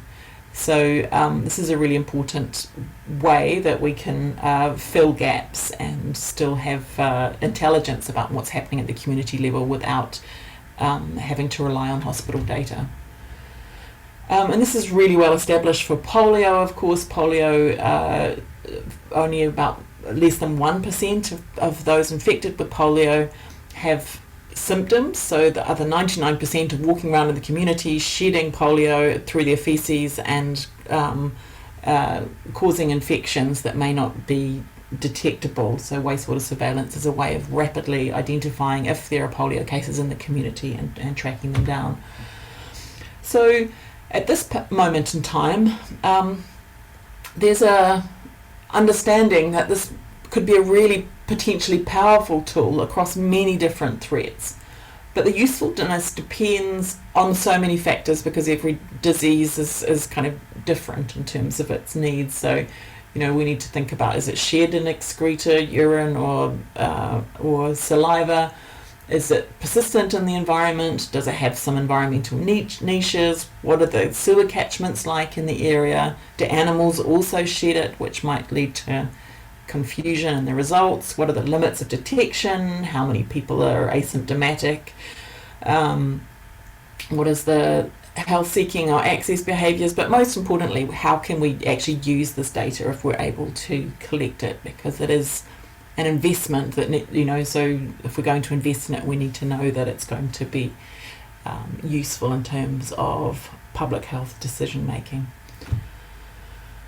So we've recently just published a package of West guidance, which again you can find at the QR code at the end, but it provides really detailed information about how to think about prioritising pathogens for multi-pathogen wastewater surveillance, and also some specific summaries on what we know in the evidence for this list of ones that you can see here. So 11 so far that we've summarised the evidence for.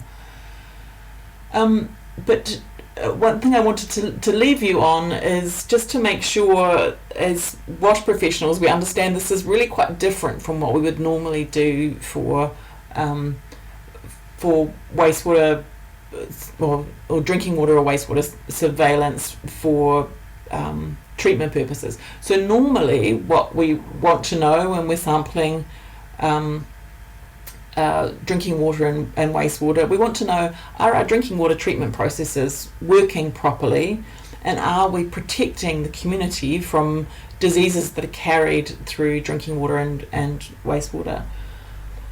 So to do that, we take a sample of treated water before it goes to the community or back out into the environment.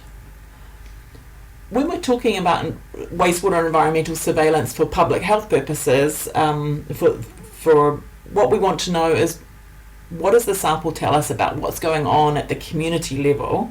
So we take a sample of untreated wastewater, and we are looking at many of these diseases are not actually waterborne. For example, like SARS-CoV-2, Mpox, influenza, you're not going to catch them from wastewater, but the RNA traces we can find in wastewater can tell us something about circulation of that disease at the community level. So it's a bit different, similar but very different questions we're trying to answer in different sampling points. But it's important that WASH actors know about this, because in order to do good wastewater and environmental surveillance, it needs to be a collaborative effort between the public health authorities, the water and sanitation authorities who understand these systems and catchments and what they represent, the research community, and of course the laboratory networks, either environmental laboratories or public health laboratories. So I'm going to finish there. These are the QR codes where you can follow up with more of these, and perhaps Dinesh and the CEPT team can share those with you. But thank you very much, and I will stop there.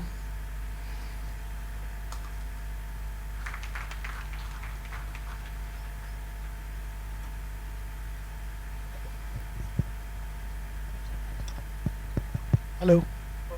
Can you hear us, Kate? Again the same part. Kate, can you hear us? Hi, can you hear us?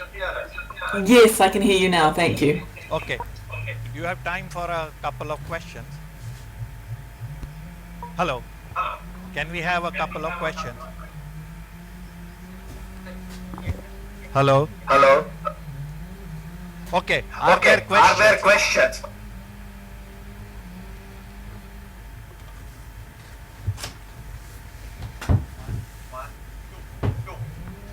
Three. Okay, we'll take 3 questions. Go ahead.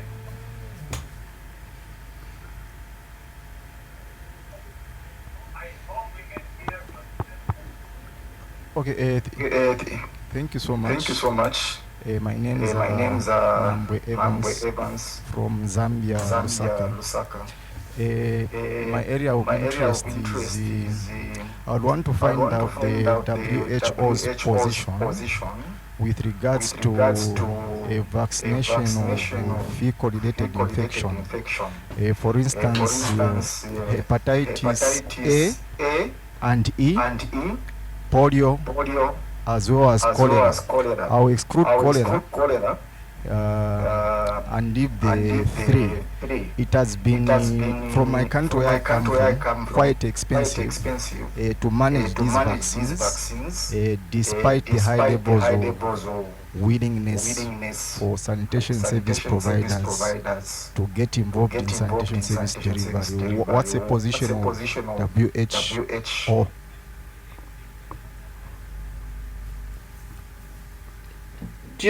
Sorry, I don't hear you, Dinesh, but I think we're going to take 3 questions and then I'll answer that one. Hello, ma'am.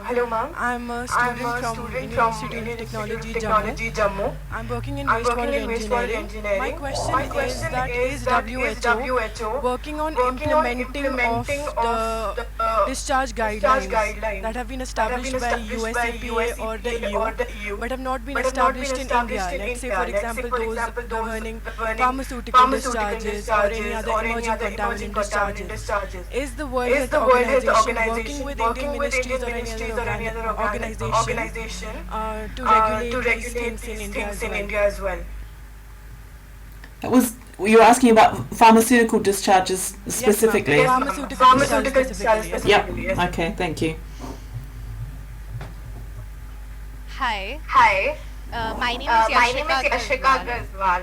I am coming to ETH Zurich for my PhD in coming April, and my work is going to mainly focus on the slurry problem that has been compiling in Malawi, Africa. So my question is, how is WHO label a compound that is going to become a water or environmental contaminant? How do we label a compound? You talk about chemical risks in fecal sludge. Okay. Not sure I have a good answer for that one, but I can start with the first 2 and then maybe try and understand a little bit more on the sludge question. So firstly, to the gentleman from Zambia on vaccination. Firstly, the diseases you mentioned, obviously polio is targeted for eradication. Vaccination is a huge part of that strategy. Similarly, for cholera, I mean, the cholera vaccine has only been around for, I don't know, less than 10 years, but they're really struggling to get the vaccine supply up. Similarly, I'm just trying to recall the specific recommendation for hepatitis A and E, but the SAGE committee definitely did recommend vaccination for that. But I think kind of what you're getting at is something that's also a frustration for me personally, well, for our team, is I think sometimes you'll hear it said, and sometimes you'll hear it from WHO people, which is even more frustrating, is that, we're never going to get there with WASH, let's just focus on vaccines. Like somehow WASH is an unachievable ambition, which it is absolutely not. We've seen incredible progress on WASH everywhere. And if you ask the average person, would they prefer to have a vaccine or safe water and sanitation? Of course, you know, they want the water and sanitation, and they'll accept the vaccine. And you know, with some of these diseases, the reason we have to have intense vaccination is because the other main preventive arm for them of WASH is missing. So I think we need to be careful about not getting into an academic argument about whether we should have WASH or vaccines, because if you compare the randomized controlled trials for vaccines versus WASH, then the vaccines will always win because it's a clinical intervention, and WASH is a complex intervention that has a lot more factors. So, but I think we have to continue to remind those health programs and vaccination programs that, you know, the only way they're going to sustainably get on top of this disease is doing it not only with vaccinations but in combination with WASH as a preventive measure.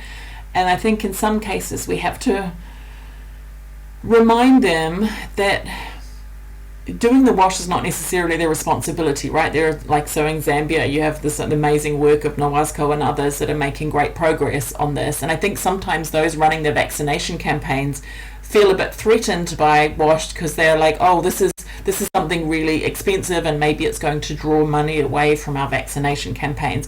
I think we should avoid getting drawn into that and be clear that there are different entities in public health and WASH that both contribute to this effort, and doing one without the other is not going to sustainably get on top of these diseases, and particularly as vaccines, well, let's see what happens with the Gavi replenishments and so forth, but I think the vaccine supply is in a difficult moment right now, so we have to continue on the WASH part as well.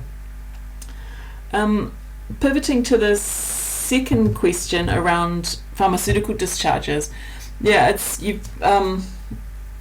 a really important one, because I mean, historically, when you look at the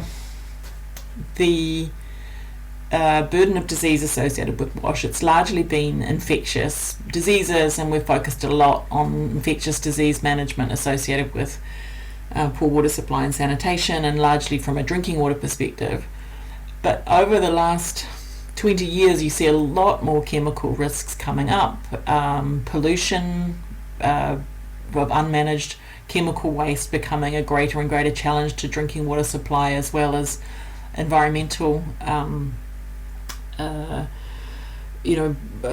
impacts, and then you have the One Health and antimicrobial resistance agenda coming up. So I think we're seeing a lot more on chemical management coming through. Some things that are really driving it, I would say, like PFAS and AMR are the big chemical ones. In terms of what your question, like what WHO is doing on the discharges, last year, a year and a half ago, we published 2 key documents on this. One was on particularly from manufacturing of antibiotics, which is a lot of the antibiotic manufacturing comes from India, so it's an important one. I think one of my slides had that document on it, and I can point you to it. When it comes to antibiotic manufacturing, it's actually not.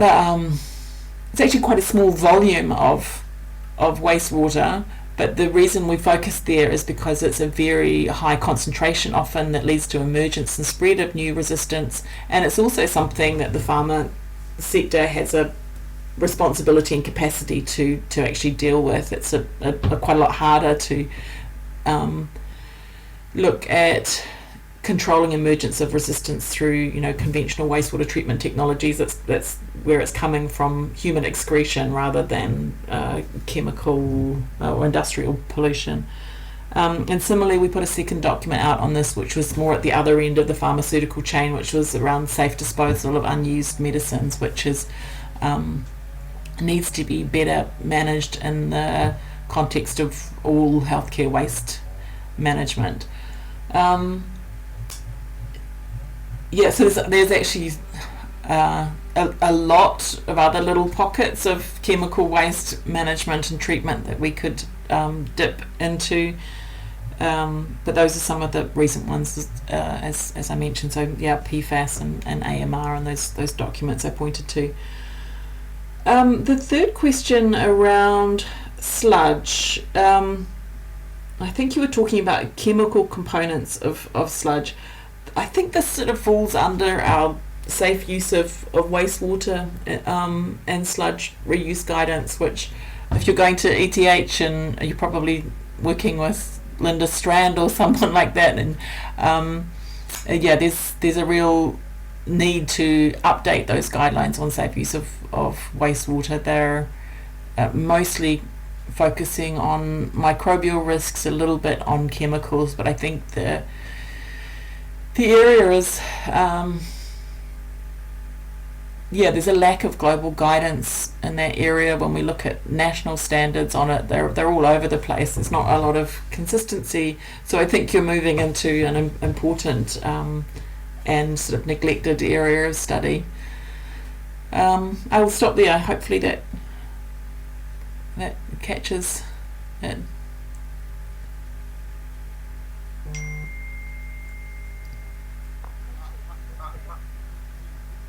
Hello. Yeah, thank you, Kate, for your very insightful words and engaging session. And with now we will end the session and we will proceed with the technical sessions. So thank you once again. I hope my pleasure. Thank you. can hear me. Yes, my pleasure. Yeah. Have a great rest of your session. Yeah, thank you. Goodbye. Bye. Yeah, we look forward to interacting further, Kate. Okay. She's gone. Thank you. Yeah.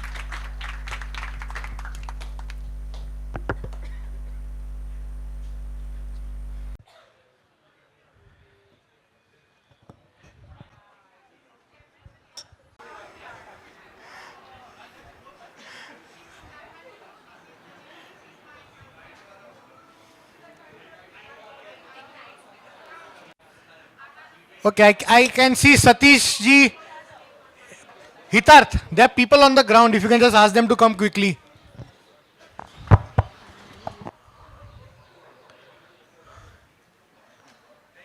Okay, great. Okay, I think let's start. I think so on behalf of CWAS team and the Faculty of Planning, I welcome all of you again to the concluding session of this two-day event. I hope these 2 days that you spent here were engaging, were fruitful, and have led to some actions that you could take forward in your work. And I hope I understand that it was a very tiring 2 day. We had a 9 to 7 slots for all of you, but I hope it was worth it. And we hope that you will again join us for the next GSAC, hopefully next year. So with this, I think we are, clap. Okay. So the next GSAC is announced. It will happen next year. We'll come back with the dates now. Okay, great. So I think this last session, we wanted to hear from all of you. I think we are right now the half of what we had started yesterday because many had to leave, but it's good that all of you have stayed back. And thank you for staying back and thank you for continuing the collaboration and discussion. Now we plan to hear from at least few of you about your reflections about the 2 days that you spent here. So here is an opportunity in case you didn't speak for the last 2 days or you still want to speak. This is the opportunity to speak. So over to all of you, I think, to all the participants and the guests, to the keynotes, panelists, students, anybody. I don't want to do a cold calling, but in case, oh, okay, I see Neeta ji showing me Osward. That's women power. Well, thank you very much. And I first want to appreciate everyone that you have been great.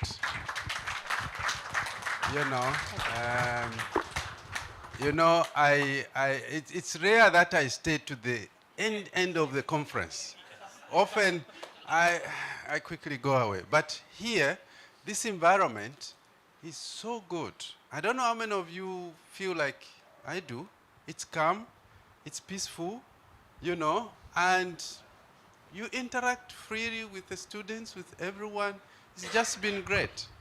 The organization is excellent. Now, many times when you take some of these things for granted, you go to a conference where you see it, and then you start saying, but here this one has been perfect. You know, well done.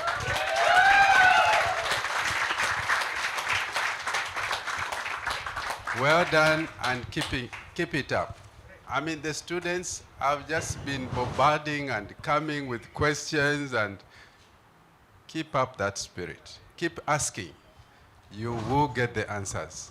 But also one little thing, my dear friends, students, keep dreaming and dream big.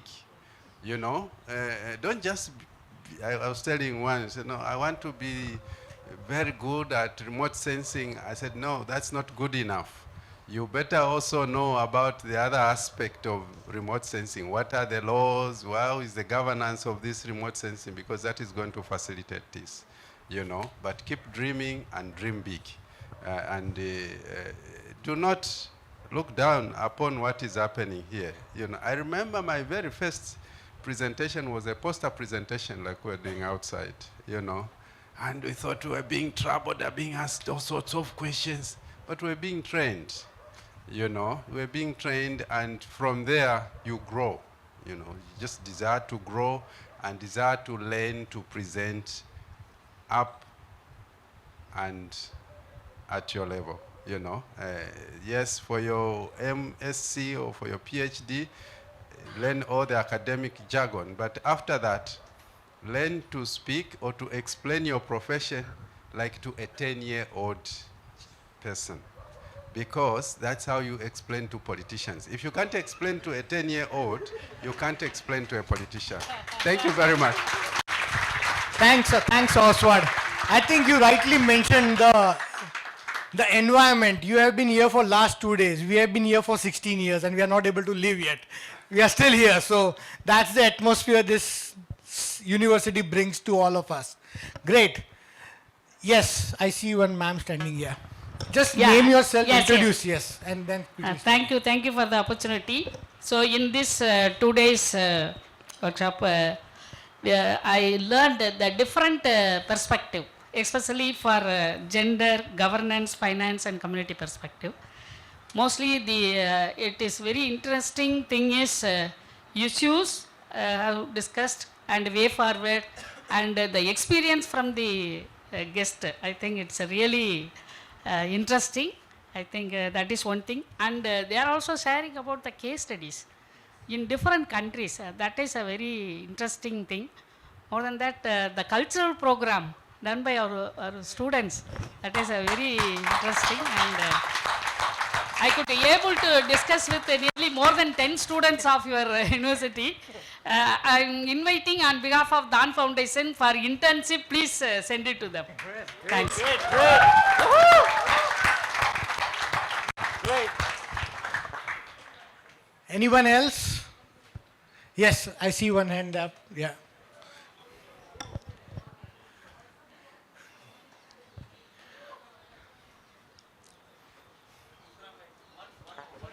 Hello. Okay. Wow.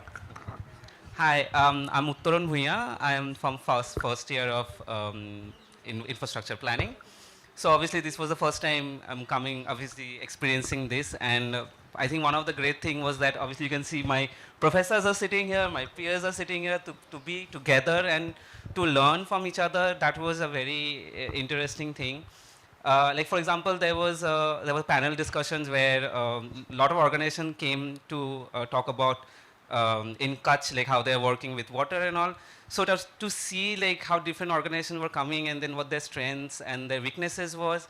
And that was very interesting, and I think we need more of that, more organizations coming together and actually talking about all those things. And also what we are studying in our studios, and that we can reflect that's actually happening in the world, and all the experts are here, but then the fact that it's not like, okay, someone is above, someone is low, right? We are here together, and that's how we should actually proceed, and that's how we are going to bring a lot of changes, I feel. And obviously there are a lot of issues that we are still struggling with. but the fact that this kind of places where conversations are happening and connections are happening, and I think this is a very good initiative from CWAS and CEPT and everyone coming together, and I'm really glad that this happened, and I think me and my peers, we all have learned a lot, right? And yeah, thank you for this opportunity. Great, I think good to hear from you. Yes, I see one there. Two here. Good. Where were all of you in other sessions?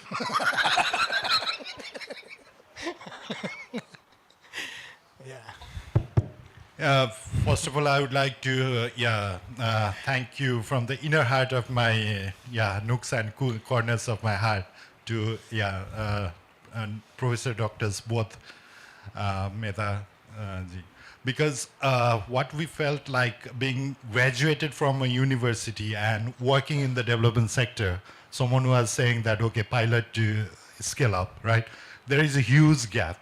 You do not do a kind of a different exposure of using the formulas that you have learned in the practice, right? So I think what this CEPT University has been doing, and I've been following this first chapter, second chapter on online version, and this is the hat-trick that I'm in physically here.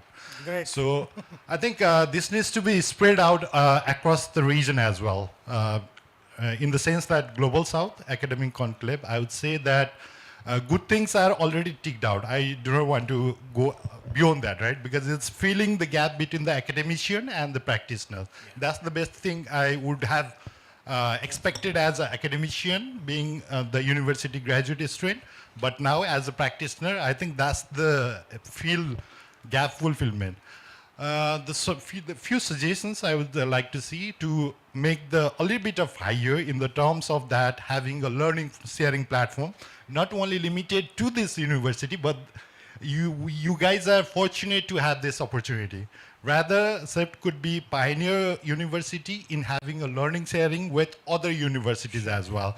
So that I will be a goodwill ambassador of CEPT University in my country, so that others could be also the goodwill ambassador and share this learning sharing platform to others as well. Great. Thank Great. you. You should connect to Professor Mona.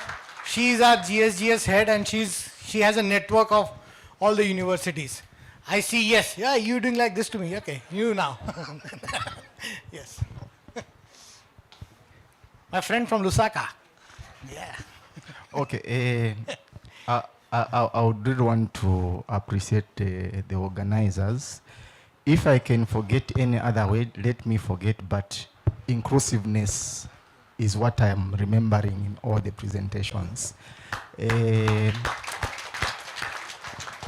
I think you guys have got the powerful human resource, especially at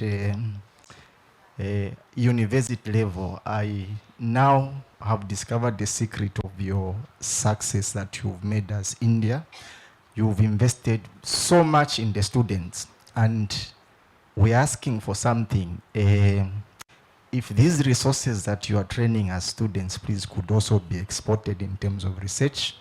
Let them do some research in some vulnerable African countries, like in my city, for instance.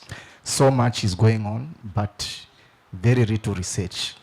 Yeah, so with the passion I've seen in your inclusiveness, to start with the students, to participate in this, imagine a private university to offer a water and sanitation related program that goes towards to save the public interest is a very rare occurrence in Africa. Yeah, and for me, this is a landmark achievement of what inclusiveness should be. Perfect. You've trained the resource, and you are utilizing the resource in your own country, but please export some to. Yes. And we'll put some tariff also. Then lastly, I think lastly, but sorry, we'll remove the tariffs on that. Great. So lastly, but not the least, I looked at Africa. I'm sure this is an Asian region, but you still had the mind of Africa to come and learn from here. So that spirit, please, it may not be me coming tomorrow, someone else. We are going now to spread the news of how this training is being imparted in our in our profession. So we really appreciate and keep up with this inclusive spirit. You incorporate us, and we come to learn from you. Despite you being gone far ahead of us, you still have noticed that we have something to learn. We also have got something to give. Thank you so much. Yes, I think we should continue with that spirit of collaboration, and we will be there for you. Neetaji. Yes, I'll come to you. You have to come in light. If I may repeat my more learned colleague Osward and say I ditto all of that. He made us proud, but again, just to say, the students, I really take my hat off to you. Really. The professors, and you are bringing more people like the Ria who collected me said, I wanted to be a planner, but after being here, you brainwashed her into WASH. Please keep doing that. So wonderful, take my hat off to you, and as my better colleague said, be curious and please bring more of you in the WASH sector. We really need you, and diversity. Younger generation leading WASH, water, sanitation, utilities, municipalities, and more women, please. Thank you. Thank you, Neeta, for being our women champion. Yes, sorry I kept you standing, but over to you. Yeah, thank you, sir. I am architect Basil Agoa, professor of architecture and the director of Center for African and Black Studies at Chukwemeka Odumegwu University, Nigeria. Now, the university education stands traditionally on teaching, research, and community engagement. Now, coming here, I saw this university fulfilling those three pillars, especially community engagement, reaching out, translating theory into practice, industrial practice. When we talk about industry, it's not the manufacturing industry, even the human industry. So the passion of this university in that area is highly commendable. Thank you. Somebody mentioned Africa. Even the commitment of the team, I especially commend my friend, yes. Devanshi. Yes, Devanshi.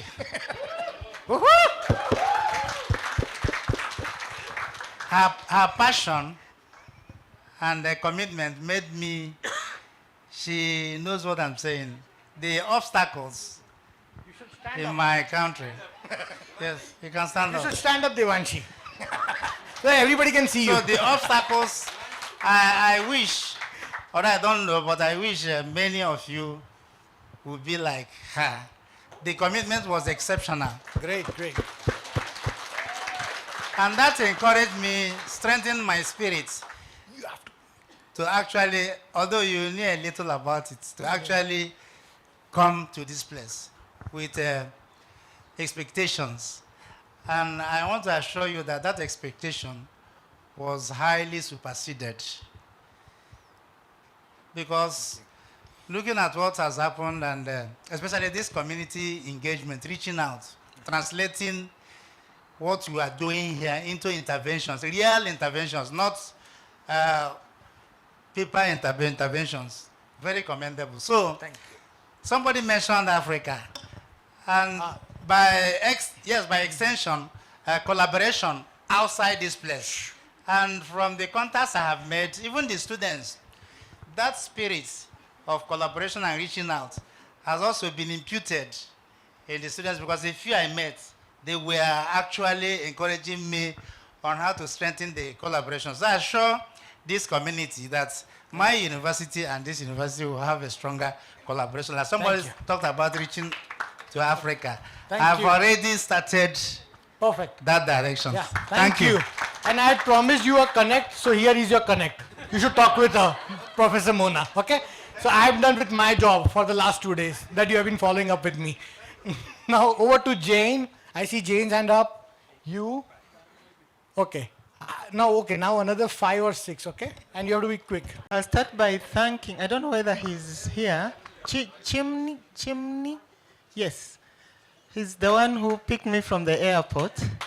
And I had so many questions about how the structure, governance structure in the country, Gujarat state, then this, then so many districts. I'd read about it, but thank you so much. Professor Mira, I don't know, where I come from, we kneel when we are thanking. I cannot thank you enough. Yes. Thank you very much. Thank you for giving me this opportunity. Nita, hey, people don't want to borrow for sanitation. They think it will miraculously disappear. We are grappling with that because sanitation is not given. You know, you really want to get rid of sanitation, but I don't know why we wait for a miracle to happen, and then we think about it. So money for sanitation. And then the presenter from the bank, HSBC. Aloka. Is she still around? No. We have just developed the environmental, social, and governance framework for the banks. It was developed by Bank of Uganda, and they're just rolling it out. I picked so many things from her presentation, and I will present them to the Uganda Bankers Association because they are the ones coordinating. They are very skeptical about environment and, you know, but I think that gave me quite a lot. Then my last take homes. Oswald, I hadn't met you in a long time, but you know me and you, we are tied to the hip. Make ourselves relevant to politicians. Make ourselves relevant to politicians. 2, know how to tell the stories upwards. I think for me, the upwards really was very attractive. Not downwards, upwards, up to the president. And then thank you to CEPT for connecting research to policy development and implementation. We do a lot of research, especially students, but I see this flowing straight into the development of policies because that's where it should go, and then implementation of the policies. And to my lovely boss, you know, I have to look at him when I'm talking to him.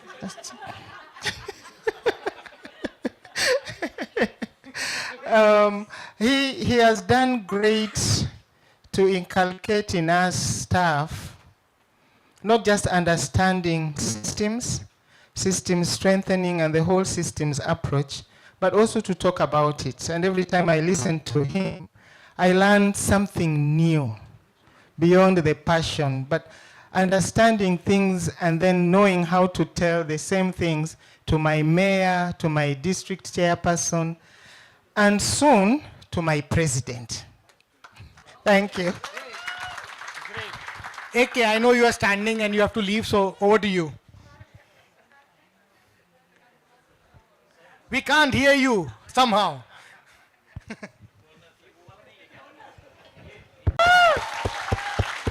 Yeah, right from airport pickup, hotel reservation, transporting us from the hotel to venue to hotel, and you look for any support, they are always available, including picking up the token for lunch. And I had lunch, but unfortunately I didn't give my token. Can I use it tomorrow? Yes. Thank you. Welcome. Thank you. And thanks to all the students. This time we didn't misplace any participant this time. Very good. Last time we lost one actually. And we had to search for him. It was him, by the way. It was not her. So that's why it's him, not her. Great. I think, yes. You're on the next year. Okay, so I'm a man of very few words, by the way. Namaste, India. Namaste. So my name is Benny Filumba, and before I can start what I want to say, I just want to express my profound gratitude for making it possible for me to come here, all the way from a small country, Zambia. I'm sure Mr. Osward and Mr. Chanda know it very well, as well as Mr. Joseph. Exactly. So this event was properly organized, and I don't know how such things happen. You know, the moment I was selected, I saw Mr. Mambwe pop up. He was telling me, no, Benny, you know what? I've been selected to present my verbal abstract. Then I told him to say, guess what? I have also been selected to present a verbal abstract. So it was as if God was working in my favor. And coming here has really been a blessing because I've learned a lot. And at the end of the day, it's about how best we utilize the knowledge we've learned to our countries back there, and how best we also get to make out of the collaborations that we've made already, the follow-ups. This is what matters the most. And please, may you continue doing a good job, and may God continue blessing you. Thank you so much for the opportunity. Yes. Oh, by the way, I forgot to thank, I know Professor has already done my job. Devansh has been so wonderful. Yeah. And the rest of the team, I haven't just met colleagues, I have made family. So indeed, thank you so much, and may you remain well, and may you continue to prosper and be blessed. Thank you. And also, God bless our funders. Okay. Okay, sorry. Yes, you. Maybe last two now. Yeah, I can see people staring at me. I have a question. Oh, no questions right now. It's over now. Just something for you to think about. Yesterday, when we started the session, someone said that this GSAC was supposed to be called GSLV, but we are not calling it that because we don't want to compete with rockets. I ask you, are we not doing that? Yeah. We can be very proud of that. Thank you for owning that name. Thank you. Great. Patrick, sorry. You want to talk about your team also now? Just to give back? You know, I think this is the third year, right?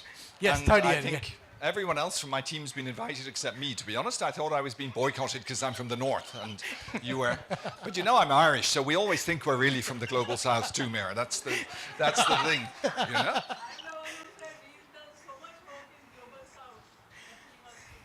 Thank you. But no, I mean, I've got nothing to add to what's been said before. I think this is.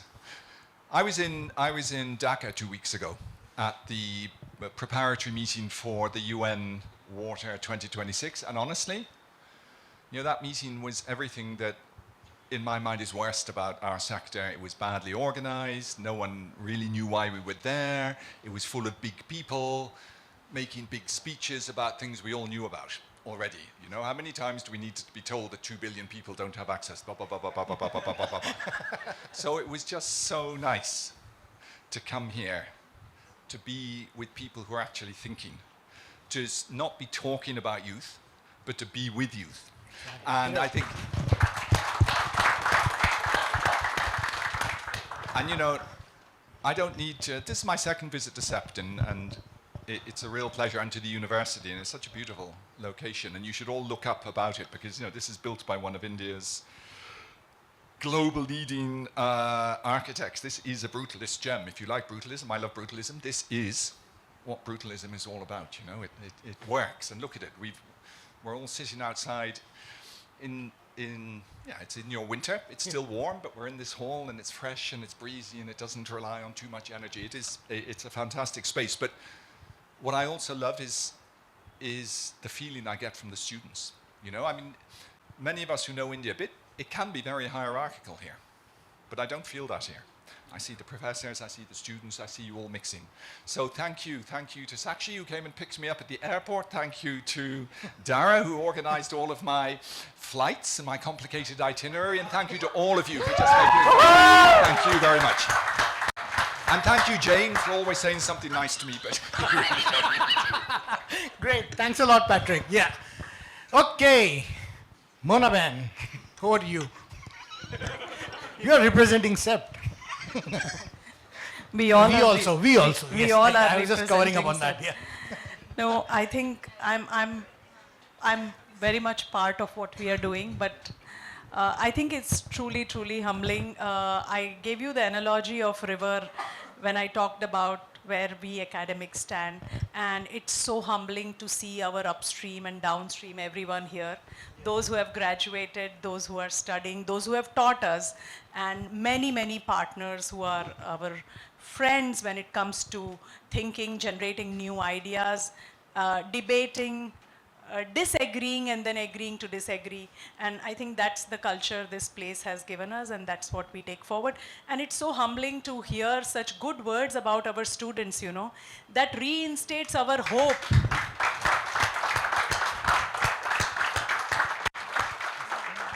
That reinstates our hope that something is right, something that we learned here, we are able to pass on a bit of that, and that the social side, the community side really works and it is noticed.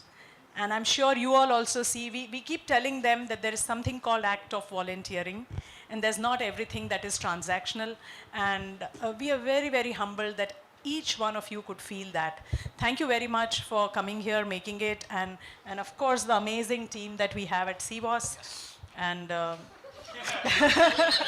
thank you. So thank you very much. Yeah. Thank you everyone, and Meera Ben and Dinesh Bhai always for mentoring all of us. Thank you. Great. Okay. Did I say everything? Yes. Thank you. Thank you, Mona Ben. I think thank you all for your kind words, your reflections, and the momentum and the energy with all that you have said right now. It's heartening to hear from all of you. It's great to hear. It keeps our spirit alive, and we hope we'll do the next GSAC again next February. So thank you all, I think, for the reflections. Now we'll move on to the next part of the closing session, where based on the posters that were presented, and it's important to thank all the poster presenters who were standing there in the sun to present, and some excellent presentations and topics were discussed. For that, we have an award ceremony. But before I come to the award ceremony, I need to thank, on behalf of the CWAS as well as the Faculty of Planning, Shubhranshu ji, Arjun, Mansi, Gargi, Sid, Professor Ravi, and AK for doing the jury for all the 60 posters that were presented today. You all spent a lot of time outside for almost 2 hours to discuss the posters. So thank you so much to all of you. Your results are with us now. So we'll announce that. I'll hand it over to Dhruv to do the announcement. Yeah. Thank you, Asim. I think, so we have 3 themes. So we are not ranking anyone. I think we have what we have attempted is about spatial recognition. I think that requires a further potential to scale up. That doesn't mean that the other poster presenter did not do the justice. They have also do. And as Osward ji has mentioned about that, this is an opportunity to learn. So I think that is in that spirit, we are not ranking, but we are considering a special recognition of that. Okay, so I would request Professor Subhranshu to come, and I would request Yashna Arora for Pani Aane Se Home Tak. Yashna.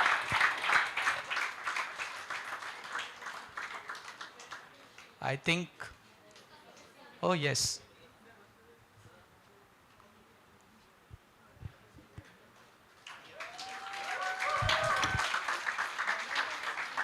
Momento.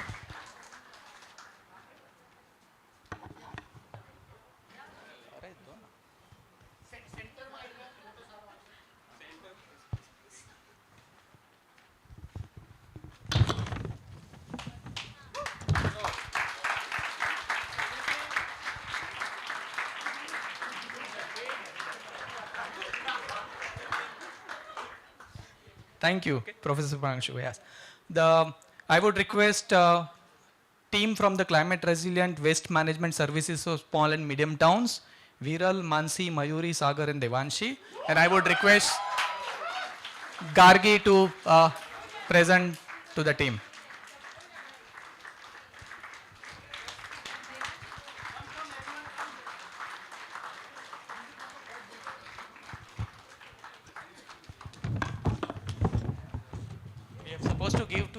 everyone or only one? बहुत हो गया अभी घर पे. Centre आ जाओ, आगे इधर आ जाओ. नहीं आप सेंटर में रहो.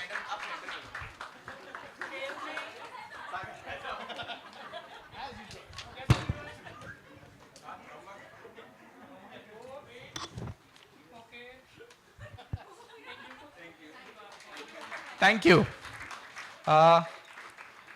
I would request Sugar community-led cleanliness movement. I would request Dikshita to come, and I would request Sid to.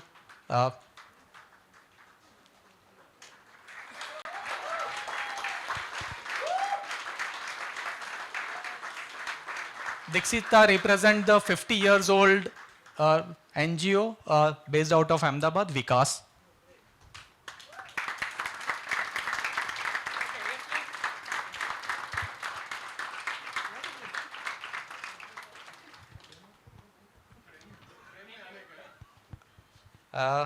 The next I would request community managed resilient drinking water supplies systems, Anand Gautam, and I would request Professor Mansi to come on the stage.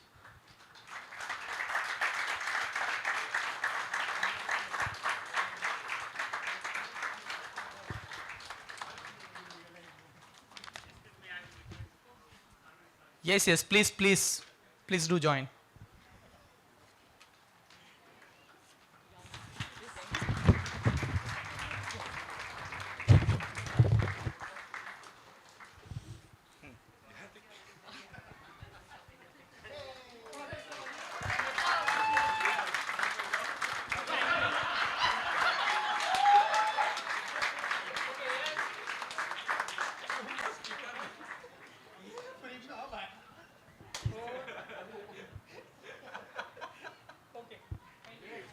That's the benefit of. Next, I would request Jokatsa Reimaging Urban and Sanitation Systems. I would request Professor Ravi to come on stage.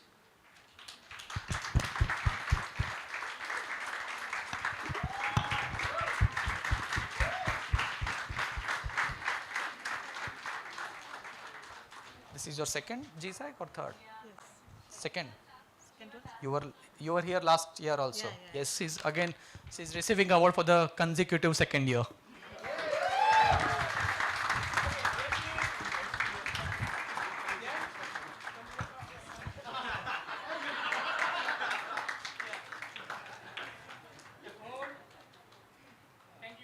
Thank you.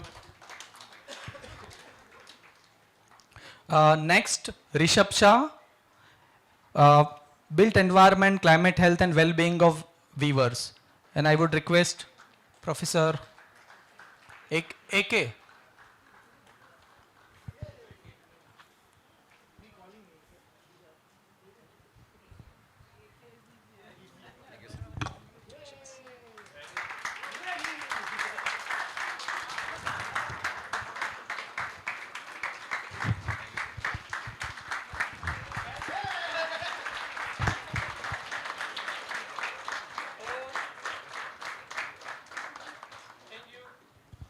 Thank you.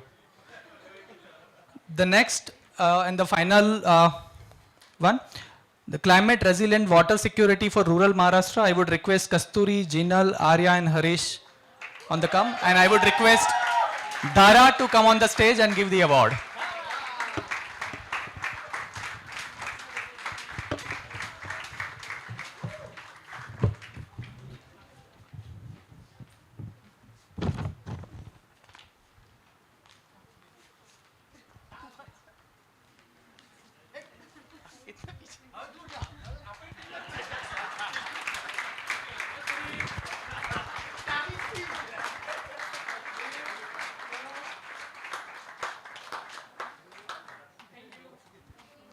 Okay, so this comes to the end of the formal part of the agenda, and then we are moving towards the final closing word.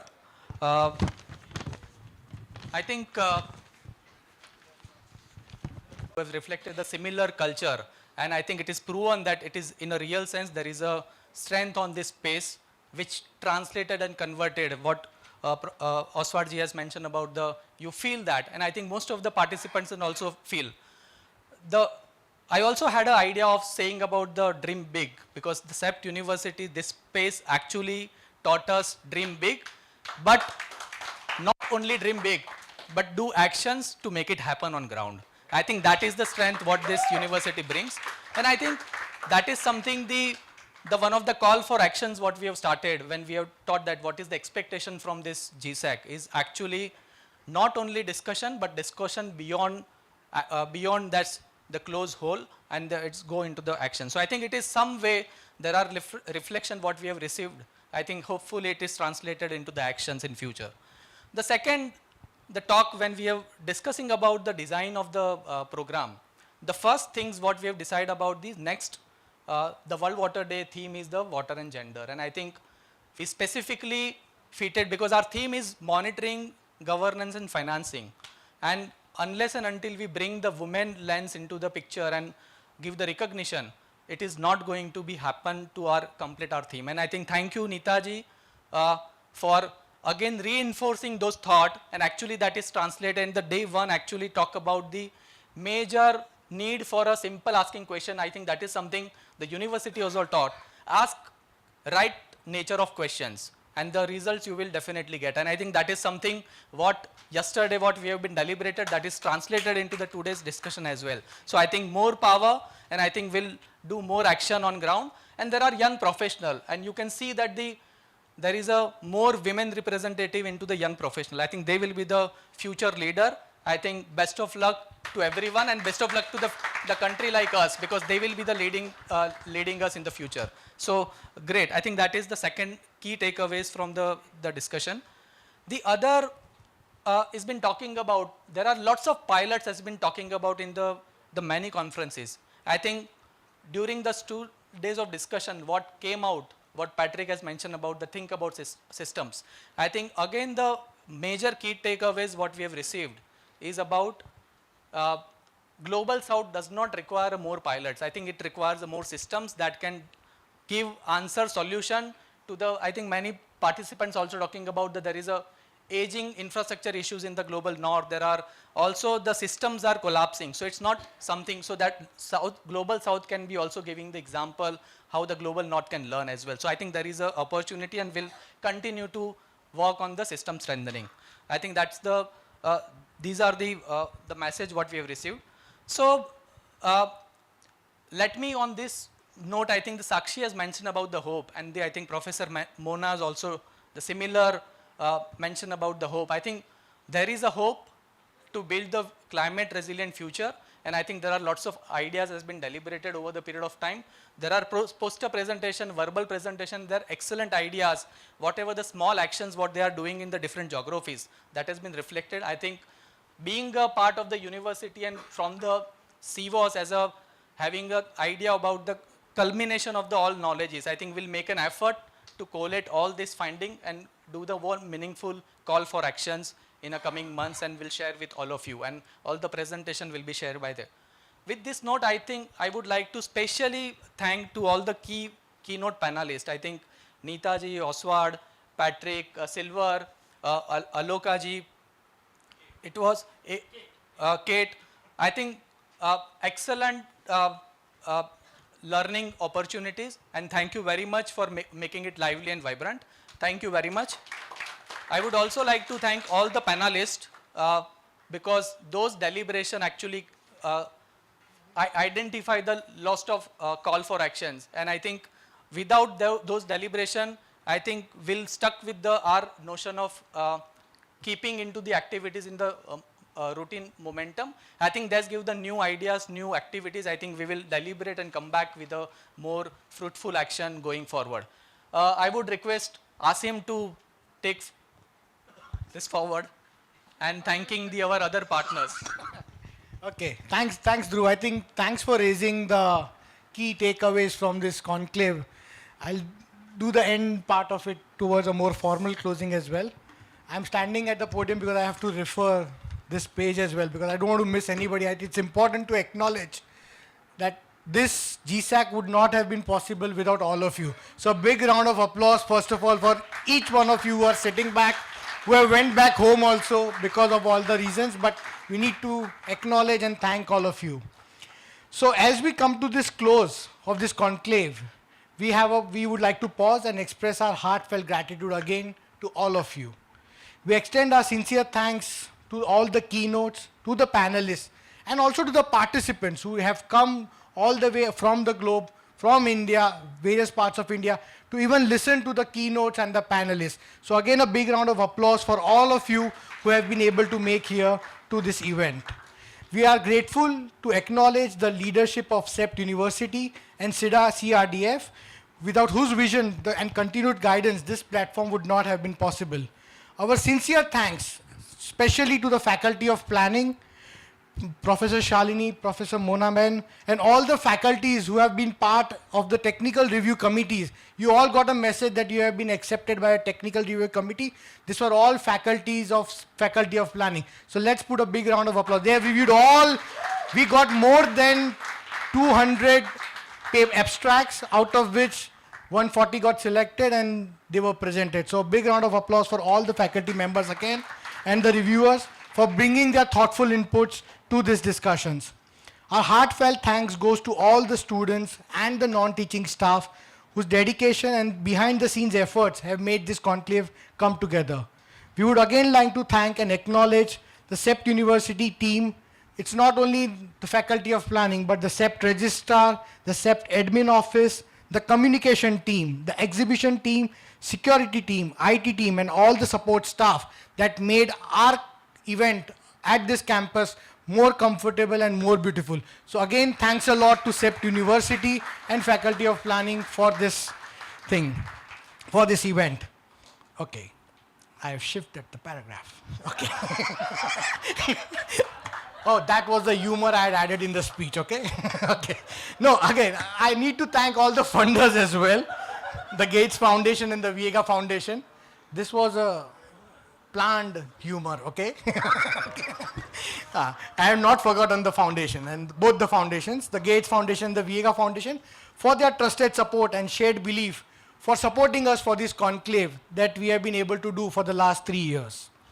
Now, moving on, I think we heard a lot about the student volunteers, without whom this event would never have been possible.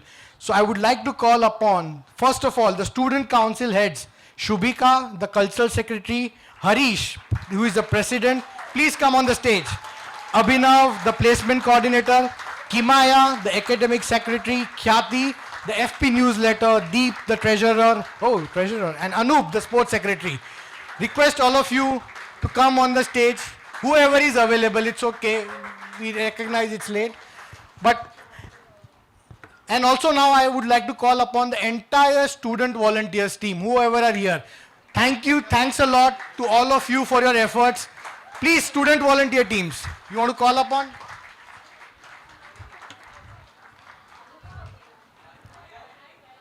Wow, half the crowd.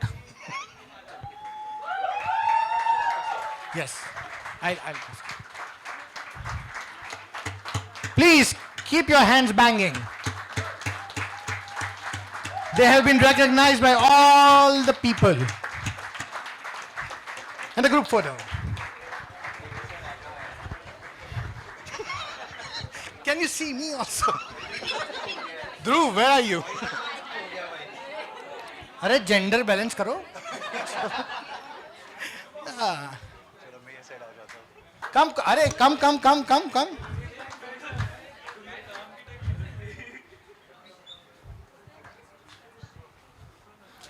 मेरे notes.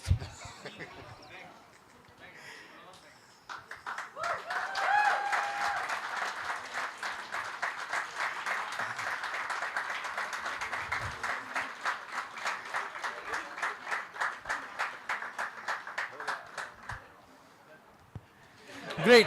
Anybody wants to speak from the student volunteers? Very quickly, about your experience, I think. Shubhika, okay. Thank you, sir. And as I'm saying since 2 days, it is a learning for us too. And I've attended 2-3 panels since I got the time on the second day.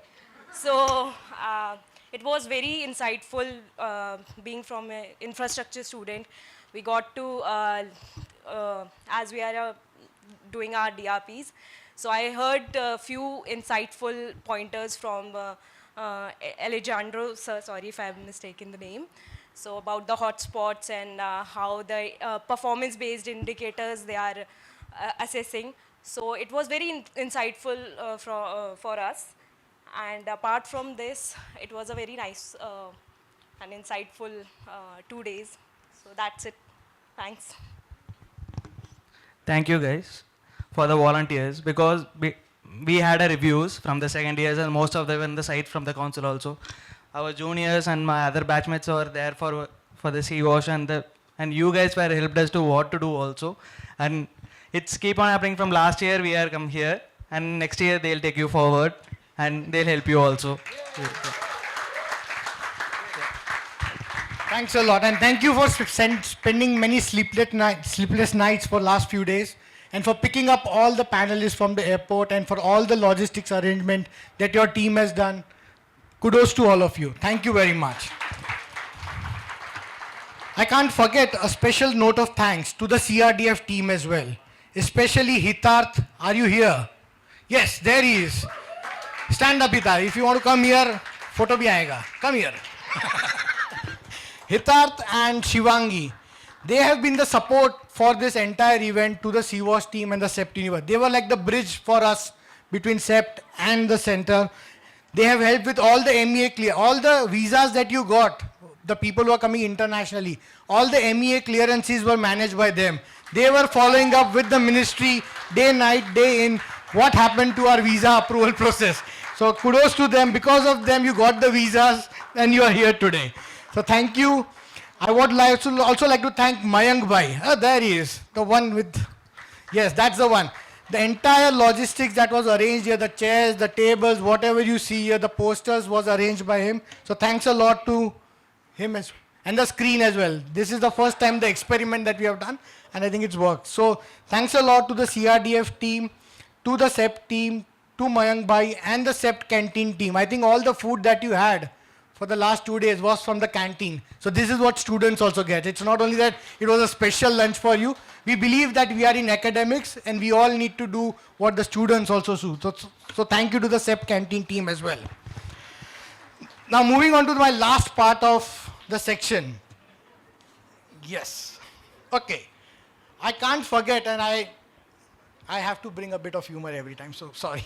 I think to the last section, and I think on behalf of, this is, of course, the entire speech was on behalf of both of us, but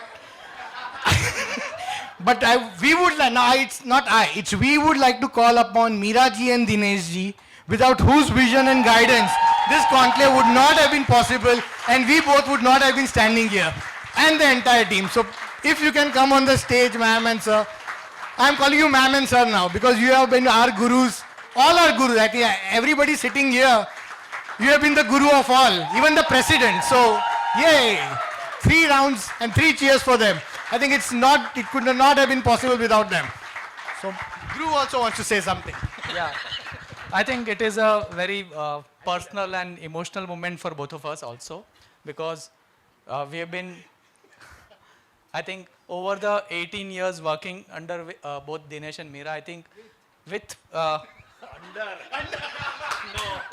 okay, with Meeraben and Dinesh bhai, I think it is a rewarding journey, and whatever we are here, I think because of their blessing and their support, and the entire team has been grown. It is because of that, and this is becoming more personal because this year we have been given an additional responsibility to manage the centers, and I think we thank you for your trust in us, both of us, I think, and we'll do our best to continue what they have achieved, and we hope to achieve the more bigger milestones, not better than us, more milestone, and yes, should do as a organization, as an institution, and we'll strive to do that.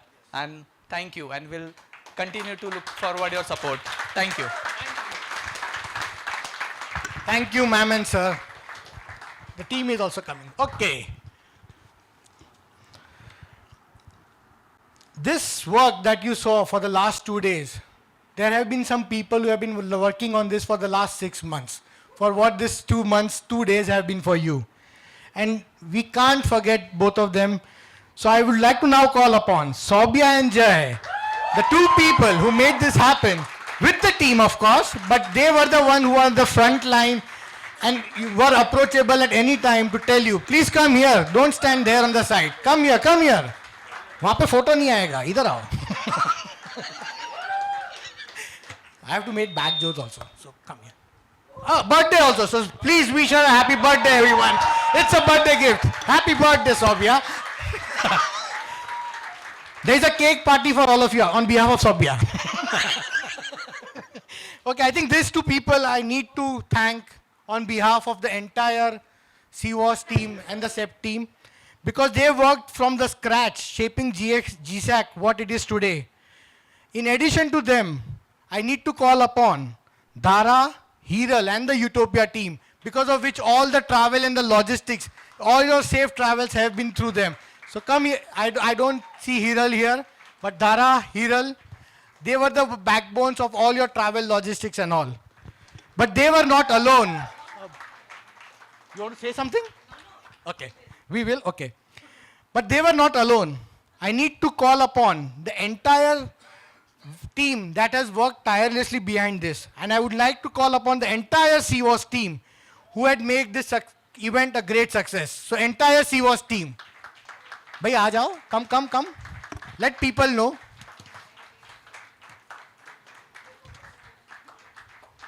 Come Gaurav, Karan. I think this team for the last few months